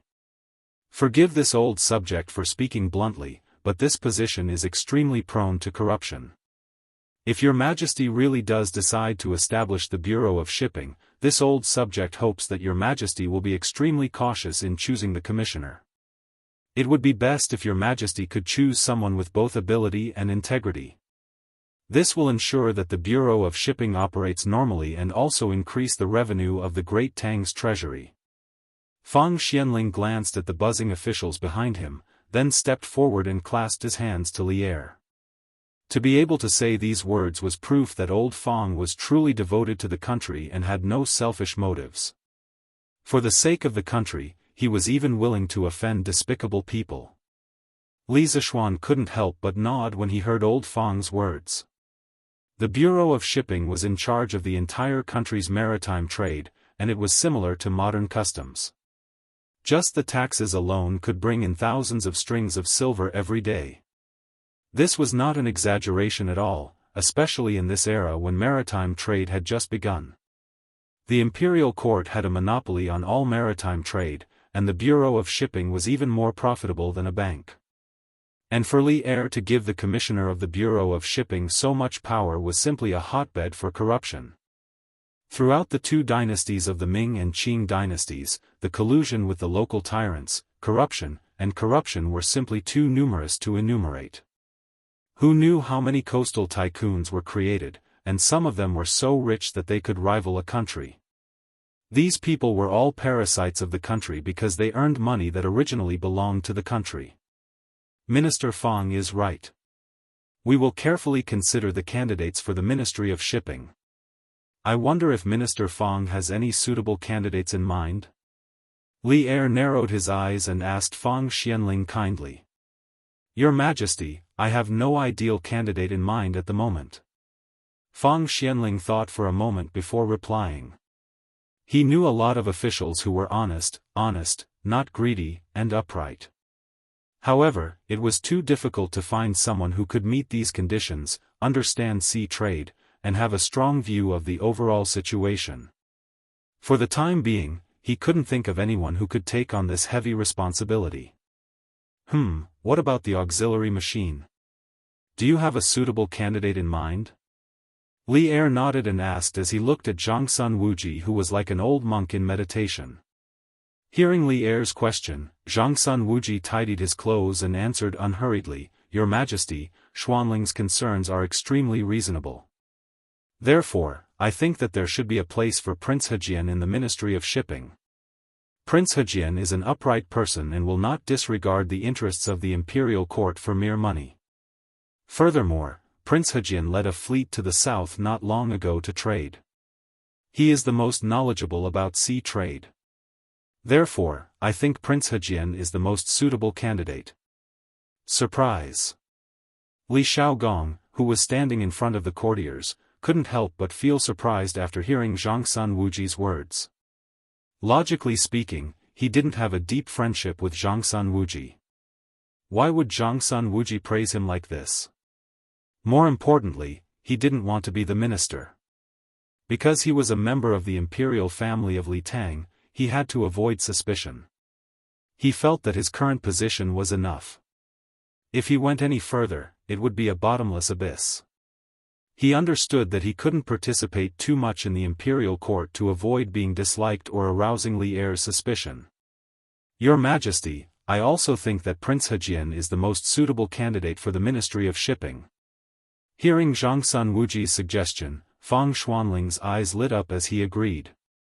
He didn't think of Li Xiaogong previously. Now that Zhangsun Wuji said this, he instantly felt that Li Xiaogong was the most suitable candidate. Yes, that's right. Xiaogong is indeed suitable. Li Er's gaze turned and looked at Li Xiaogong. Just as he was about to speak, Li Xiaogong quickly stepped forward and cupped his hands. Your Majesty, the Ministry of Shipping is very important.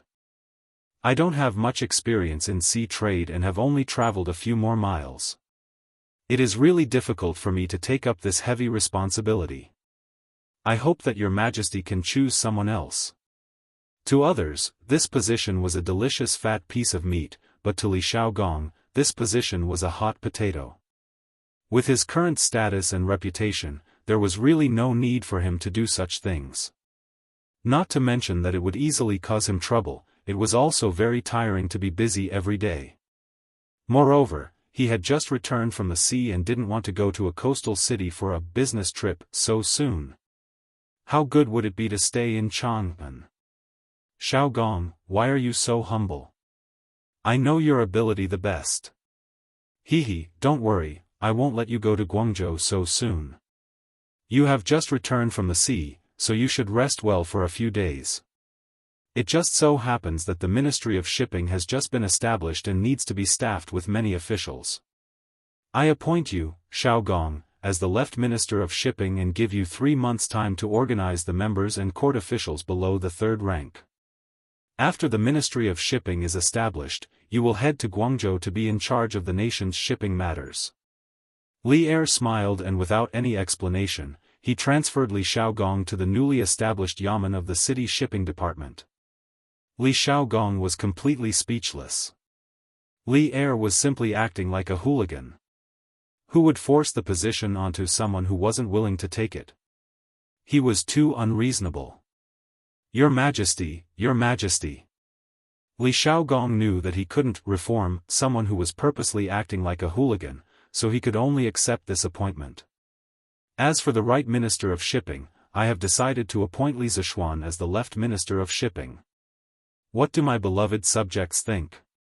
Li Er smiled with satisfaction and then used the same trick again. He extended his fangs towards Li Zishuan, who was leaning against the wall and half asleep. F***ck. Old Li, don't trick me. Your Majesty, I don't think so. I'm only 15 this year, I just celebrated my 15th birthday last month. My ability is limited and I'm afraid it will be difficult to convince the masses. Moreover, I've been prone to seasickness since I was young. If I go to Guangzhou, I might lose my life. Furthermore, I still have to teach and educate people in Yunshan and nurture talents for the Tang Empire. I really can't leave. Your Majesty. Chapter 835. Shameless, lying through his teeth, shameless to the extreme. Li Er's mind was instantly filled with these words when he heard Li Zishuan's lousy excuses to evade the position of right supervisor of the Department of Shipping. If it weren't for the fact that he wanted to maintain his demeanor as a ruler, he would have already kicked Li Zishuan's butt. Water sickness? Seasickness? You're a Grandmaster level expert. You can fly for half a day without getting dizzy, so how could you get dizzy from this? Li Er felt that if he believed Li Zishuan's nonsense, then he would really be a retard. Bastard! Zhen saw that you had a good understanding of sea trade, so Zhen gave you the position of right supervisor of the Department of Shipping. You better not fail to appreciate kindness. Moreover, you don't have to stay in Guangzhou for long. You only need to help set up the internal system of the Department of Shipping. Li Er glared at Li Zishuan and said frantically. Li Zishuan inwardly curled his lips. Old Li said so much just to give him a job. Seeing that this young master has a good understanding of sea trade, TSK, Li Zishuan really wanted to say, please don't look down on me. Just treat me like I'm invisible. That's right, this fellow didn't want to improve himself. Now that he was the founding marquis, what else could he ask for? In any case, it was unlikely that his title would rise during Li Er's reign. As for the actual position, what did he need that for? He was already busy enough managing such a large academy. He just wanted to be an idle marquis. However, the latter half of Li Er's words surprised him. He didn't think that old Li would make such a big concession in order to poach him to the Department of Shipping. Your Majesty's praise is too much. This subject's talent is shallow and cannot be worthy of your Majesty's attention. I hope that your Majesty can choose someone else. He couldn't agree. Even if he didn't have to go to Guangzhou, he definitely couldn't agree. He couldn't make himself uncomfortable. Marquis Yong and national affairs should be the most important thing. Since you have the ability, why don't you use it to your advantage and serve the court? His Majesty trusts you so much. You should live up to His Majesty's trust. Fang Xianling couldn't stand it any longer.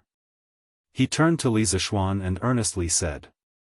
In truth, old Fang also felt that Li Zishuan was quite suitable for the position. After all, Li Zishuan was the first person in the entire Great Tang to propose the idea of organizing a fleet. Li Zishuan's teeths. Moreover, Li's wealth was so great that he probably wouldn't be tempted by the temptation of money. It could be said that apart from his age, apart from Li was the most was Li's. His court is dismissed. Li Er, who was sitting at the head of the table, was furious at Li Zishuan's stubbornness.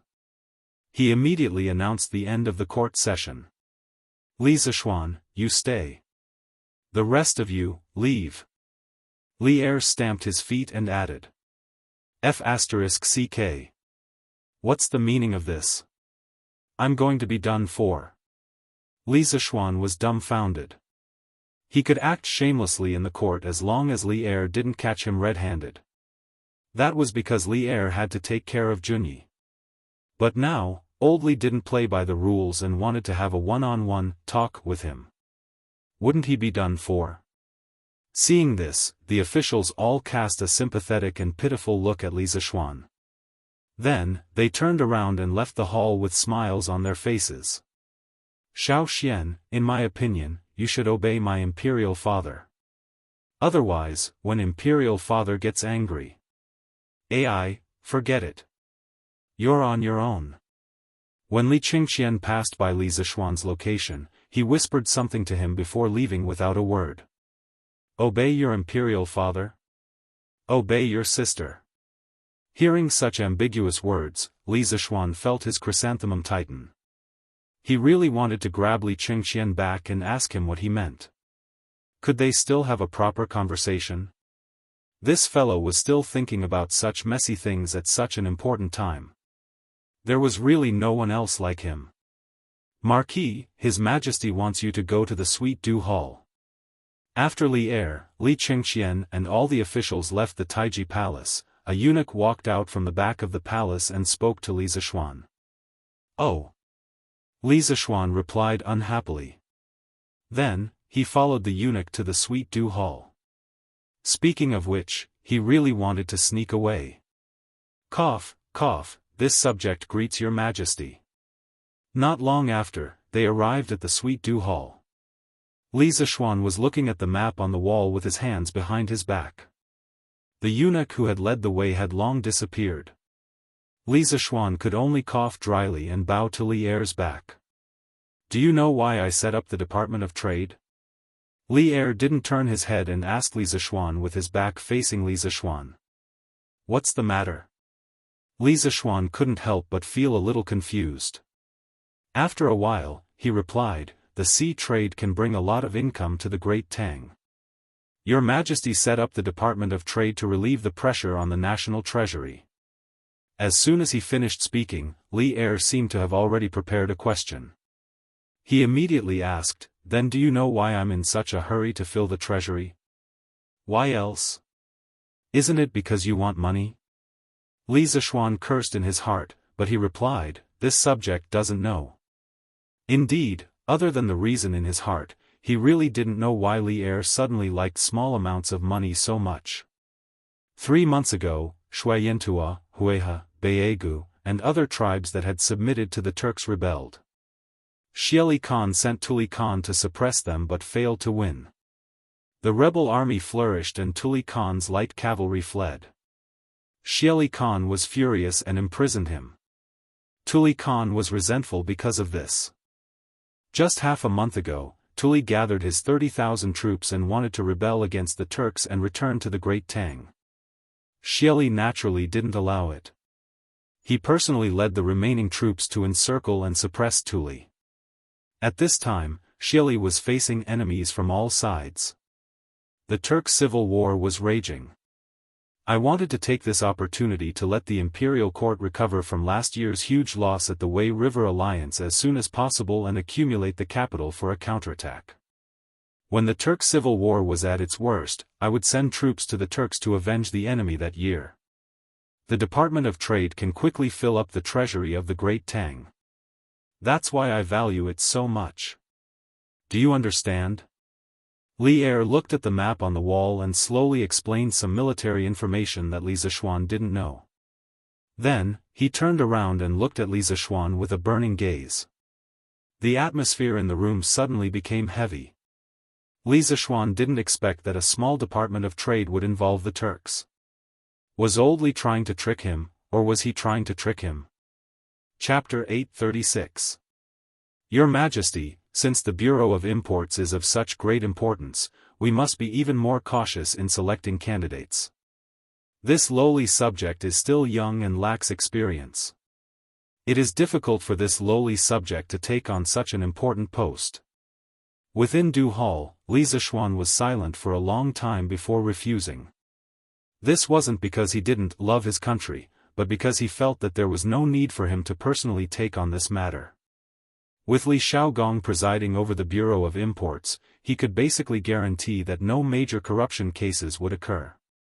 Other than helping to perfect the Great Tang's custom system, he really couldn't think of anything else he could do. In addition, he felt like old Li was trying to trick him.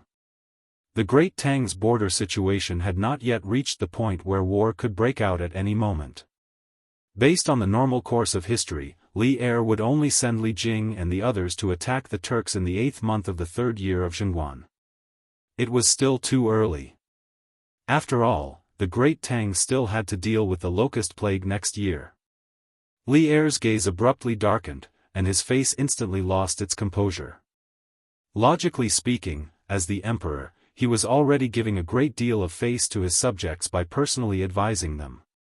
However, Li Zishuan was still as stubborn as a dead pig that wasn't afraid of boiling water. He couldn't help but feel annoyed. Humph. Still young? Lacking experience? Brat, you've done so many things, but which one of them is something that someone as young as you can do? Based on what you're saying, shouldn't we also remove you from your marquis title? Since ancient times, has there ever been a 15-year-old marquis? Even Hua Zubing, despite his illustrious achievements on the battlefield, was only made a marquis champion at the age of 20. Li Er walked down from above and stopped 5 steps in front of Li Zishuan. Li Zishuan was a little anxious at these words. It was fine if he didn't become an official, but he had to have a title of nobility. This sort of thing was the foundation of a feudal society where one would not be bullied. Cough, cough, Your Majesty is the sovereign of the 9 and 5, so your words naturally carry enormous weight. How can you take back a title you've bestowed? Li Zishuan awkwardly smiled. Humph. Li Zishuan angrily flicked his sleeves. If it weren't for the emperor's prestige, he would have stripped Li Zishuan of his title. Tell me, what do I have to do to make you willingly take up a position in the Department of Shipping? As long as the request is not too excessive, I will consider it. Since ancient times, there was no lack of officials begging the emperor to become an official. But now, he, the emperor, actually had to beg his officials to become an official. This made Li Er gnash his teeth in anger. However, in his opinion, if he wanted to build the Department of Maritime Trade from scratch, quickly establish it from scratch, and quickly display its proper functions, he must find someone with a long-term vision, a free mind, and a true understanding of maritime trade to manage it. Although Li Zishuan had personally gone to sea before, in terms of ideas, he was far inferior to Li Zishuan. Letting Li Zishuan be the head of the Department of Maritime Trade and overseeing the overall situation, and then letting Li Zishuan be the second head of the Department of Maritime Trade and be responsible for formulating the specific rules and regulations. In Li Er's opinion, this was the most perfect personnel allocation. Your Majesty, I am greatly indebted to the Empire. As long as the Imperial Court needs it, I will do my part even if I have to go through water and tread on fire. This kind of thing where I haven't even done anything yet is definitely not something I can do, Li Zishuan said with awe-inspiring righteousness. Li Er snorted and said, You brat, don't take it for granted. If you continue to dawdle, don't blame me for being impolite. Your Majesty, I want a few mines. As soon as Li Zishuan finished speaking, Li Zishuan hurriedly called out. Mines? You brat, you want iron ore? Li Er's face suddenly became serious. For a feudal emperor, iron ore was a very sensitive thing. During the spring and autumn period, Guanzhong of the state of Qi proposed the salt and iron monopoly policy in his Guanshanhai theory. It allowed the state of Qi to quickly become rich and become the first hegemon of the spring and autumn period. However, although Guanzhong was highly respected by later generations, in the hundreds of years after his death, other than Xiangyang who was determined to reform, there were very few people who followed his policy of strengthening the country. It wasn't until the time of Emperor Wu of the Han dynasty that the imperial court, due to years of expeditions against the Xiongnu, that the central government's finances were gradually emptied. The rich people of China, smelting and boiling salt could make a fortune of tens of thousands of gold, but it wasn't for the urgent needs of the government. Only then did Emperor Wu of the Han dynasty realize the importance of smelting and boiling salt to the country's tax collection. Thus, it gave birth to the salt and iron monopoly policy that was implemented intermittently in the history of China for more than 2,000 years. The so-called salt and iron monopoly meant that the right to smelt iron and boil salt was all taken over by the central government. However, it was important to note that the salt and iron monopoly was not the salt and iron official monopoly. In terms of smelting iron, it was implemented between the state and the private. The state generally implemented a monopoly policy on all mining resources. As long as the private found a mine, it would immediately be protected and sealed by the state. The ruler controlled the pricing power of the ironware and bought and sold all the ironware that was produced. Under these conditions, the imperial court opened up the smelting workshop industry and allowed the private merchants to operate it. The added value would be 70% for the merchants and 30% for the ruler, which was equivalent to a 30% income tax. However, due to the unavoidable problems of the bureaucratic system, the salt and iron official monopoly also had some serious problems. In order to complete their tasks, the official ironware only focused on production. Most of the ironware produced were large farming tools that were not suitable for farmers to use. Not only that, the official ironware also had problems such as high cost, low quality, not being able to choose, not being able to buy, and forcing farmers to work. More importantly, the price of the official salt and iron was expensive, and many poor people could not afford it. During the Eastern Han Dynasty, the ruler removed the salt and iron monopoly policy and implemented a tax system. The three kingdoms and two Jin focused on purchasing, and the tax system was implemented during the Northern and Southern dynasties.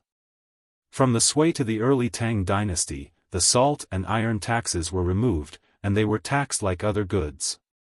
After the Tang-Ungshi rebellion, due to financial difficulties, the salt and iron monopoly was implemented once more.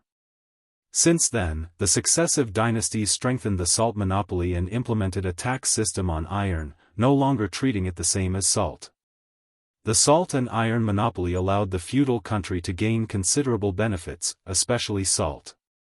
It had always been the most important monopoly product that the feudal government firmly controlled, and the income from it was an important source of income for the successive governments.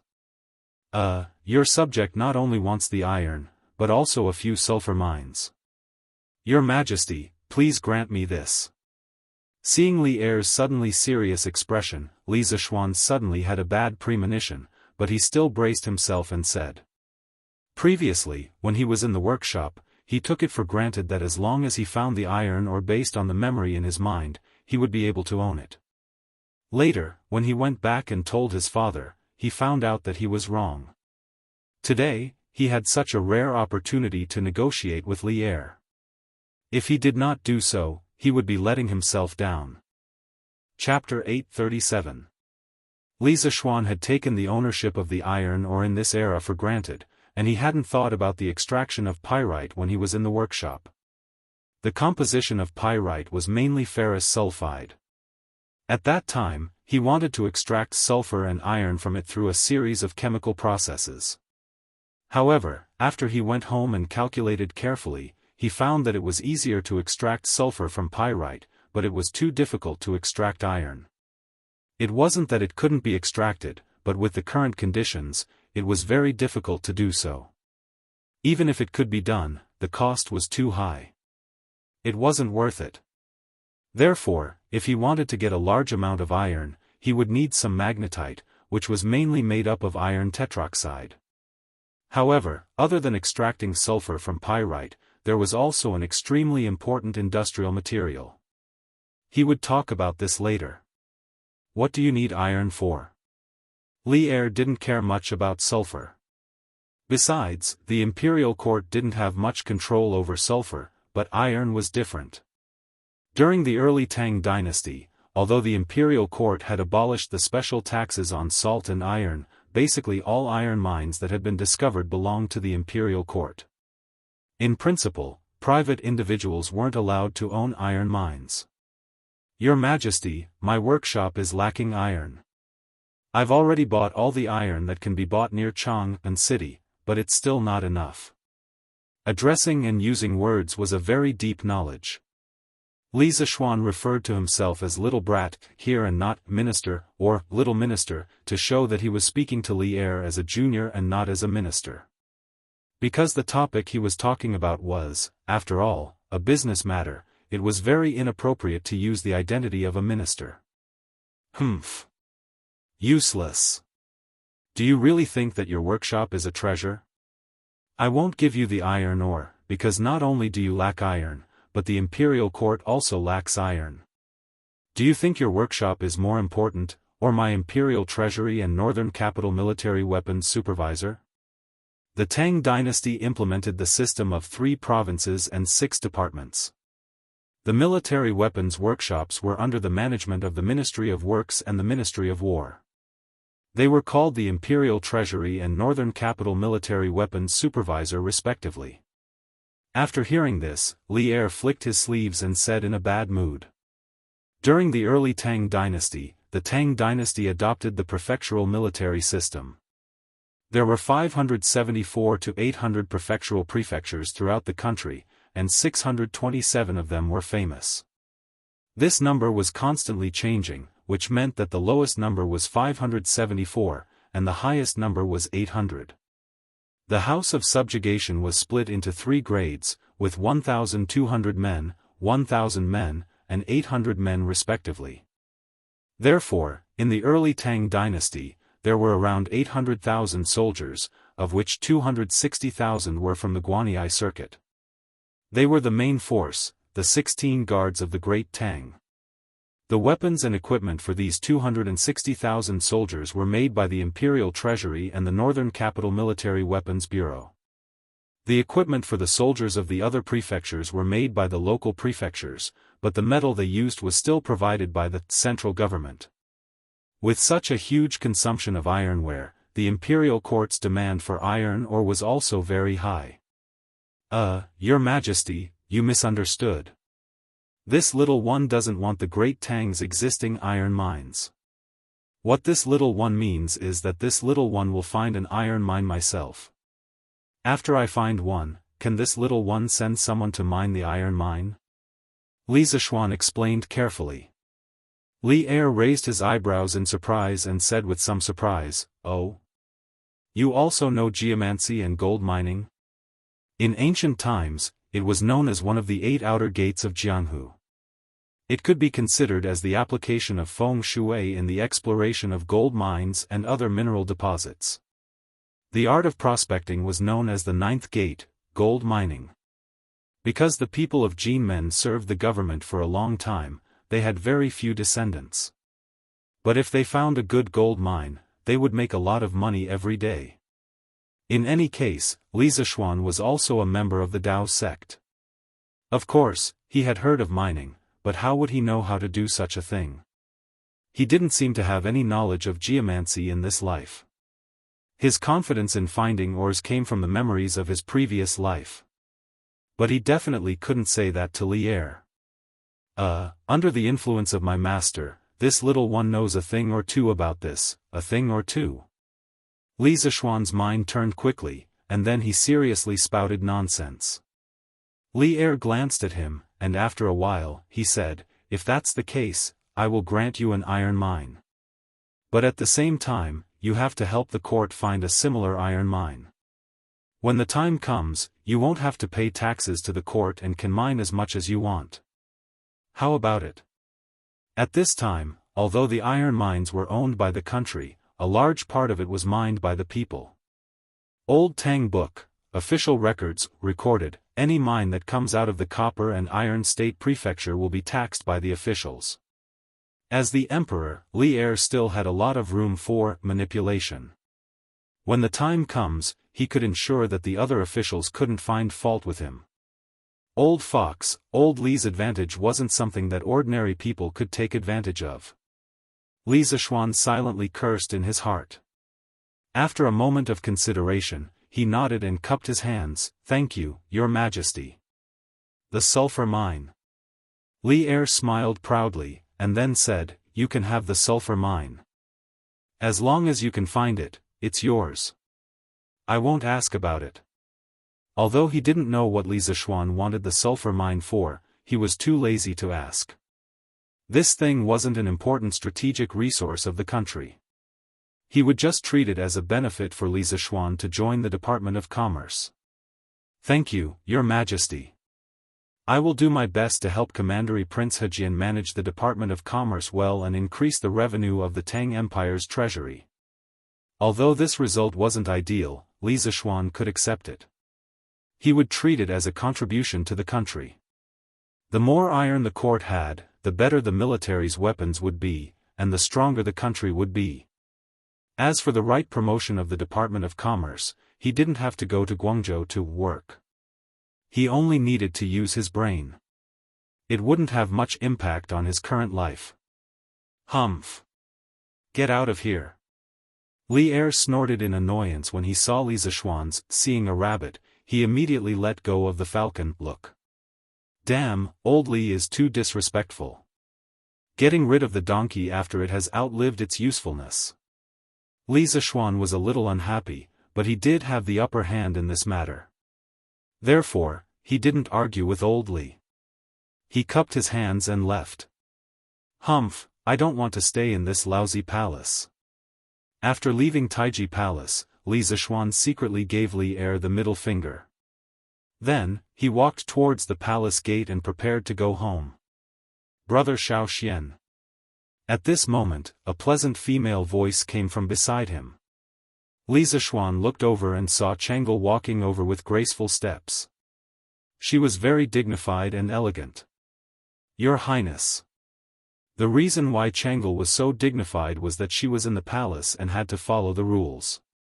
Similarly, Li Zishuan had to follow the rules. Therefore, he cupped his hands and bowed. Brother Xiao, don't be so polite. Changel is here to thank Brother Xiao. Thank you for speaking up for Changel in the court just now. Changel asked her servants to leave and hurried over. The little girl's eyes seemed to be made of water, which made her look very gentle. Chapter 838. On the stone arch bridge outside the Taiji Palace. Li Zishuan looked at the beautiful girl in front of him and thought that if he hadn't argued for her in the imperial court, Changel would have been sent to northern India for a political marriage thousands of miles away. How sad and unfair it was. In his impression, the so-called Jianri dynasty did not last long. This was because in the history after Zhengguan, he had never heard of the Jianri dynasty. This meant that even if Changel married over, she would only end up with a sad ending. It was true.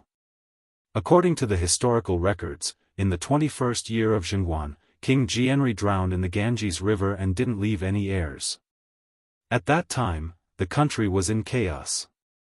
Prime Minister Aluo Nazhun usurped the throne and the huge empire that was maintained by force collapsed instantly. Your Highness is too polite. What I did was just what a Han person should do. Li Zishuan smiled kindly. What he said was both right and wrong.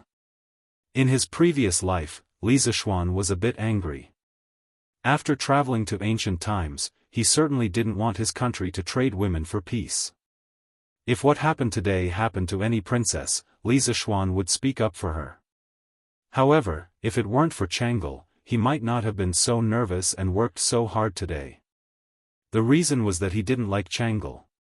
He did like her, but it was definitely not the kind of love between a man and a woman. After all, Changel was only a 7 or 8-year-old girl. If he, a modern man, really had feelings for Changel, it would be too abnormal. It was undeniable that Changel, like her name, was born beautiful and charming. At such a young age, it could be seen that she would grow up to be a beauty. However, on the one hand, Li Zishuan only treated Changel as his younger sister. Lan was lively and lovely, while Changel was gentle and well-behaved. Li Zishuan felt that it would be perfect if he could have two sisters like her at the same time. On the other hand, Li Zishuan, who had a soft spot for the Tang dynasty in his previous life, felt that the two most respectable and pitiful women in the Zhengguan dynasty were Empress Zhongsun and Changel. These two women were extremely virtuous, but unfortunately, their lives were very short. Compared to Empress Zhongsun, Changel had completely inherited her virtuousness, but not her scheming and means as an empress. Therefore, Changel was a gentle and weak woman who was extremely virtuous but not protected by a hard shell. Li Zishuan had traveled through 1,000 years. After seeing the real person, it was inevitable that he would feel pity and protect her. However, he was only treating her as his little sister and doting on her. He was not that perverted. This is what a Han should do. But why is it that out of all the civil and military officials in the imperial court, only you, brother Xiao, speak out for justice and argue for what is right?" Changle muttered in her heart. After that, she looked at Li Zishuan with her watery eyes and said with a smile, "No matter what, Changle should thank brother Xiao. All right. Brother Xiao, you can go and do your work. Changle should go and find father." She also knew that there were many eyes and ears here. If she chatted with Li Zishuan for a long time, it was inevitable that people would gossip. "All right. Take care, Your Highness." Li Zishuan smiled and cupped his hands in salute. Li Zishuan kept addressing her as Your Highness so politely, which made Changle slightly dissatisfied. She felt that it was very distant, but in this situation, there was nothing she could do. She could only nod and sigh in her heart. Then, she turned and left. "Young master, you're back." When it was close to noon, Li Zishuan returned to the Li residence. Sanbao hurriedly took over the reins and greeted Li Zishuan warmly with a smile. Where's Yushi?" Li Zishuan clapped his hands and asked casually. "Young mistress is in the kitchen right now. Young master, you can go and wash your hands first. The food will be ready soon." Sanbao held Big White's hand and bowed. Li Zishuan nodded and walked into the residence. He thought to himself that his wife was really too good to him. Ever since they got married, Han Yushi had been making delicious food for him every day. She was simply raising him like a pig. If he didn't have martial arts in this life, he would definitely become a fat otaku again if Han Yushi continued to raise him like this. After a sumptuous lunch, the couple returned to the bedroom. Han Yushi asked, "Husband, is everything okay during the morning court today?" Han Yushi had never asked or cared about the matters of the imperial court. However, she saw that Li Zishuan was not in high spirits after returning today. She hesitated and asked. Li Zishuan thought for a while and replied, "Today, the main thing is that the small Nanyang kingdom is presenting tributes to His Majesty." It wasn't a big deal, but later, the Prime Minister of the Jiedi dynasty proposed to His Majesty. Their king wants to marry Changle. Han Yushi was shocked and covered her mouth. How could this be? Husband, did His Majesty agree? She had always had a good impression of Changle. When she heard that Changle might be married to another country, she couldn't help but worry. Li Zishuan shook his head and sighed. "No, His Majesty is not muddle-headed. It's just that I have another task now."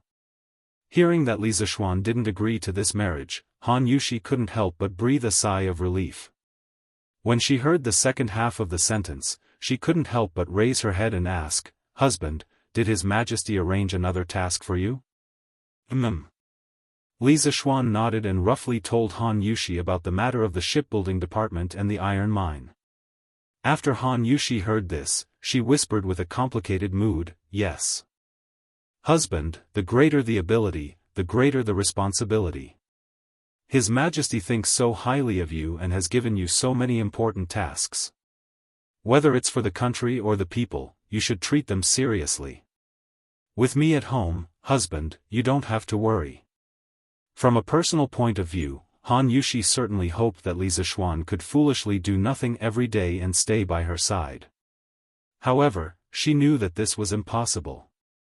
Her husband was so capable that he was destined to not be an ordinary person. Since the moment Yanhuang College was built, Li Zishuan spent less and less time at home. At that time, Han Yushi truly tasted what it meant to regret teaching your husband to seek the title of Marquis. "Thank you for your understanding, wife." Li Zishuan smiled. Han Yushi shook her head and asked again, "Husband, are we going back to Yunshan in the afternoon?" We'll go back to Yunshan after resting for a while. In the afternoon, Faubert still has something to do with me. According to yesterday's agreement, Faubert would bring his nephew for an interview this afternoon. He had to tell him the location of several magnetite and pyrite mines.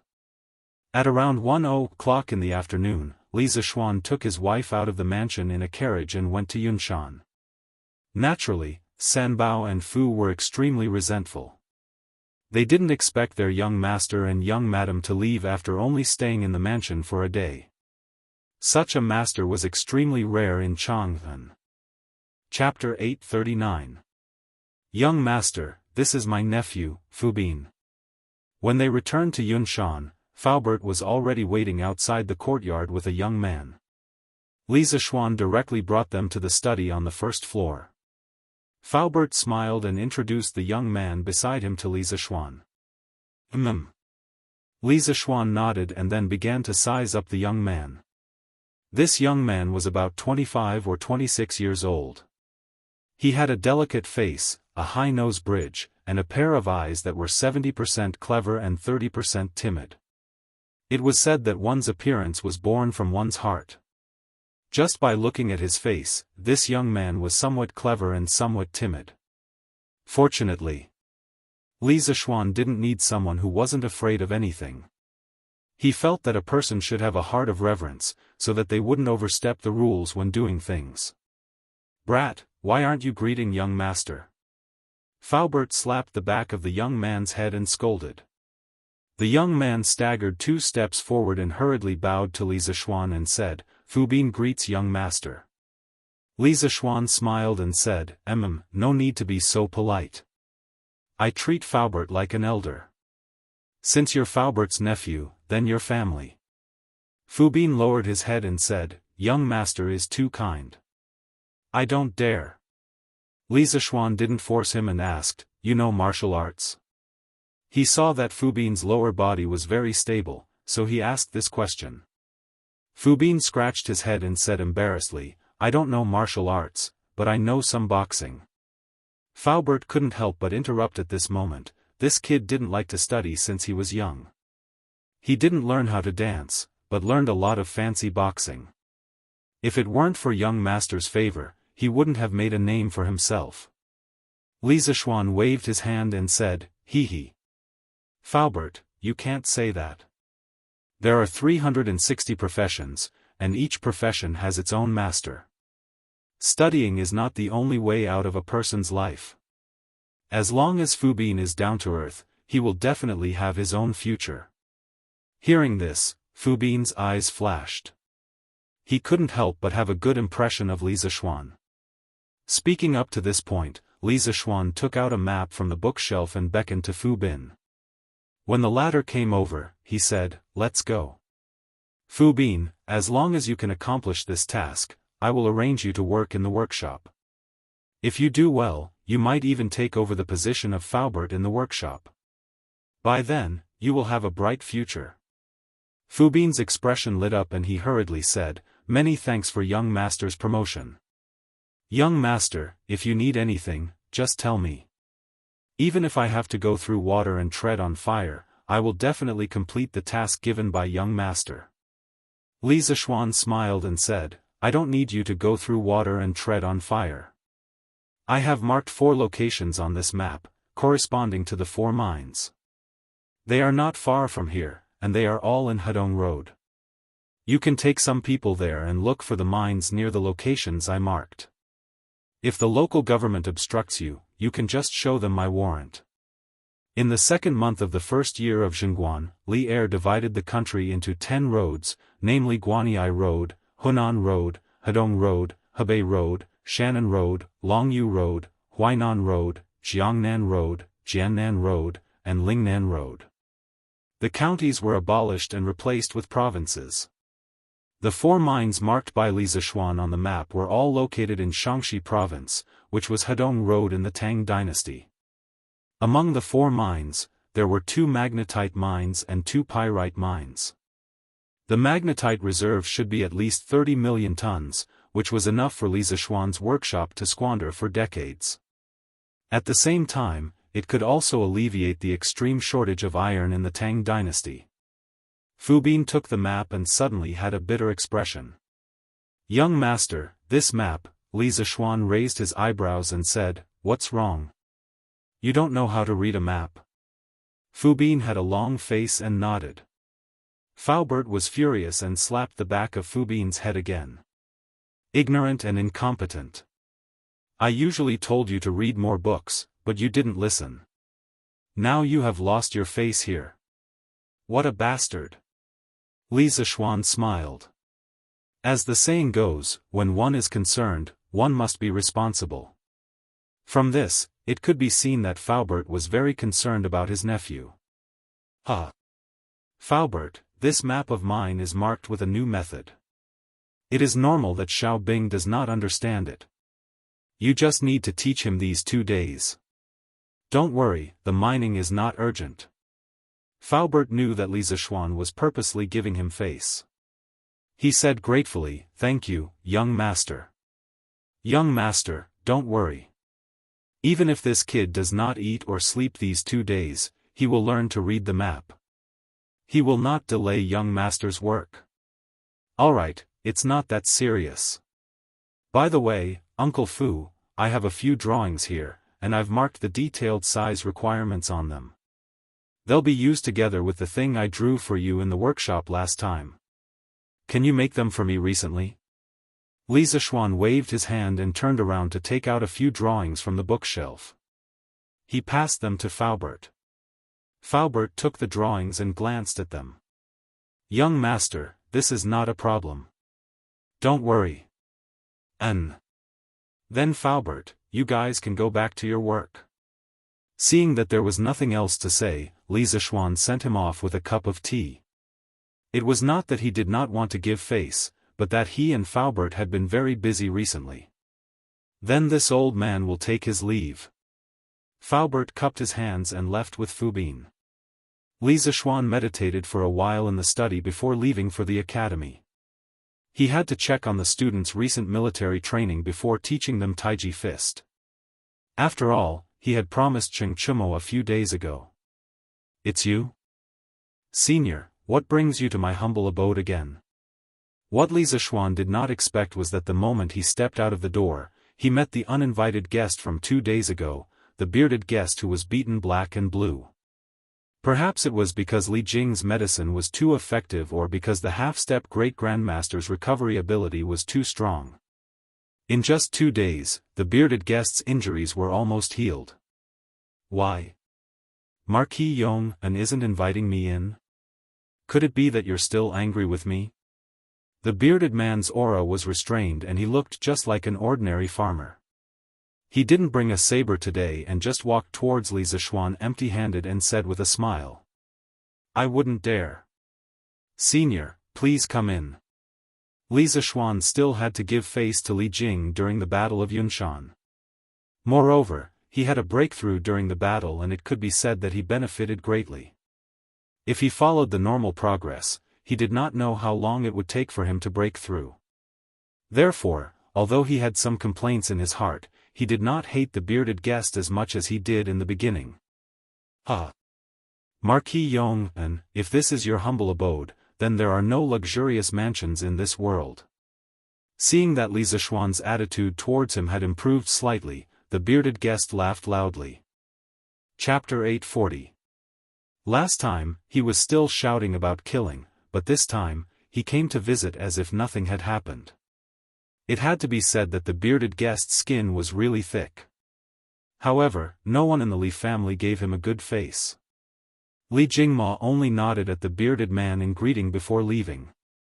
Han Yushi and Madame Li didn't even go downstairs or greet him. When Xiao He came over to pour tea for the bearded guest, she heavily knocked the teacup on the table to express her dissatisfaction.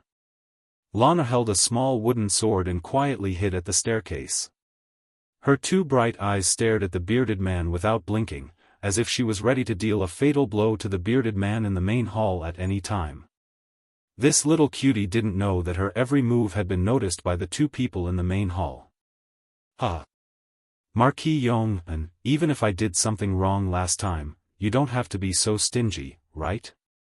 This old man heard that you have good wine at home. Why bring out this tea to embarrass this old man?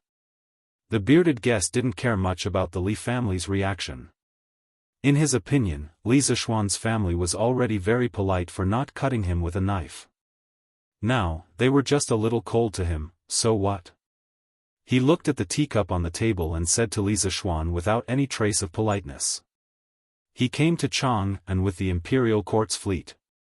Counting the days, he had stayed in Chang and for quite some time. Naturally, he knew of the Li family's reputation of drunken immortal and gentle village. Moreover, he had tasted it many times at the drunken immortal restaurant. Although it was a little expensive, the bearded guest still felt that it was worth it. Besides, how could a pirate like him lack money? Spending money to buy enjoyment was what people like him liked to do the most. It's not that I don't want to, but my family's wine is extremely strong. If Senior has something to say, please talk about business first and then talk about other things. Li Zishuan replied indifferently. He didn't fall out with the bearded guest because he was giving face to Li Jing. As for the good wine and good dishes, it could only be said that the bearded guest was overthinking. Hearing the coldness in Li Zishuan's words, a hint of embarrassment appeared on the bearded man's face, but it disappeared in a flash. Ahem, I don't like to beat around the bush with people, so I'll be frank with you. I want your complete sea chart. If you have any conditions, feel free to state them. If I can do it, I won't say a word. Li Zishuan was shocked. Only now did he understand that the dragon-bearded guest deliberately came to Cloud Mountain to cause trouble 2 days ago. He went through so much trouble just for his sea map. However, how did this old man know that he had the sea map in his hands?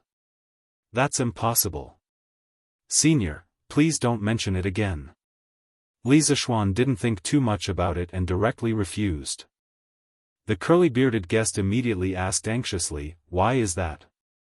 There should always be room for negotiation. Marquis Yong'an, why are you so heartless? Feelings? Li Zishuan sneered and said sarcastically, 2 days ago, someone wanted to annihilate my entire family. Why should I care about feelings with such a person? I'm already giving face to Duke Wei by not sweeping him out of the door.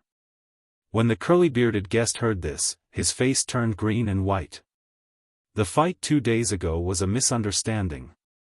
I've already explained it to Marquis Yong'an. Although my words were inappropriate, I didn't have any ill intentions. Marquis Yong'an, why do you have to take it to heart? Humph. Some people don't mean much to you, but to me, their lives are more important than my own. You'll never understand this. Li Zishuan stared at the curly-bearded guest and said word by word. The curly-bearded guest was speechless, and the hall fell into silence. After a while, Li Zishuan asked, Senior, how did you know that I have a detailed sea map? The curly-bearded guest suddenly thought of something and his eyes lit up. He was about to explain when he saw the servant girl who served him tea earlier walk over and said to Li Zishuan, Young master, there's a person called Meng Yuliang outside who wants to see you. Meng Yuliang? Li Zishuan muttered to himself. Only then did he remember that Meng Yuliang was Meng Wenhao's father. He just didn't know why he came over at this time. Let him in. Yes, young master. Shao he responded, and then turned around to go out. The curly-bearded guest who was about to speak saw that Li Zishuan summoned Meng Yuliang without hesitation. He rolled his eyes and actually shut his mouth. Meng Yuliang pays his respects to Marquis. After a while, Meng Yuliang walked in. He saw the curly-bearded guest sitting in the main hall and a trace of joy flashed across his eyes. He then turned around and bowed solemnly to Li Zishuan. Uncle Meng, you don't have to be so courteous. Now that you're an official, you don't have to be so courteous. Li Zishuan helped him up and said with a pleasant smile, Don't worry. Marquis, you're too courteous. You've done a great favor for my Wenhao, and you deserve to be courteous. Meng Yuliang said with a sincere face. Li Zishuan smiled and didn't insist. He pointed to the sofa beside him and said, What's there to be courteous about? Uncle Meng, take a seat first. Meng Yuliang paused and didn't sit down immediately. Instead, he turned around and faced the curly-bearded guest. He knelt on the ground and kowtowed. Today, Meng Yuliang knew that Benefactor was here and specially came to thank Benefactor. Once again, I thank Benefactor for saving my life. Get up, get up. How can a man kneel just because he wants to? It's just a small matter for you in our hometown. You don't have to worry about it for so long. The curly-bearded guest quickly stood up and helped Meng Yuliang up. Benefactor? Li Zishuan saw this scene and was a little confused. How could these two people who didn't have anything to do with each other have an intersection? What kind of drama is this? Uncle Meng, you know each other? Li Zishuan frowned and asked aloud. Meng Yuliang turned around and replied, Marquis, the fleet was attacked by pirates at sea. I was seriously injured and almost died at sea. Fortunately, Benefactor came to my rescue and saved my life. Hearing Meng Yuliang's words, Li Zishuan suddenly thought of something. After a moment of frowning, he looked at the curly-bearded guest and said in surprise, Previously, Commander Prince Hejian told me that when the army landed in Japan, there was a mysterious master protecting him. I didn't expect that person to be you. Huh. It's just a coincidence. It's not worth mentioning. Although the curly-bearded guest was proud, he still had an indifferent expression on his face. This old guy is really good at acting tough. Li Zishuan pinched his chin and fell into deep thought. He was now curious about how Meng Yuliang knew that the curly-bearded guest was with him. The curly-bearded guest had been staying at Li Zishuan's house recently. Ordinary people naturally wouldn't know his whereabouts. How did Meng Yuliang, who had no foundation in Chang'an, know? Chapter 841. Old Master, do you think Li Zishuan has agreed to Big Brother's request? Duke Wei Residence, Study Room. Hong Fiunu held her hair with one hand and swayed in front of Lord Li Jing as she spoke wittily. Lord Li Jing held his forehead and sighed helplessly. Chuchen, I think you shouldn't have done that. Little Xian is also our junior. How could you scheme against him? When Hong Fiunu heard that, her eyes widened and she said loudly, Scheme? How did I scheme against him? I was only telling him the truth. Could it be that Big Brother didn't save that person called Meng Yuliang at sea? From the beginning to the end, did I make up any lies? So how can this be called scheming? Lord Li Jing was instantly speechless. He thought to himself that he really couldn't reason with a woman at any time. Forget it. Just take it as this old man owes that child a favor. Lord Li Jing sighed in his heart and thought to himself. Marquis, Benefactor, you two go ahead. If there's a chance in the future, Meng Yuliang will visit again. Cloud Mountain Residence. Meng Yuliang only sat for a while before he stood up and bid farewell. He also understood that Li Zishuan and the dragon-bearded guest must have something important to discuss. It wasn't convenient for him to continue disturbing them. Speaking of which, if it wasn't for the fact that the dragon-bearded guest was constantly drifting about and came and went without a trace, he wouldn't have rushed over immediately upon hearing news of the dragon-bearded guest. All right, Uncle Meng, take care. Li Zishuan stood up and smiled. Although he had many questions about how Meng Yuliang knew that the dragon-bearded guest was here, the dragon-bearded guest had saved Meng Wenhao's father. This was an irrefutable fact that couldn't be changed no matter what. Everything else didn't seem too important. After sending Meng Yuliang off, there were only two people left in the main hall. An old man and a young man. The two of them stared at each other for a while before Li Zishuan spoke. I can give you the map, but you have to promise me one thing. The bearded man was overjoyed. Previously, there was no room for negotiation. Now, although there were conditions, there was finally room for negotiation. The difference between the two was not small. Ultimately, it was because he had inadvertently saved the father of Li Zishuan's favorite disciple. Even though Li Zishuan did not say it explicitly, it was obvious that he had accepted this favor. Otherwise, his attitude would not have changed like this. What conditions? The bearded guest hurriedly asked. Li Zishuan stood up, clasped his hands behind his back, and lightly said, "In the previous martial arts competition, it should be considered as your loss, right?" The bearded man thought about it seriously and then nodded. That's right, this old man lost. Although Li Zishuan and Mo Huai had teamed up to fight him in the end, he had already lost when Li Zishuan forced his acupoints open due to the threat of death coming from Li Zishuan.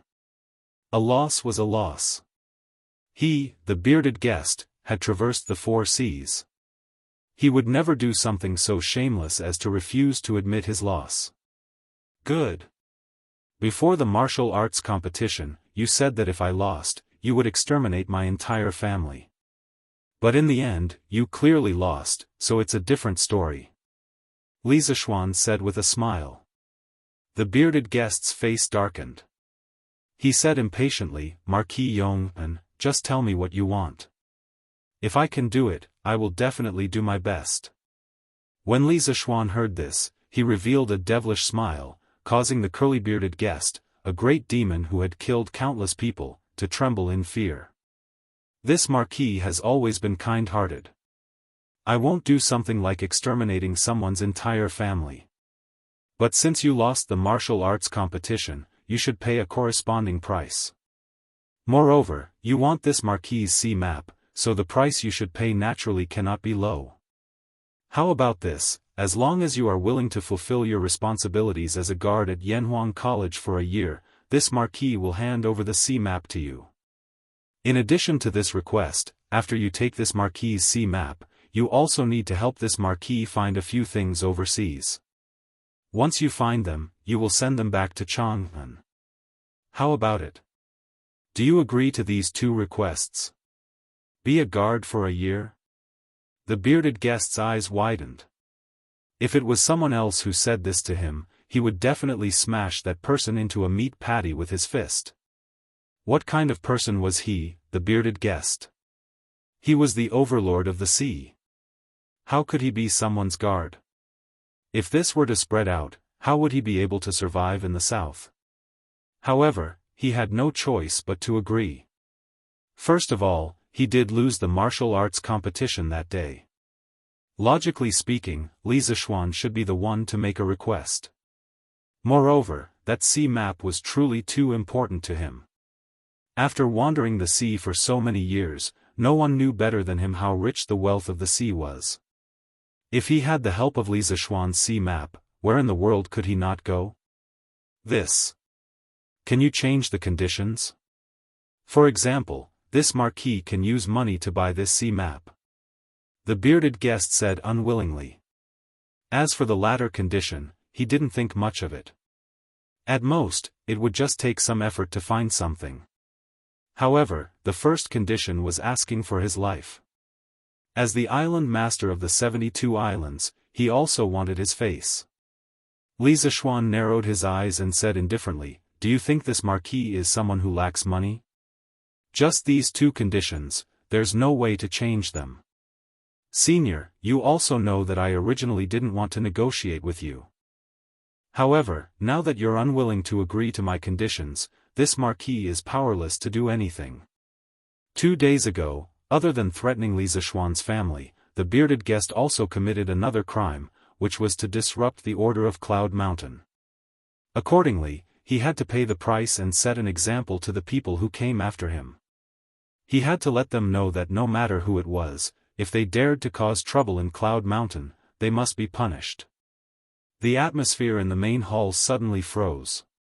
The bearded guest's face was gloomy. He tapped the table with his finger and didn't say a word. Seeing this, Li Zishuan didn't rush him. He waved at Lan, who was hiding at the stairs. The little girl put away the wooden sword in her hand and ran towards Li Zishuan with a smile. The brother and sister played a childish game of rock, paper, scissors in front of the bearded guest. They were very happy. After a long time, the bearded guest coughed heavily and said, "Marquis Yong'an, this marquis has thousands of brothers under me. This marquis is not someone who can do whatever I want. This matter is very important. Please give this marquis 1 day to consider carefully. Before sunset tomorrow, I will definitely give you an answer." Although his martial arts skills were basically unrivaled, he still had to listen to the opinions of his subordinates. Otherwise, what future could he have as a commander without an army? Fine. This marquis will wait for you for one day. Li Zishuan nodded. He didn't expect the bearded guest to not reject such an unreasonable request on the spot. It was really inconceivable.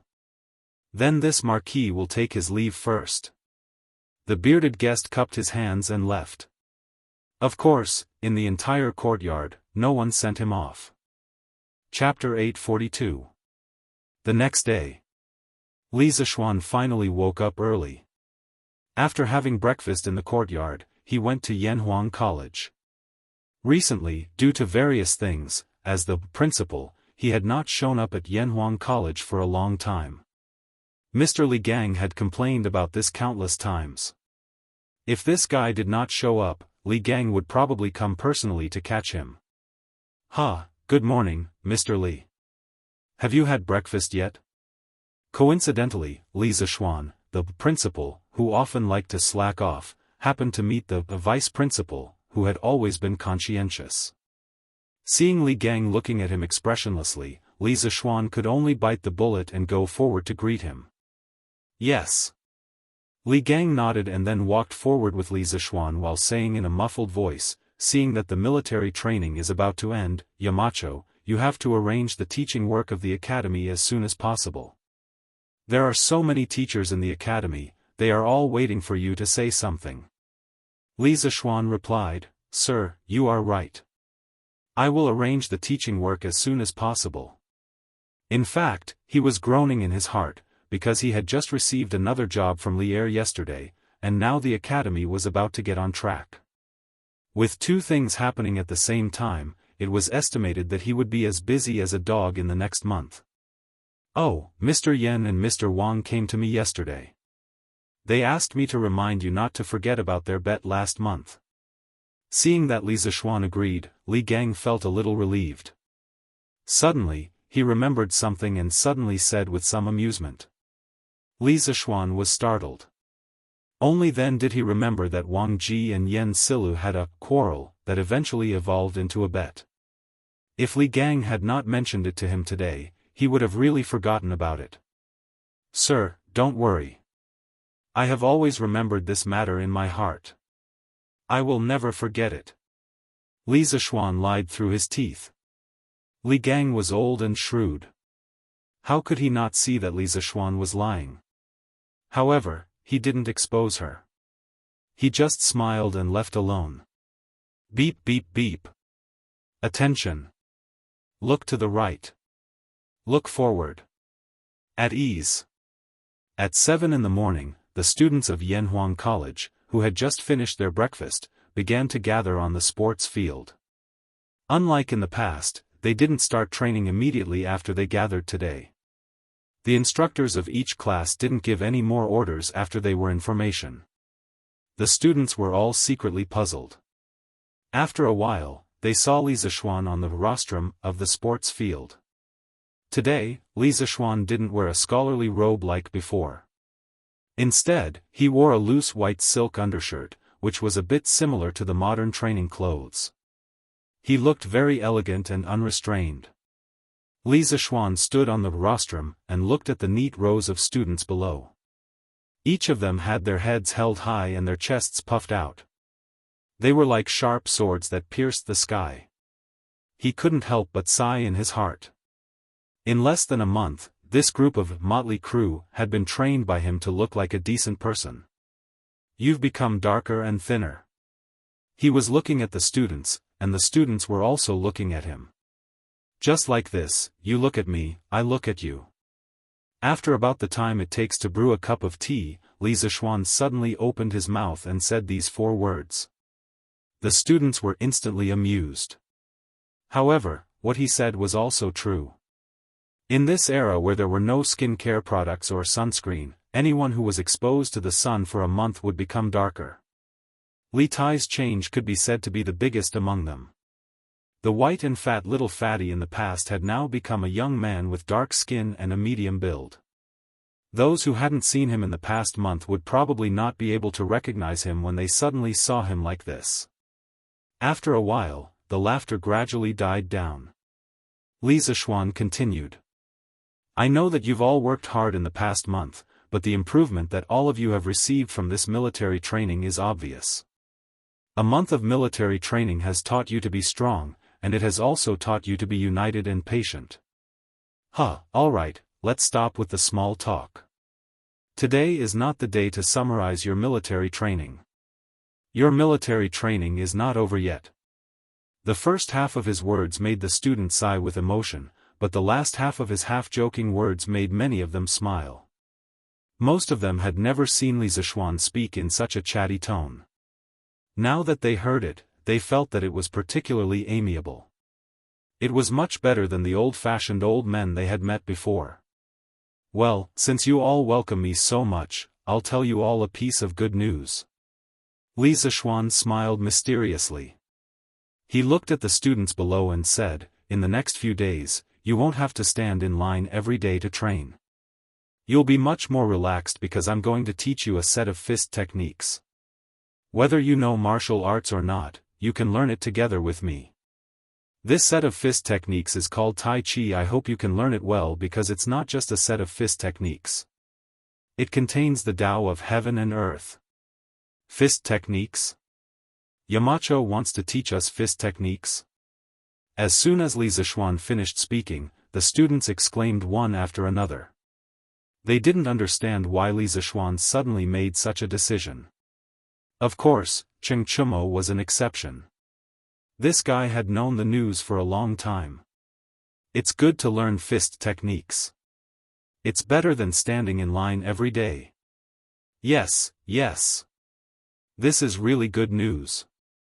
The students were extremely happy when they thought that Xianxian didn't have to train hard for the next 2 days. Okay. Quiet down.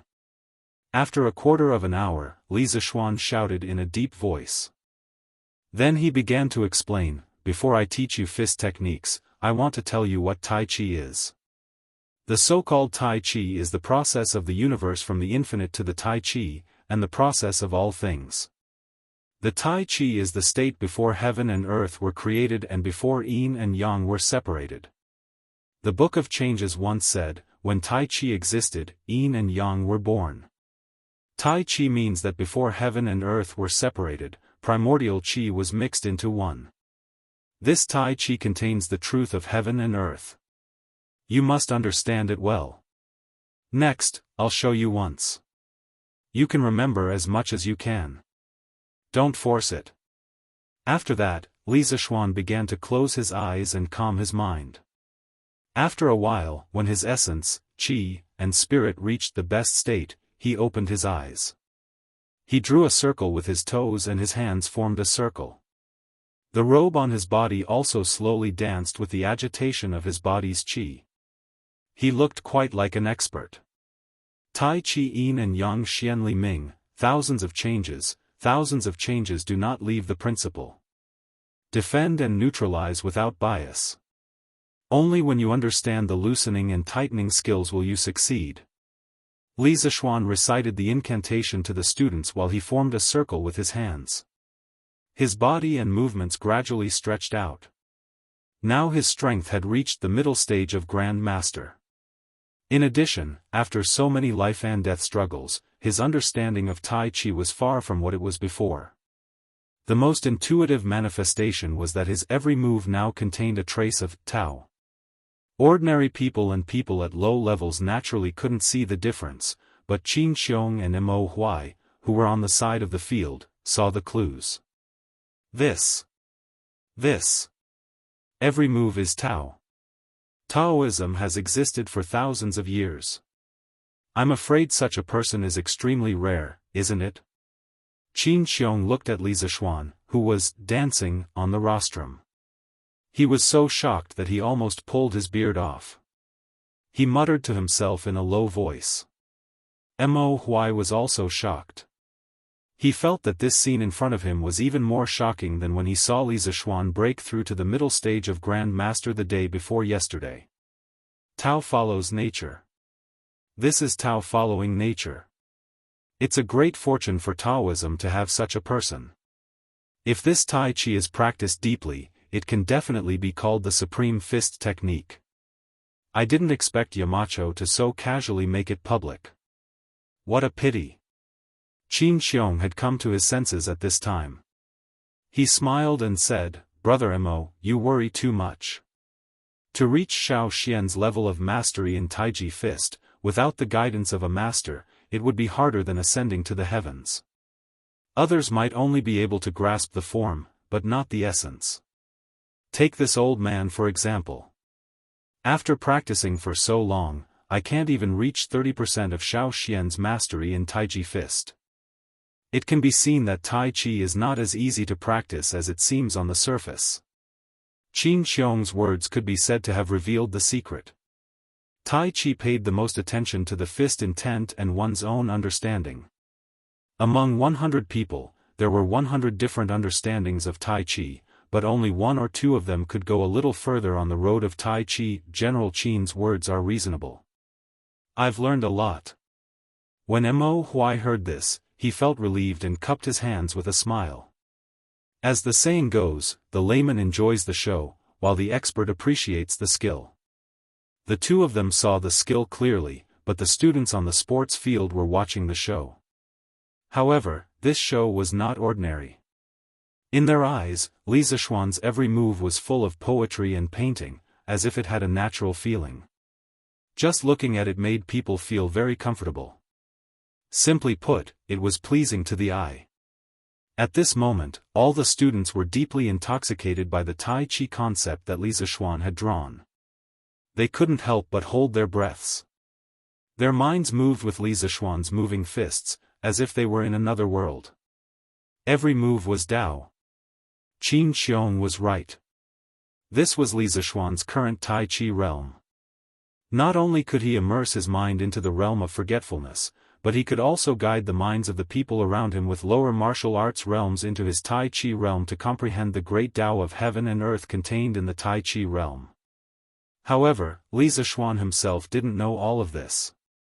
At this moment, he had entered the realm of forgetfulness and couldn't hear or see what was happening around him. He only subconsciously performed the Tai Chi in his mind. Li Zishuan was Tai Chi, and Tai Chi was Li Zishuan. After practicing Tai Chi for Qin Xiong at the Qin family, he finally merged with Tai Chi again to form a complete ball.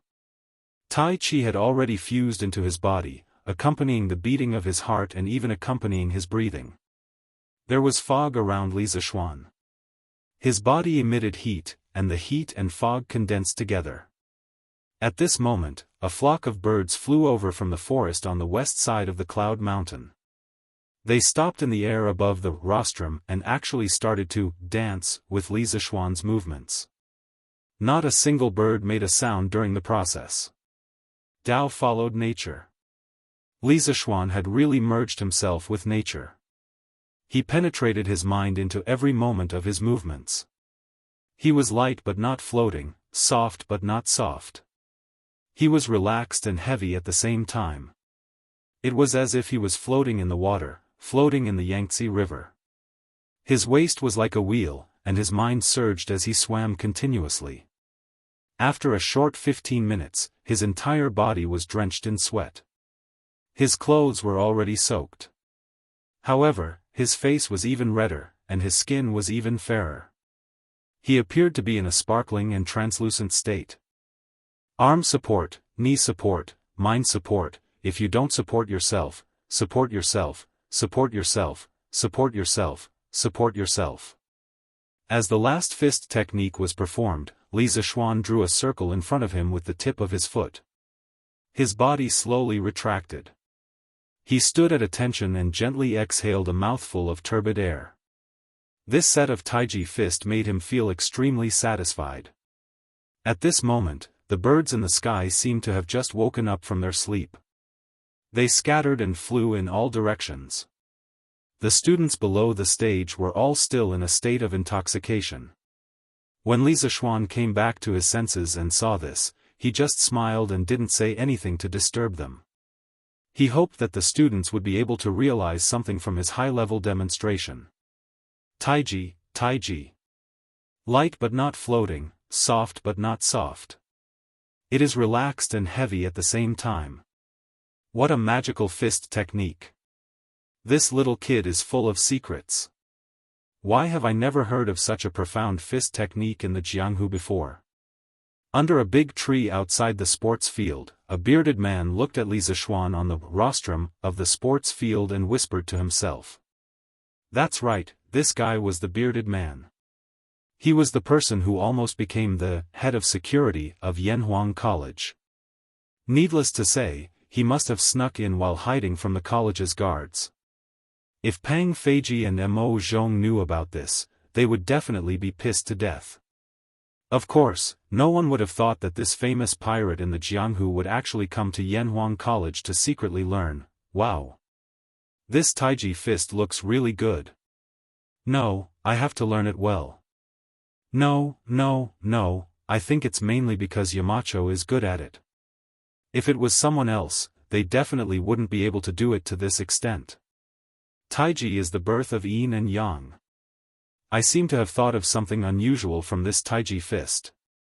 After half a quarter of an hour, the students on the field began to come back to their senses. Suddenly, there was an endless wave of exclamations. Cheng Chumo scratched his head. His mind had just been brought into the Taiji realm by Li Zishuan. Then, he wandered around the Taiji realm and came back. He had some enlightenment in his heart, but he couldn't tell what it was. His realm was a little loose, but it was not enough for him to break through. He was in the temporary boundary between breaking through and not breaking through. To put it in layman's terms, it was like wanting to take a dump but couldn't do it after squatting for a long time. However, Cheng Chumo wasn't too discouraged. This was because he had learned so much just by watching Li Zishuan practice Taiji fist once. If he completely learned Li Zishuan's Taiji fist later on, with so much enlightenment, wouldn't it be easy to break through? Chapter 843. How about it? Do you want to learn Tai Chi? Looking at the stupefied students below, Yi Zichen said. Li Zishuan put his hands behind his back and smiled. Yes. The students were silent for a moment, then suddenly burst into a tsunami of cheers. Li Zishuan looked so cool when he was practicing Tai Chi just now. Young people were all hot-blooded, and they all worshipped heroes. Although many people did not see the battle between Li Zishuan and the bearded man on Yunshan 2 days ago because they were on holiday, they more or less heard about it when school started yesterday. Today, they saw Li Zishuan's super high-level and magic fist technique demonstration with their own eyes. In their hearts, they had already regarded Li Zishuan as a hero who excelled in both the pen and the sword. Since you all want to learn, then do your best. All the instructors of the academy will follow suit and learn. In the future, you will be in charge of teaching the students of each class. This was not because Li Zishuan was lazy, but because he still had a lot of things to do. He could not teach Tai Chi every day here, so he said this. Yes, Yamacho. In the academy, usually no one would call Li Zishuan Marquis. When Pang Feiji and the other instructors heard this, they were all extremely excited. In fact, even if Li Zishuan didn't say it, they had already made up their minds to secretly learn it. Now that they could learn it openly, it couldn't be better. Okay, now we will start teaching Tai Chi. All of you, pay attention. After loudly reminding, Li Zishuan moved his left foot out, held his hands in a circle, and slowly recited the formula, Tai Chi Yin Yang Xian Li Ming, thousands of changes, thousands of transformations, but does not leave the sect. Defend and neutralize without bias, understand the loosening and tightening technique, then you will succeed. The students below followed suit, imitating Li Zishuan's movements and saying in unison, Tai Chi Yin Yang Xian Li Ming, thousands of changes, thousands of transformations, but does not leave the sect. Defend and neutralize without bias, understand the loosening and tightening technique, then you will succeed. Their movements were neat and uniform, and their chants shook the sky. The Yanhuang College teachers outside the field were all shocked by this spectacular scene. This Taiji fist is soft and gentle, the movements are not hard to remember, and the posture is generous and proper. In this old man's opinion, it is quite suitable for us old arms and legs to practice. Li Gang squinted his eyes. He was somewhat attracted by Li Zishuan's Taiji fist demonstration. As soon as he said he would do it, he began to imitate it. Yen Silu, Wang Ji, and other older teachers of the academy also began to practice Tai Chi with Li Gang. However, when the two old men were sparring, they did not forget to bicker with each other. Humph. It's almost a month's time. Why aren't you preparing for the examination? Why are you still putting on an act here? I think you don't want to be a teacher of this academy anymore, do you? Yen Silu seriously imitated Li Zishuan's movements and snorted lightly. Wang Ji's face froze, and he immediately retorted, "Oh, you don't have to worry, Yen Konggui. This old man is already prepared. You just wait to lose the bet, and then you will treat this old man to a month of wine." Ha! Humph! You are really a toad yawning, what a big tone. Wait until you pass the Yamacho's examination. Li Zishuan spent the entire morning teaching the 48 simplified forms of Yang's Tai Chi to the students one by one. Pang Feiji and the others all knew Kung Fu, so they naturally learned it faster than most of the students.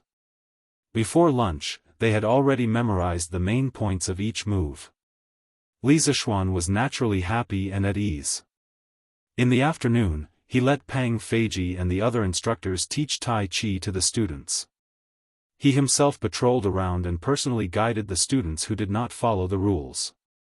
Of course, when he saw Li Gang, Yen Silu, Wang Ji, and the others practicing Tai Chi, he could not help but feel a little strange.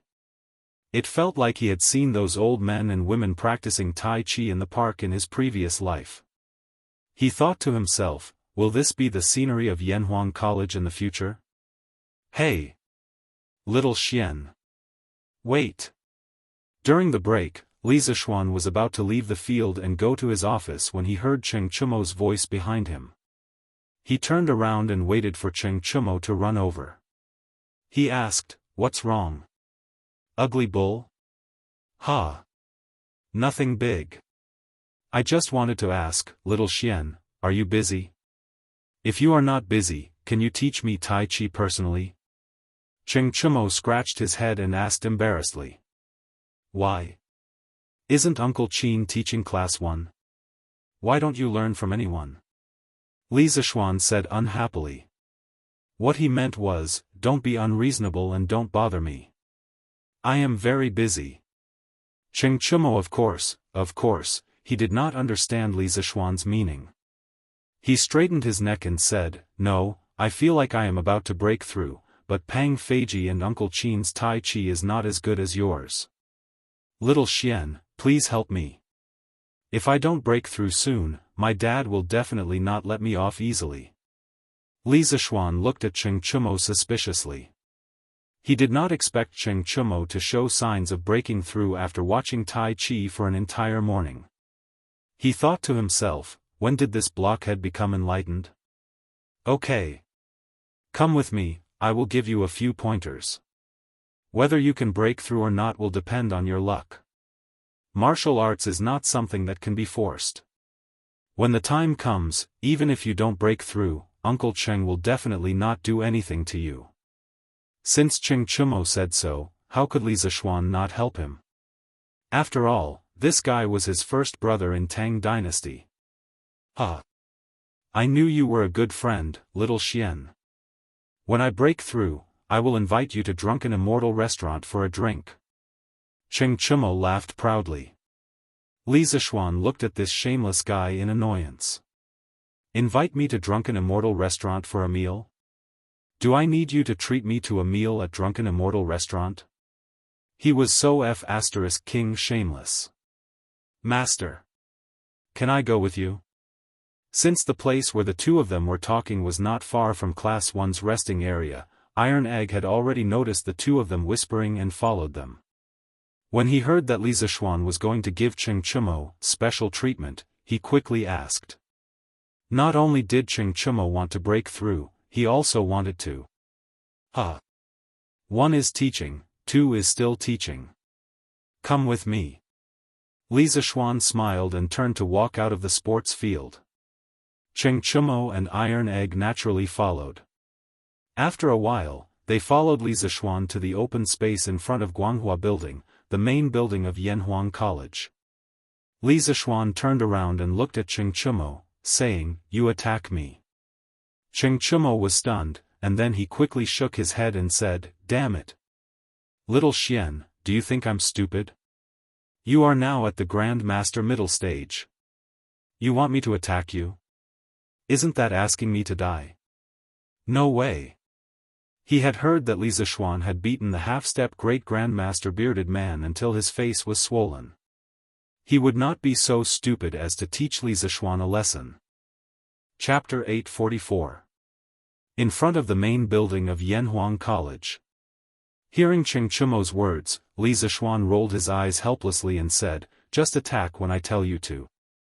Do you still want to break through?" Cheng Chumo still straightened his neck and refused. Although I want to break through, I don't want to get beaten up for no reason." Li Zishuan was furious. "Useless. Don't worry, I'll use my body refinement realm true chi to take your attack. Stop wasting time and attack. Remember to watch my movements carefully." Cheng Chumo was overjoyed when he heard this. Normally, he would not have the chance to fight Li Zishuan on equal footing. This will do. Little Xian, take this. Cheng Chumo clenched his fists and concentrated his true chi in his dantian. After a roar, his whole body pounced on Li Zishuan and his fist flew directly towards Li Zishuan's chest. Speed. Strength. Angle. The three were all present and combined into one. Speaking of which, although Cheng Chumo's true chi was slightly lower, he was still one of the best in terms of strength among people of the same level. Whoosh, the fist was swift and fierce, with a trace of strong wind, and rushed directly towards Li Zishuan's chest.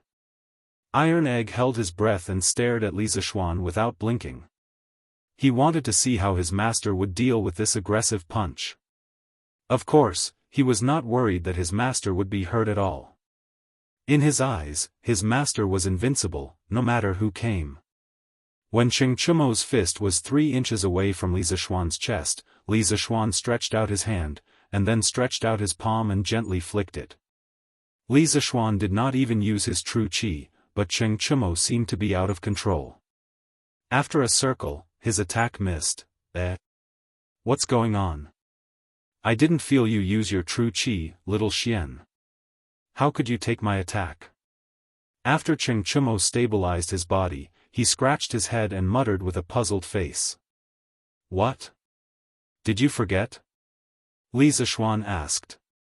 Cheng Chumo frowned and thought for a moment, and said gloomily, I forgot. Again. Li Zishuan said. So, Cheng Chumo once again moved his dantian, clenched his hands into fists, and rushed at Li Zishuan with a faster speed, a heavier force, and a more tricky angle. Li Zishuan smiled, and when Cheng Chumo rushed in front of him, he stretched out his right hand. It was the same attack, but Cheng Chumo's punch seemed to have fallen into a swamp, and his body was also sent flying. Bang!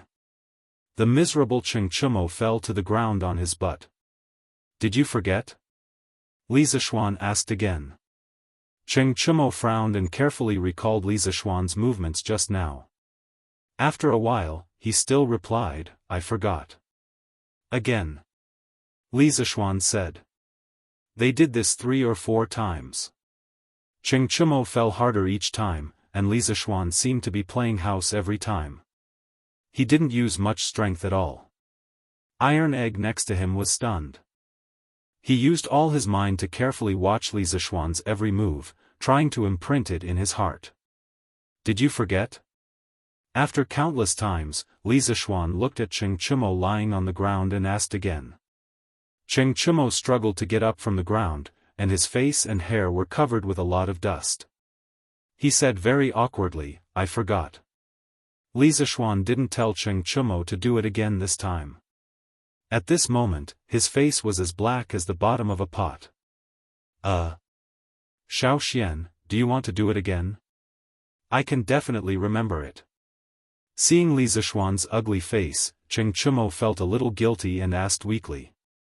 "Do it again, your sister. Do you think you're Zhang Wuji?" Li Zishuan couldn't hold it in any longer and cursed loudly. In his previous life, he read Heaven Sword and Dragon Saber. When Zhang Sanfeng was teaching Zhang Wuji the Taiji sword art, Zhang Sanfeng finished one sword art and asked, "Child, did you see it clearly?" Zhang Wuji said, "I saw it clearly." Zhang Sanfeng said, "Do you remember it all?" Zhang Wuji said, "I forgot about half of it."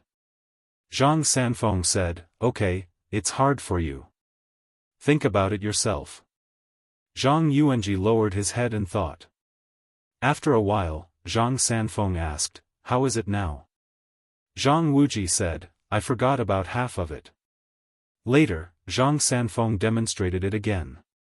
Zhang Wuji said, "There are still 3 moves that I didn't forget." Zhang Sanfeng didn't get angry. After a while, Zhang Wuji said, "Now I've forgotten all of it. I've forgotten everything." When everyone heard this, they were worried sick. They thought to themselves, "Is there something wrong with this child's brain? How can you forget all the martial arts that great master taught you?"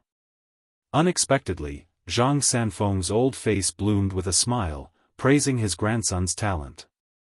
Li Zishuan still remembered the feeling of blood boiling when he saw this scene. But now that it was his turn, he knew that Zhang Sanfeng was deliberately showing off in the movie. Because he had demonstrated it to Cheng Chumo more than 3 times now, Cheng Chumo naturally forgot all of his answers. But he felt that Cheng Chumo didn't remember at all, not just forget. "Zhang Wuji? Who's Zhang Wuji?" Hearing Li Zishuan spit out such a ridiculous sentence, Cheng Chumo felt that his brain wasn't working well. "It's your sister. I'll demonstrate it one last time. If you can't remember my movements, you won't be able to understand the concept of Taiji fist. If you can't understand the concept, you can forget about breaking through." Li Zishuan said angrily. "It's my sister. I don't have a sister. Besides, why isn't my sister's surname Cheng but Zhang? F***ck. So Xiao Xian, you're scolding my mother. This is too much." Cheng Chumo muttered to himself. This guy's brain circuit was really unique. He actually involved his parents in this matter. Iron Egg, who was next to him, was holding back his laughter. It was very difficult for him to hold it in. Li Zishuan really wanted to lift the top of this guy's head to see if there was a dung beetle inside. "Why are you talking so much nonsense? Come and attack me. This is your last chance." Li Zishuan resisted the urge to curse and said with a livid face. Hearing this, Cheng Chumo hurriedly focused all of his attention, gathered all of his strength, and charged at Li Zishuan with an indomitable will. Li Zishuan's movements were still the same, but Cheng Chumo seemed to be enlightened this time. After he got up from the ground, he shouted, "Haha! I'll remember it, I'll remember it. I didn't forget it this time." The way he smiled made him look like a 200-pound child. "Oh? You remember it? Then tell me, what movements did I use just now? How did I neutralize your attacks?" Li Zishuan glanced at the idiot and asked in annoyance. Chapter 845. The dusty Cheng Chumo seemed to have felt Li Zishuan's anger. He patted the dust off his body, and for a rare moment, his face became serious. Then he seriously thought for a long time and said, "I attacked a total of 5 times, but Xiao Xian, you used the same moves and even the same strength to dissolve my attacks." Li Zishuan nodded and said, "Yes, that's right. I used the same moves and the same strength." After getting the affirmation, Cheng Chumo gained a little more confidence and continued to say, "But, Xiao Xian, you used the same moves, but the results were different every time. The first time, you only dissolved the strength of my fist and made me spin in a circle. The second time, I felt my whole body sink into a pile of mud and I couldn't move even if I wanted to. Then, you gently flicked me and I fell to the ground. The next few times, I fell in a different way and each time I fell harder than the last.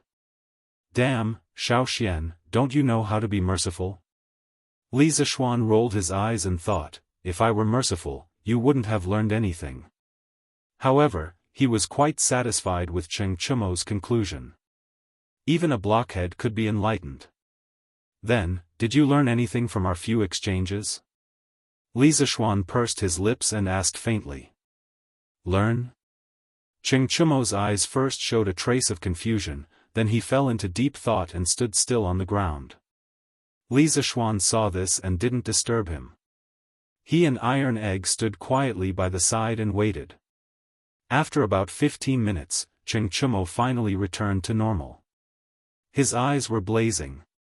At least Li Zishuan and Iron Egg had known him for so long, but they had never seen him with such eyes. Cheng Chumo walked quickly to Li Zishuan and asked excitedly, I understood. Xiaoxian, you were teaching me how to use my strength? Am I right? This kid is worth teaching. Li Zishuan heard this and couldn't help but laugh. Ha! You guessed right. I didn't expect you to be enlightened. In fact, if you only talk about strength, there are very few people who can beat you in the same realm. But although you are full of strength, there is no strength in your body. It's like writing. You have to use ink evenly, the thickness is appropriate, and the density is fine. Only then can you become a master. If you don't know how to use strength, even if you have the best ink and paper, the words you write will only be like a dog's scratch. Ugly bull, do you understand? The number of times Cheng Chumo was serious today was more than in the previous month. Maybe it was because Cheng Yaojin had pushed him too far. After listening to Li Zishuan's philosophical words, he pondered for a moment. After a while, he nodded and said, Xiaoxian, I understand. In fact, you borrowed my strength to hit me. I was wondering why you didn't use any Xianxia at all. Li Zishuan praised, yes. Chumo, your eyesight has improved a lot today. Tai Chi emphasizes using softness to overcome hardness, borrowing strength to fight strength, and Taoism emphasizes the balance of yin and yang. Chumo, your brute strength is the yang of Tai Chi. What you lack now is the yin of Tai Chi. In other words, what you lack is the knack of using your strength. After you understand this, go and learn Tai Chi. I believe you will definitely gain a lot. Cheng Chumo had been with Li Zishuan for so long, but he had never received such praise before. He couldn't help but grin. Hee hee. I also think that my brain is working very well today. Since you said so, Xiaoxian, I will go back and learn Tai Chi from Uncle Qin now. Yes. Go. I have taught you everything that needs to be taught. As long as you put your heart into it, it will not be difficult for you to break through. Li Zishuan nodded. Cheng Chumo saluted Li Zishuan, then nodded to Iron Egg and turned to leave. Master, Iron Egg's lips moved. He wanted to say something, but stopped. Li Zishuan smiled and said, You boy. What's wrong? Are you moved? Do you want to break through as soon as possible? Iron Egg nodded embarrassedly and said, Yes, yes. In fact, Li Zishuan was extremely unqualified as a master. When Iron Egg lived in the Li Mansion in Chang'an City, Li Zishuan often arranged some training tasks for him. Although it was very tiring, at least there was someone to guide him. However, after Yanhuang College opened, Iron Egg began to live on campus. Li Zishuan's guidance for him became less and less. He could only continue to train as before. Therefore, until now, he was still at the peak of the Qi channeling realm and had not entered the body refining realm. As Li Zishuan's disciple, he felt ashamed of himself. Ha! You brat, I did not rush you like Lu Guogong did. Why are you in such a hurry? Li Zishuan laughed and scolded. To be honest, he wasn't worried about Tai Dan's cultivation base at all. He felt that it was best to let nature take its course.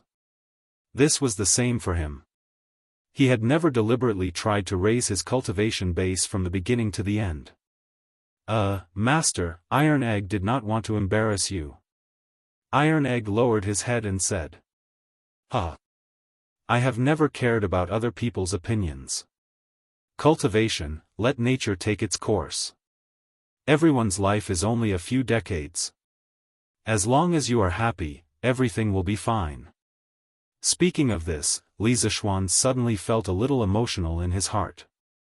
Iron Egg was silent. After a while, he said, Master, Iron Egg does not understand what you said. Iron Egg just wants to become stronger. When Master is in danger, Iron Egg can also help. Li Zishuan felt warm in his heart. As a master, he had never intended to let his disciple protect him. However, when he heard Iron Egg's words, his heart was still touched. Since Iron Egg is so determined, then Master will also give you some advice. Thank you, Master. Iron Egg immediately thanked him happily. Li Zishuan thought for a while and said, Iron Egg, you are different from Chumo. Chumo has a good family background and has been practicing martial arts since he was a child. Not only did he take medicinal baths, but he was also personally trained and polished by Lu Guogong. His foundation is naturally deeper than yours. Tai Chi is yin and yang. Chumo only lacks yin and not yang. However, you lack both yin and yang. If you want to break through and practice Tai Chi as soon as possible, in addition to continuing to strengthen your training, you have to follow the methods I just told Chumo and learn to use strength. Only in this way can you go further on the path of Tai Chi. Iron Egg nodded seriously and said, Thank you, Master, for your teachings. Iron Egg will remember them. Li Zishuan smiled and said, Okay. Go back and continue to learn Tai Chi. Yes, Master. Iron Egg responded and turned to leave. Chapter 846. Come out. You've been peeping for so long. Haven't you seen enough? After Iron Egg left, Li Zishuan didn't leave immediately. He put his hands behind his back and said calmly to the air. Silence, complete silence. It seemed like Li Zishuan heard wrongly. After 3 breaths, Li Zishuan still didn't leave and stood rooted to the ground. The Marquis of Yong'an is so alert. I've only been here for a short while and you've already noticed me. Admirable. Admirable. A person suddenly jumped down from the tree behind Li Zishuan. Who else could it be but the bearded man? Ha! Senior, are you also like this when you're a guest at Duke Wei's house? Li Zishuan turned around and sneered at the bearded man. The bearded man was speechless. He was a pirate, but he wasn't a thief. How could he do this kind of sneaky and shady business often? Humph. From what I know, Senior came to the academy early in the morning, right? Li Zishuan exposed the bearded man's lie mercilessly. Actually, when he was teaching Taiji Fist in the morning, he felt a little uncomfortable, as if someone was peeping on him. In the modern world, people often joke that if looks could kill, someone would definitely die a horrible death. In this life, at this moment, Li Zishuan truly experienced the power of looks. Cough, cough, cough, cough. The bearded man was instantly embarrassed after his lie was exposed. However, his face didn't even turn red. It was mainly because his face was dark, and it wasn't easy to see that he was red. I saw that the Marquis of Yong'an's fist technique was quite magical and was excited to see it. That's why I couldn't help but take a few more glances. The bearded man explained awkwardly. Then, Senior, have you heard of the saying, Dao is not passed down to the wrong person, and Dao is not passed down to the wrong person? No matter how exquisite this Marquis Taiji Fist is, it's not very good for Senior to secretly learn it like this, right? Li Zishuan didn't give up. He was very angry about the sudden intrusion of the bearded man. Yanhuang College was his blood, sweat, and tears.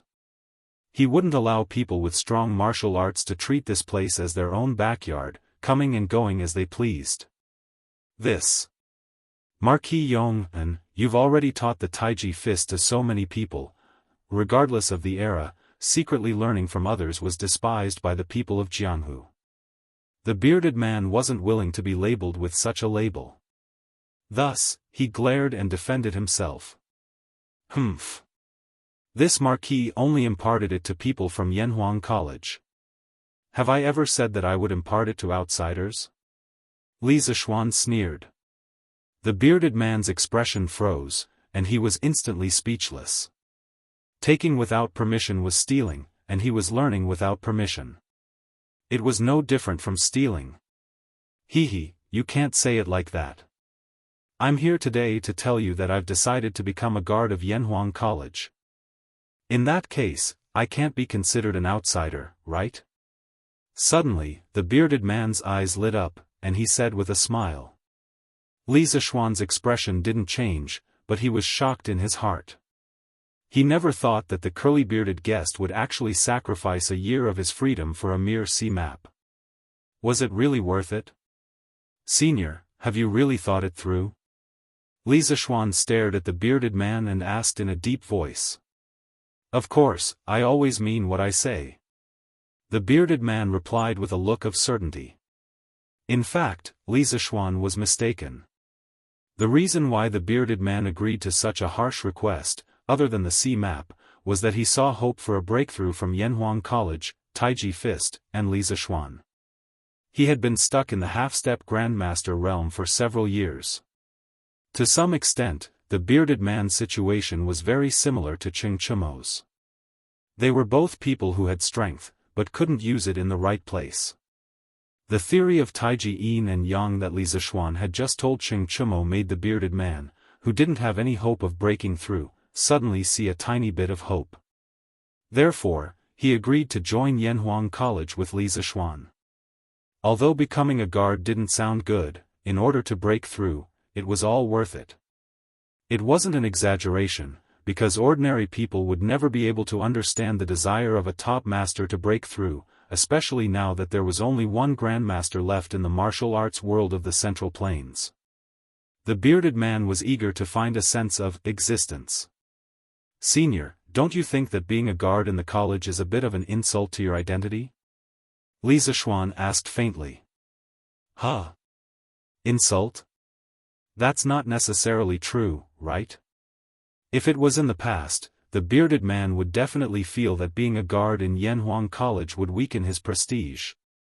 However, after a few days of contact, he realized that Yanhuang College was really a place of crouching tigers and hidden dragons. Ordinary people wouldn't think that a small mountain like Yunshan would have a Grandmaster Peak, a Grandmaster Middle Stage, whose combat strength was close to that of a Grandmaster Peak, and 30 to 40 experts in the Qi transformation realm. This strength could be regarded as the strength of a superior sect in the martial arts world.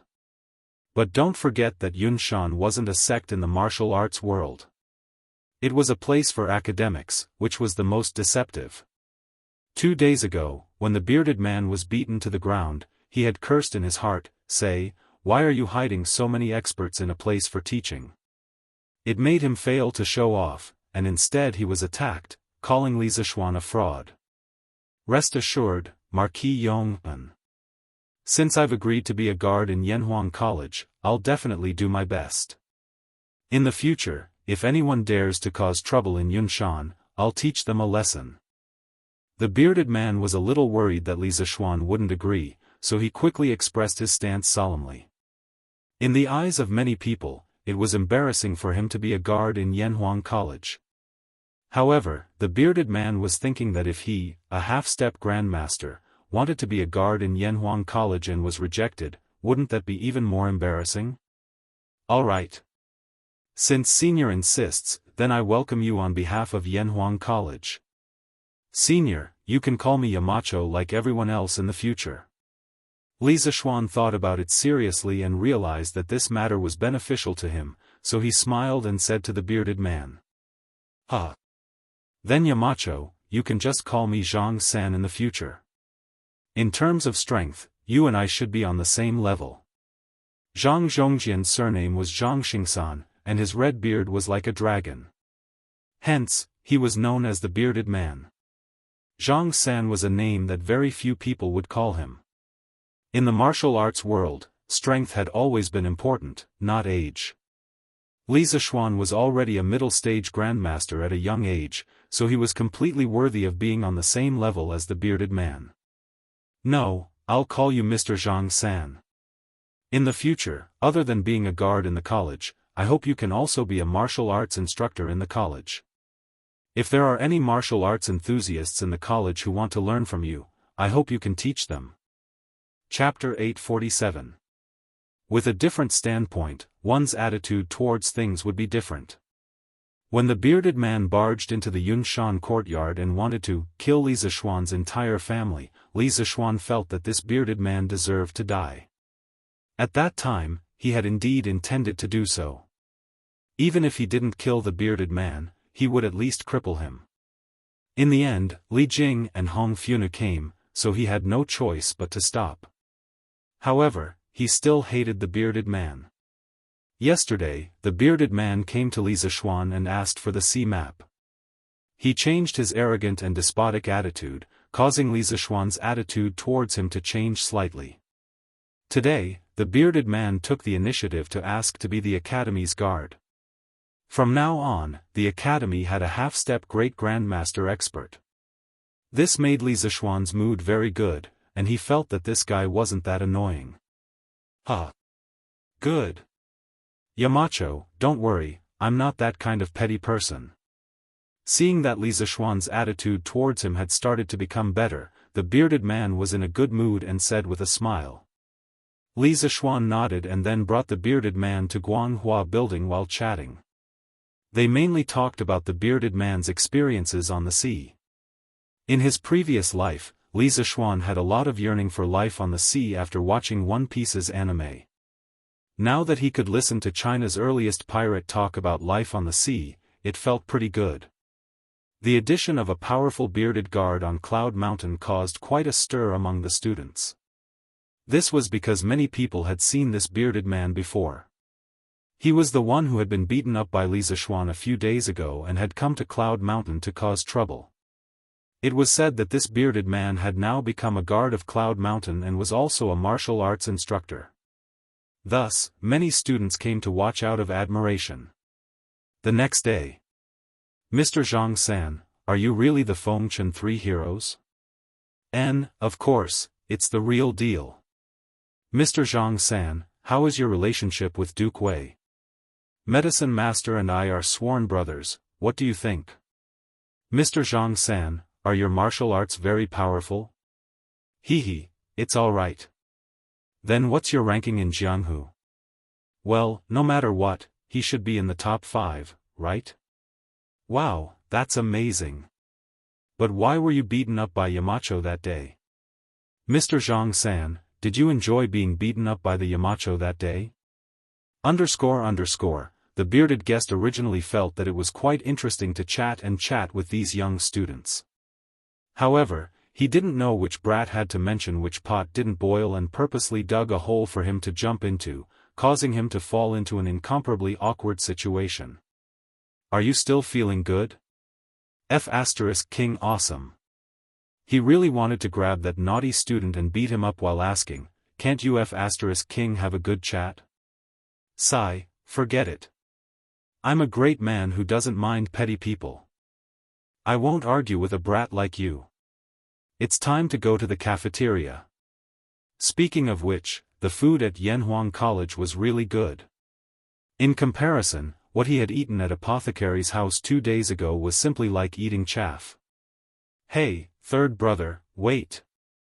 Let's gather around the table for lunch. Let's have a good gathering. Pang Feiji suddenly rushed out from behind and shouted towards the bearded guest. Speaking of which, it hasn't even been a day and Pang Feiji actually called him third brother. He was really shameless because at this age, the bearded guest was almost old enough to be his father. Good. Tell the brothers to come over, today I'll treat. Order whatever you want to eat. The bearded guest laughed heartily. He was a pirate leader, of course he didn't lack money. Moreover, the food in the Yanhuang College cafeteria was not expensive at all. It was much cheaper than outside. Even if 40 or 50 people ate together, it wouldn't cost much. Okay. Pang Feiji, thank you third brother. Pang Feiji laughed. It wasn't that he liked to kneel down and lick someone's boots, but it was mainly because the bearded guest's strength was worthy of his respect. Moreover, he wanted the bearded guest to give him some pointers on martial arts.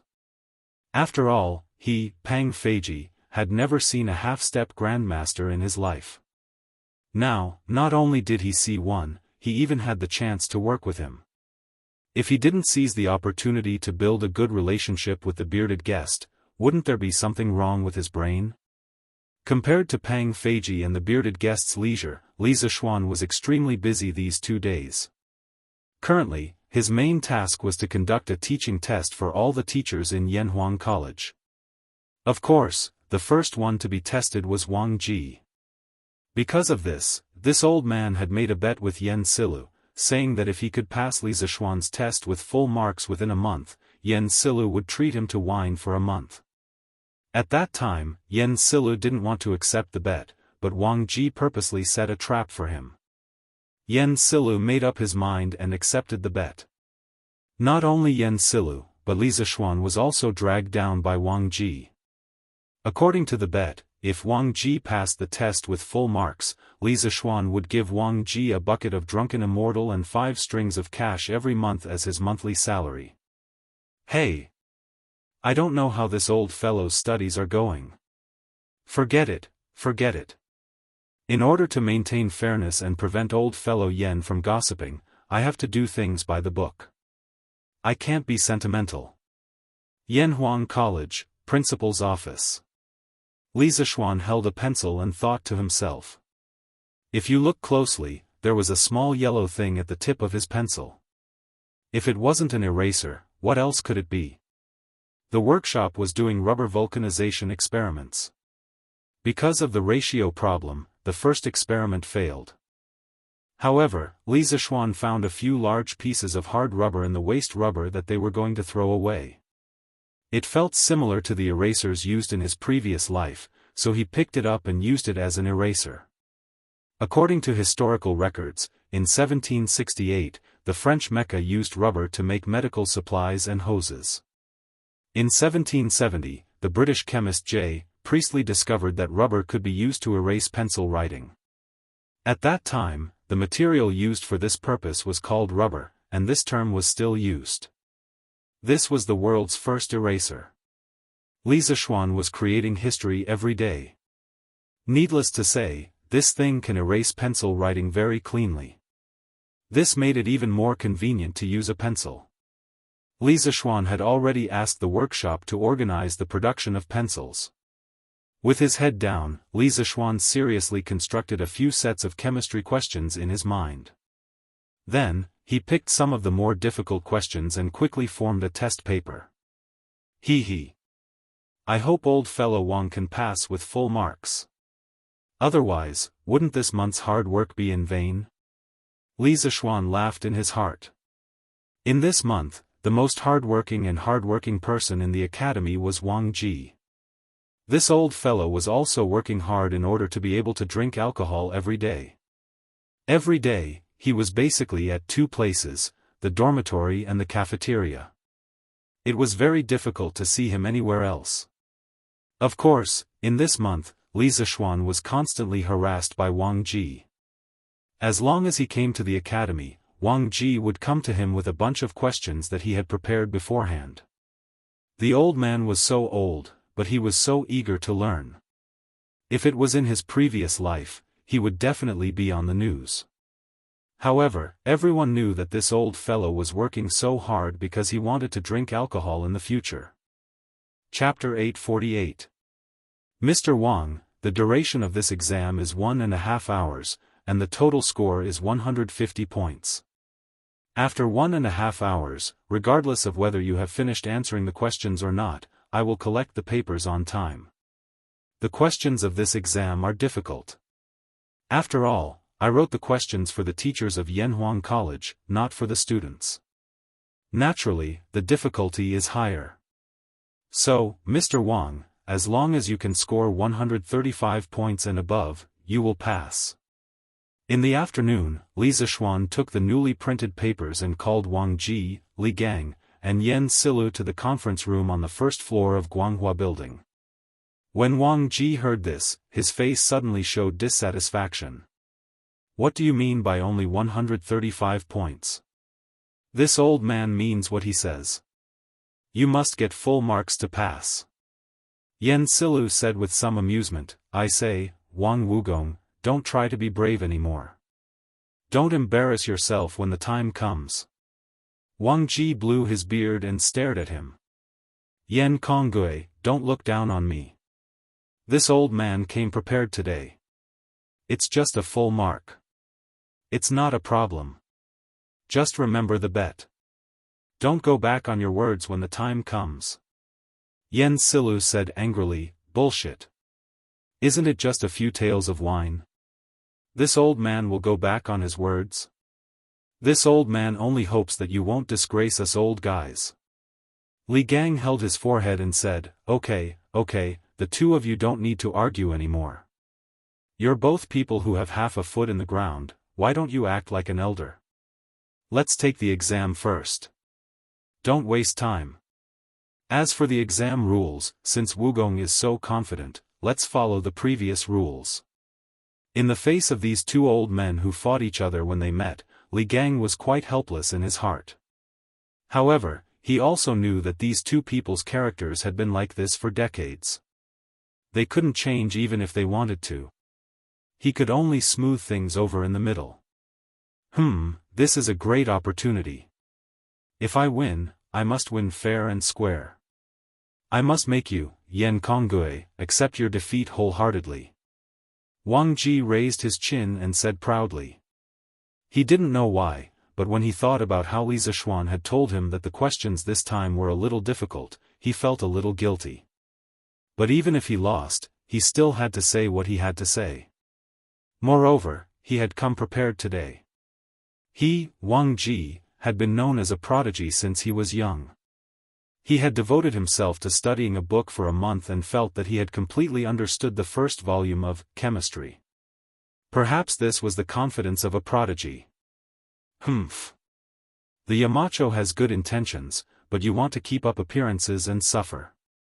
You don't know how to appreciate the kindness of others.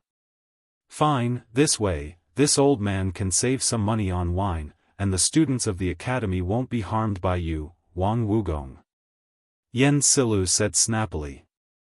However, his words sounded somewhat regretful for Wang Ji, because according to the previous bet, if Wang Ji could not obtain full marks, he had to take the initiative to leave the academy. All right. Since these gentlemen have all said so, then let's follow the previous rules. The bell for the first class in the afternoon is about to ring, and then the exam will officially begin. Mr. Wang, you can prepare first. At this point, Li Zishuan couldn't say anything. He estimated the time and told Wang Ji. Wang Ji nodded. He didn't take his chemistry textbook and notes to cram. He just sat there leisurely and began to close his eyes to rest. Li Zishuan looked at Li Gang and said, Mr. Li, I plan to test all the teachers in the academy on the day after tomorrow. I want to test their mastery of their respective subjects. Other than the study of classics, I have roughly compiled the questions for the other 4 subjects. I'll have to trouble you and Mr. Yen to work on the classics together. It wasn't that he looked down on classics, but that he didn't know anything about it. Of course, he didn't have the qualifications to give questions to the teachers in the classics department. Li Gang nodded and said, that's not a problem. But Yamacho, can you lend me the papers for the other 4 subjects so that I can know the difficulty and scope of the questions this time? Yen Silu also echoed, yes, since the classics department is part of Yanhuang College, it should have the same requirements as the other departments. Li Zishuan was already prepared. He took out a few rolls of rice paper from his sleeve and handed them to Li Gang. He said to the two of them, "This exam for all the teachers in Yanhuang College must cover all the key knowledge points in the first volume of the textbooks of each department. And on this basis, try to connect the knowledge points in the books to reality as much as possible to increase the difficulty of the exam and test the ability of the teachers in the academy to deal with realistic problems. These are the questions for the other 4 subjects. You can take a look at them first." Li Gang and Yen Silu each took 2 test papers and looked at them carefully. Although they were both great Confucians, they weren't pedantic Confucians. They had dabbled in other fields of knowledge outside of Confucianism. This month, they also read the textbooks for the other 4 subjects. Although they weren't proficient in them, they could still understand them generally. What's more, Li Zishuan even had the answers at the back of the paper. Wang Ji, who was closing his eyes, heard the conversation between the 3 of them. He knew that Wang Ji and Yen Silu were holding the questions he was going to take in a while. His heart beat violently a few times. He wanted to move his head closer to take a look, but he held back. Li Zishuan, who was very observant, naturally noticed the slight change in Wang Ji's facial expression. He couldn't help but feel a little funny. This was really a stubborn and cute little old man. You 2 gentlemen can start to prepare for the exam when Mr. Wang is taking the exam. I have prepared a pen and paper for you. Li Zishuan said as he took out 2 sharpened pencils and handed them to Li Gang and Yen Silu. Li Gang took it and couldn't help but frown. He had seen Li Zishuan use this kind of pen before, but he didn't know how to use it. Li Zishuan saw this and demonstrated the use of the pencil and eraser. He then smiled and said, "In comparison, the pencil is lighter than the brush, and it can be modified at any time. Therefore, the Academy will try to promote the use of this kind of pen for the students in the future." Li Gang and Yen Silu personally tried it. Although they weren't used to using a pencil for the first time, the pencil was indeed lighter and easier to modify, as Li Zishuan said. "Well, if you can adapt to writing with a pencil, then it is indeed better than the brush," Li Gang praised. Clang, clang, clang. At this moment, the bell of the academy rang. Wang Ji immediately opened his eyes. Li Zishuan picked up the chemistry paper on the table and said, "Okay, the exam begins." After that, he handed the paper to Wang Ji, who was waiting for the exam. Chapter 849. The first question: put a certain amount of anhydrous alcohol and oxygen in a completely closed container and ignite them. The reaction produces carbon dioxide, water vapor, and an unknown substance X. The mass before and after the reaction is measured. Anhydrous alcohol is 4.6 g and 0 g, oxygen is 8 g and 0 g, carbon dioxide is 0 g and 4 g, water is 0 g and 5 g, and substance X is 0 g and mg. The value of m is underscore underscore underscore underscore underscore, and the molecular formula of substance X is underscore underscore underscore underscore underscore. Note: in order to facilitate future teaching, Li Zishuan unified the commonly used units at the beginning of the 4 textbooks. However, this is only the unification in writing.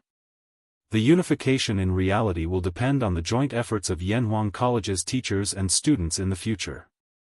Although Wang Ji was prepared for the difficulty of the exam, the first question was such a practical application and calculation question.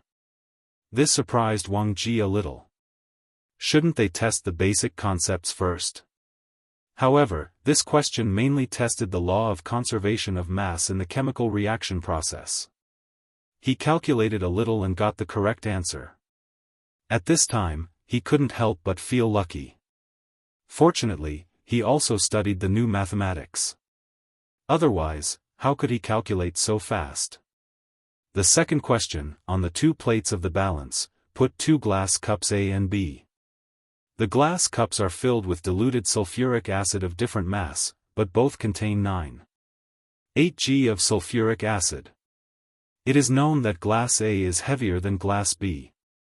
Now, put the same mass of iron and zinc into glass A and B, respectively. After the reaction, the balance will be balanced.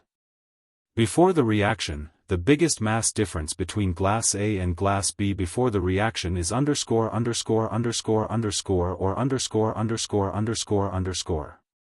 Note, balance has been around since ancient times. It was produced early. In the late spring and autumn period, the manufacturing technology of balance and weights was quite sophisticated.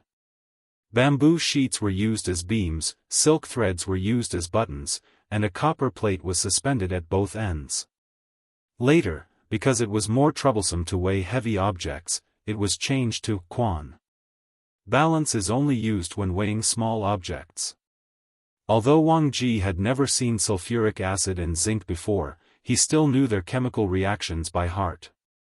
However, why does this question seem to be more abnormal than the previous one? It should also use the new mathematics knowledge, right? Wang Ji's heart began to race. Fortunately, he had done some research on modern mathematics. Otherwise, no matter how familiar he was with the chemistry textbook, he would have to kneel before this test paper. However, although Wang Ji had done some research on the new mathematics, he was far from being proficient in it. After solving a problem, he was already sweating profusely. It was as if he had run 10 miles. After finishing the second question, Wang Ji couldn't help but raise his head and look at Li Zishuan with a bit of bitterness in his eyes. He thought to himself, "Do I have a grudge against you? It was just a question. Was there a need to make it so difficult?" He wasn't being pretentious, but strictly speaking, Li Zishuan's question was somewhat out of line. Moreover, all the questions were biased towards practical applications. It was very difficult to get good grades just by reading books. Sigh, no matter how difficult it is, I have to give it my all. I can't lose this bet. Although he had only stayed in Yanhuang College for a month, Wang Ji felt that he had completely fallen in love with it. Not only did he like the environment, facilities, and delicious food, but he also liked the atmosphere of Yanhuang College. That positive, united, and progressive atmosphere. He didn't want to leave. The desire to live, this was also another kind of desire to live. The strong desire to live made Wang Ji's mind unprecedentedly clear. His thoughts also became active. Although most of the questions on the test paper were questions he had never seen before, he could always find a way to solve them. Just like that, he broke through all the obstacles. When there was still half an hour before the end of the exam, Wang Ji finally came to the last question. This was a question and answer question. A mixture of sodium carbonate, sodium bicarbonate, calcium oxide, and sodium hydroxide is 37.2 grams. After dissolving in enough water and fully reacting, the calcium ions, carbonate ions, and bicarbonate ions in the solution are all converted into precipitate. After evaporating the water in the reaction vessel, the final result is 39.0 grams of a white solid. What is the mass of sodium carbonate in the original mixture?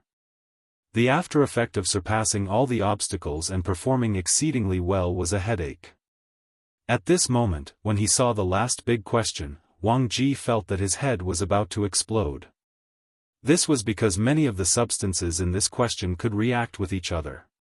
In fact, for a person like Li Zishuan who had received modern higher education, this problem was not difficult at all because it involved nothing more than a multi-step reaction and multi-substance cross-reaction. Calcium oxide reacts with water to form calcium hydroxide.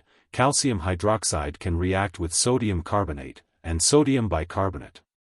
As long as multiple chemical reaction formulas were combined into one and balanced to obtain a total chemical reaction formula, the whole problem would be solved without any difficulty. But for Wang Ji, who was a beginner in chemistry, he obviously didn't know this method. What should he do? He had to solve this question. After thinking for a long time, Wang Ji still couldn't think of a clever and simple way to solve this question. He gritted his teeth, made up his mind, and decided to use the stupidest way to solve this question, which was to use the method of equations.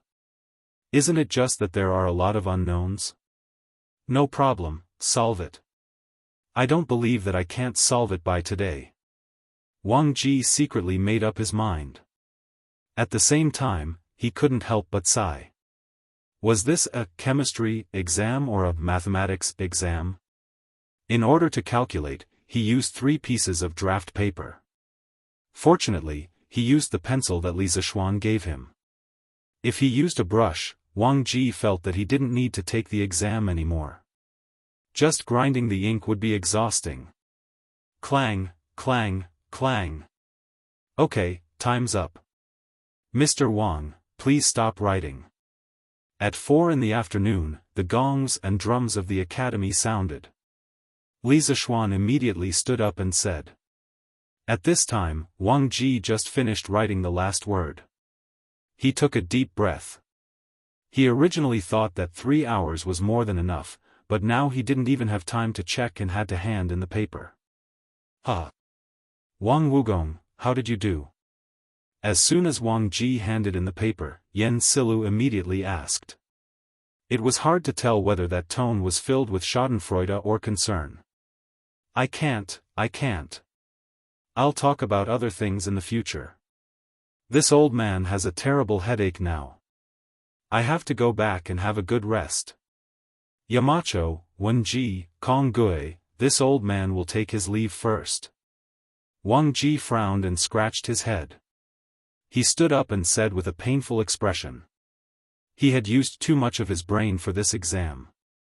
Mr. Wang, are you feeling unwell? Do you need me to call a doctor for you? Li Zishuan asked with a worried expression. He didn't want to ruin a genius like Wang Ji because of an exam. No need. This old man just feels a little tired. I should be fine after a sleep. Wang Ji waved his hand. Chapter 850. Wang Ji overused his brain and had to go back to rest. Li Zishuan was worried that something would happen to him, so he quickly arranged for a guard to go to Wang Ji's dormitory to take care of him. He also ordered the guard to report if there was anything unusual. Seeing that it was still early, Li Zishuan, Li Gang, and Yan Silu worked together to review the test paper left by Wang Ji. The fill-in-the-blank questions and multiple-choice questions had a unique answer. There was nothing to dispute, so it was very fast. To Li Zishuan's surprise, Wang Ji actually did everything correctly. One must know that in this test, Li Zishuan specifically set a few trap questions. Even in modern times, 70 to 80% of students would fall into those traps, but Wang Ji actually ran around the trap and escaped. This was too inconceivable. Then it was the question and answer at the back. This part was different because the answers to the question and answer questions were generally more flexible, so this part was personally reviewed by Li Zishuan. Looking at the scribbled handwriting on the test paper, one could probably imagine that Wang Ji's heart was a little nervous at that time. These were not very important. The important thing was that basically, Wang Ji used his own method to solve every big question. Although the answers given by Li Zishuan were different, the process and the final result were all correct. This meant that Wang Ji had completely understood the first volume of chemistry, and had his own unique understanding of it. When Li Zishuan saw the dense process of solving the last question, his eyes almost popped out of their sockets. What is this? I gave the chemistry question. How did this old guy solve it as a math question? There were so many unknowns. Just looking at it gave me a headache. Also, wasn't this old guy busy reading chemistry recently? How did he even solve the linear equation of multiple variables? He really knows how to play. He didn't know that during the exam, Wang Ji was still complaining about why he changed the chemistry question to the mathematics question. The most important thing was that Wang Ji solved it correctly. What else could he say? It could only be said that a prodigy was indeed a prodigy. He was really outstanding. What is this old guy's brain made of? How is it that you can still learn things so quickly at such an old age? After marking the last question, Li Zishuan couldn't help but mutter in his heart. Yamacho, what do you think? How did Wang Wugong do with the last 4 questions? Are there any mistakes? Seeing Li Zishuan put down the pen, Yen Silu hurriedly asked. Li Zishuan came back to his senses. Instead of answering, he asked, Mr. Yen, are you hoping that Mr. Wang will make a mistake? Or is there no mistake? Yen Silu wanted to say something, but he immediately shut his mouth. When Li Zishuan saw this, he couldn't help but laugh in his heart. These 2 little old men clearly belonged to the love-hate type. Although they usually bickered with each other, if there really came a day when one of them had to leave, the other would definitely not have the heart or be reluctant to part with him. Alright, Yamacho, don't keep me in suspense. Tell me how you did on the exam. Li Gang chimed in from the side. Li Zishuan nodded, put away the smile on his face, and said solemnly, both of you have just seen that Mr. Wang did not make any mistakes in the first 4 questions.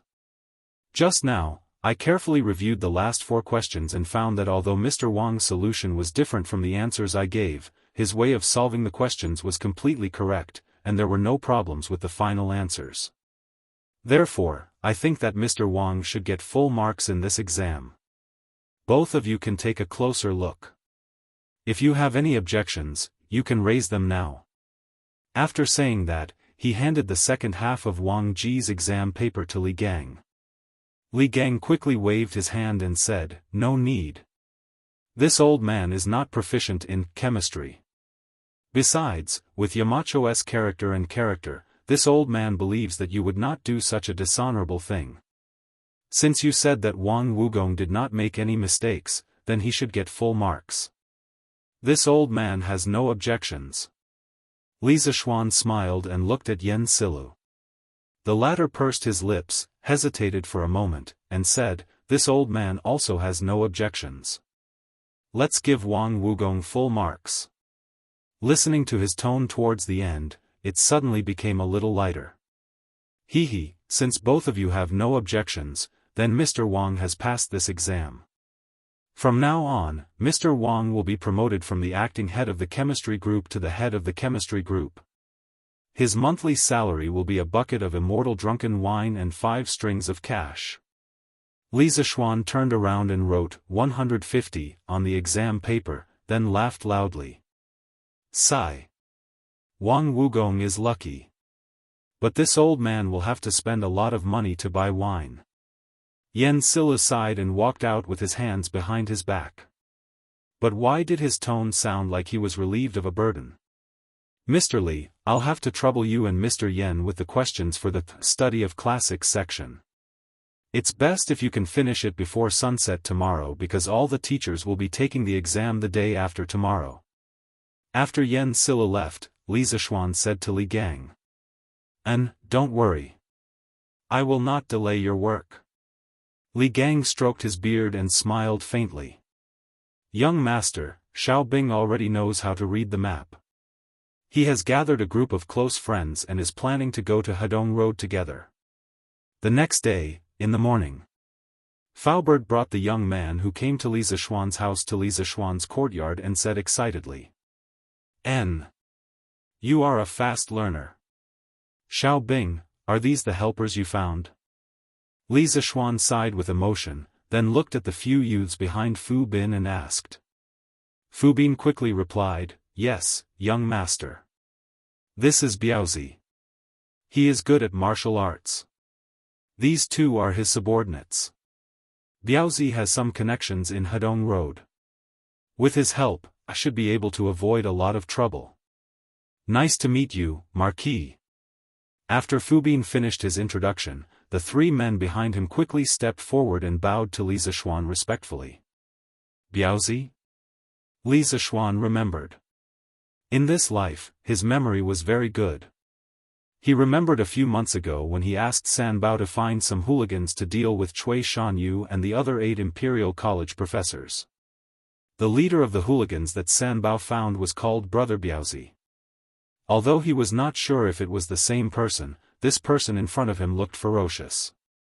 Even if he was not the brother Biaozi that Sanbao hired, there was an 80% chance that he had a similar identity. And, since Xiaobing had chosen all of you to go with him, it means that Xiaobing trusts all of you. All of you must do your best to help him. Of course, all of you will be rewarded. Li Zishuan calmly said to Biaozi and the rest. We understand. Marquis, don't worry. Everyone in Chang'an knows that I, Biaozi, am the most loyal to my friends. The most trustworthy? We will do our best to help Bin.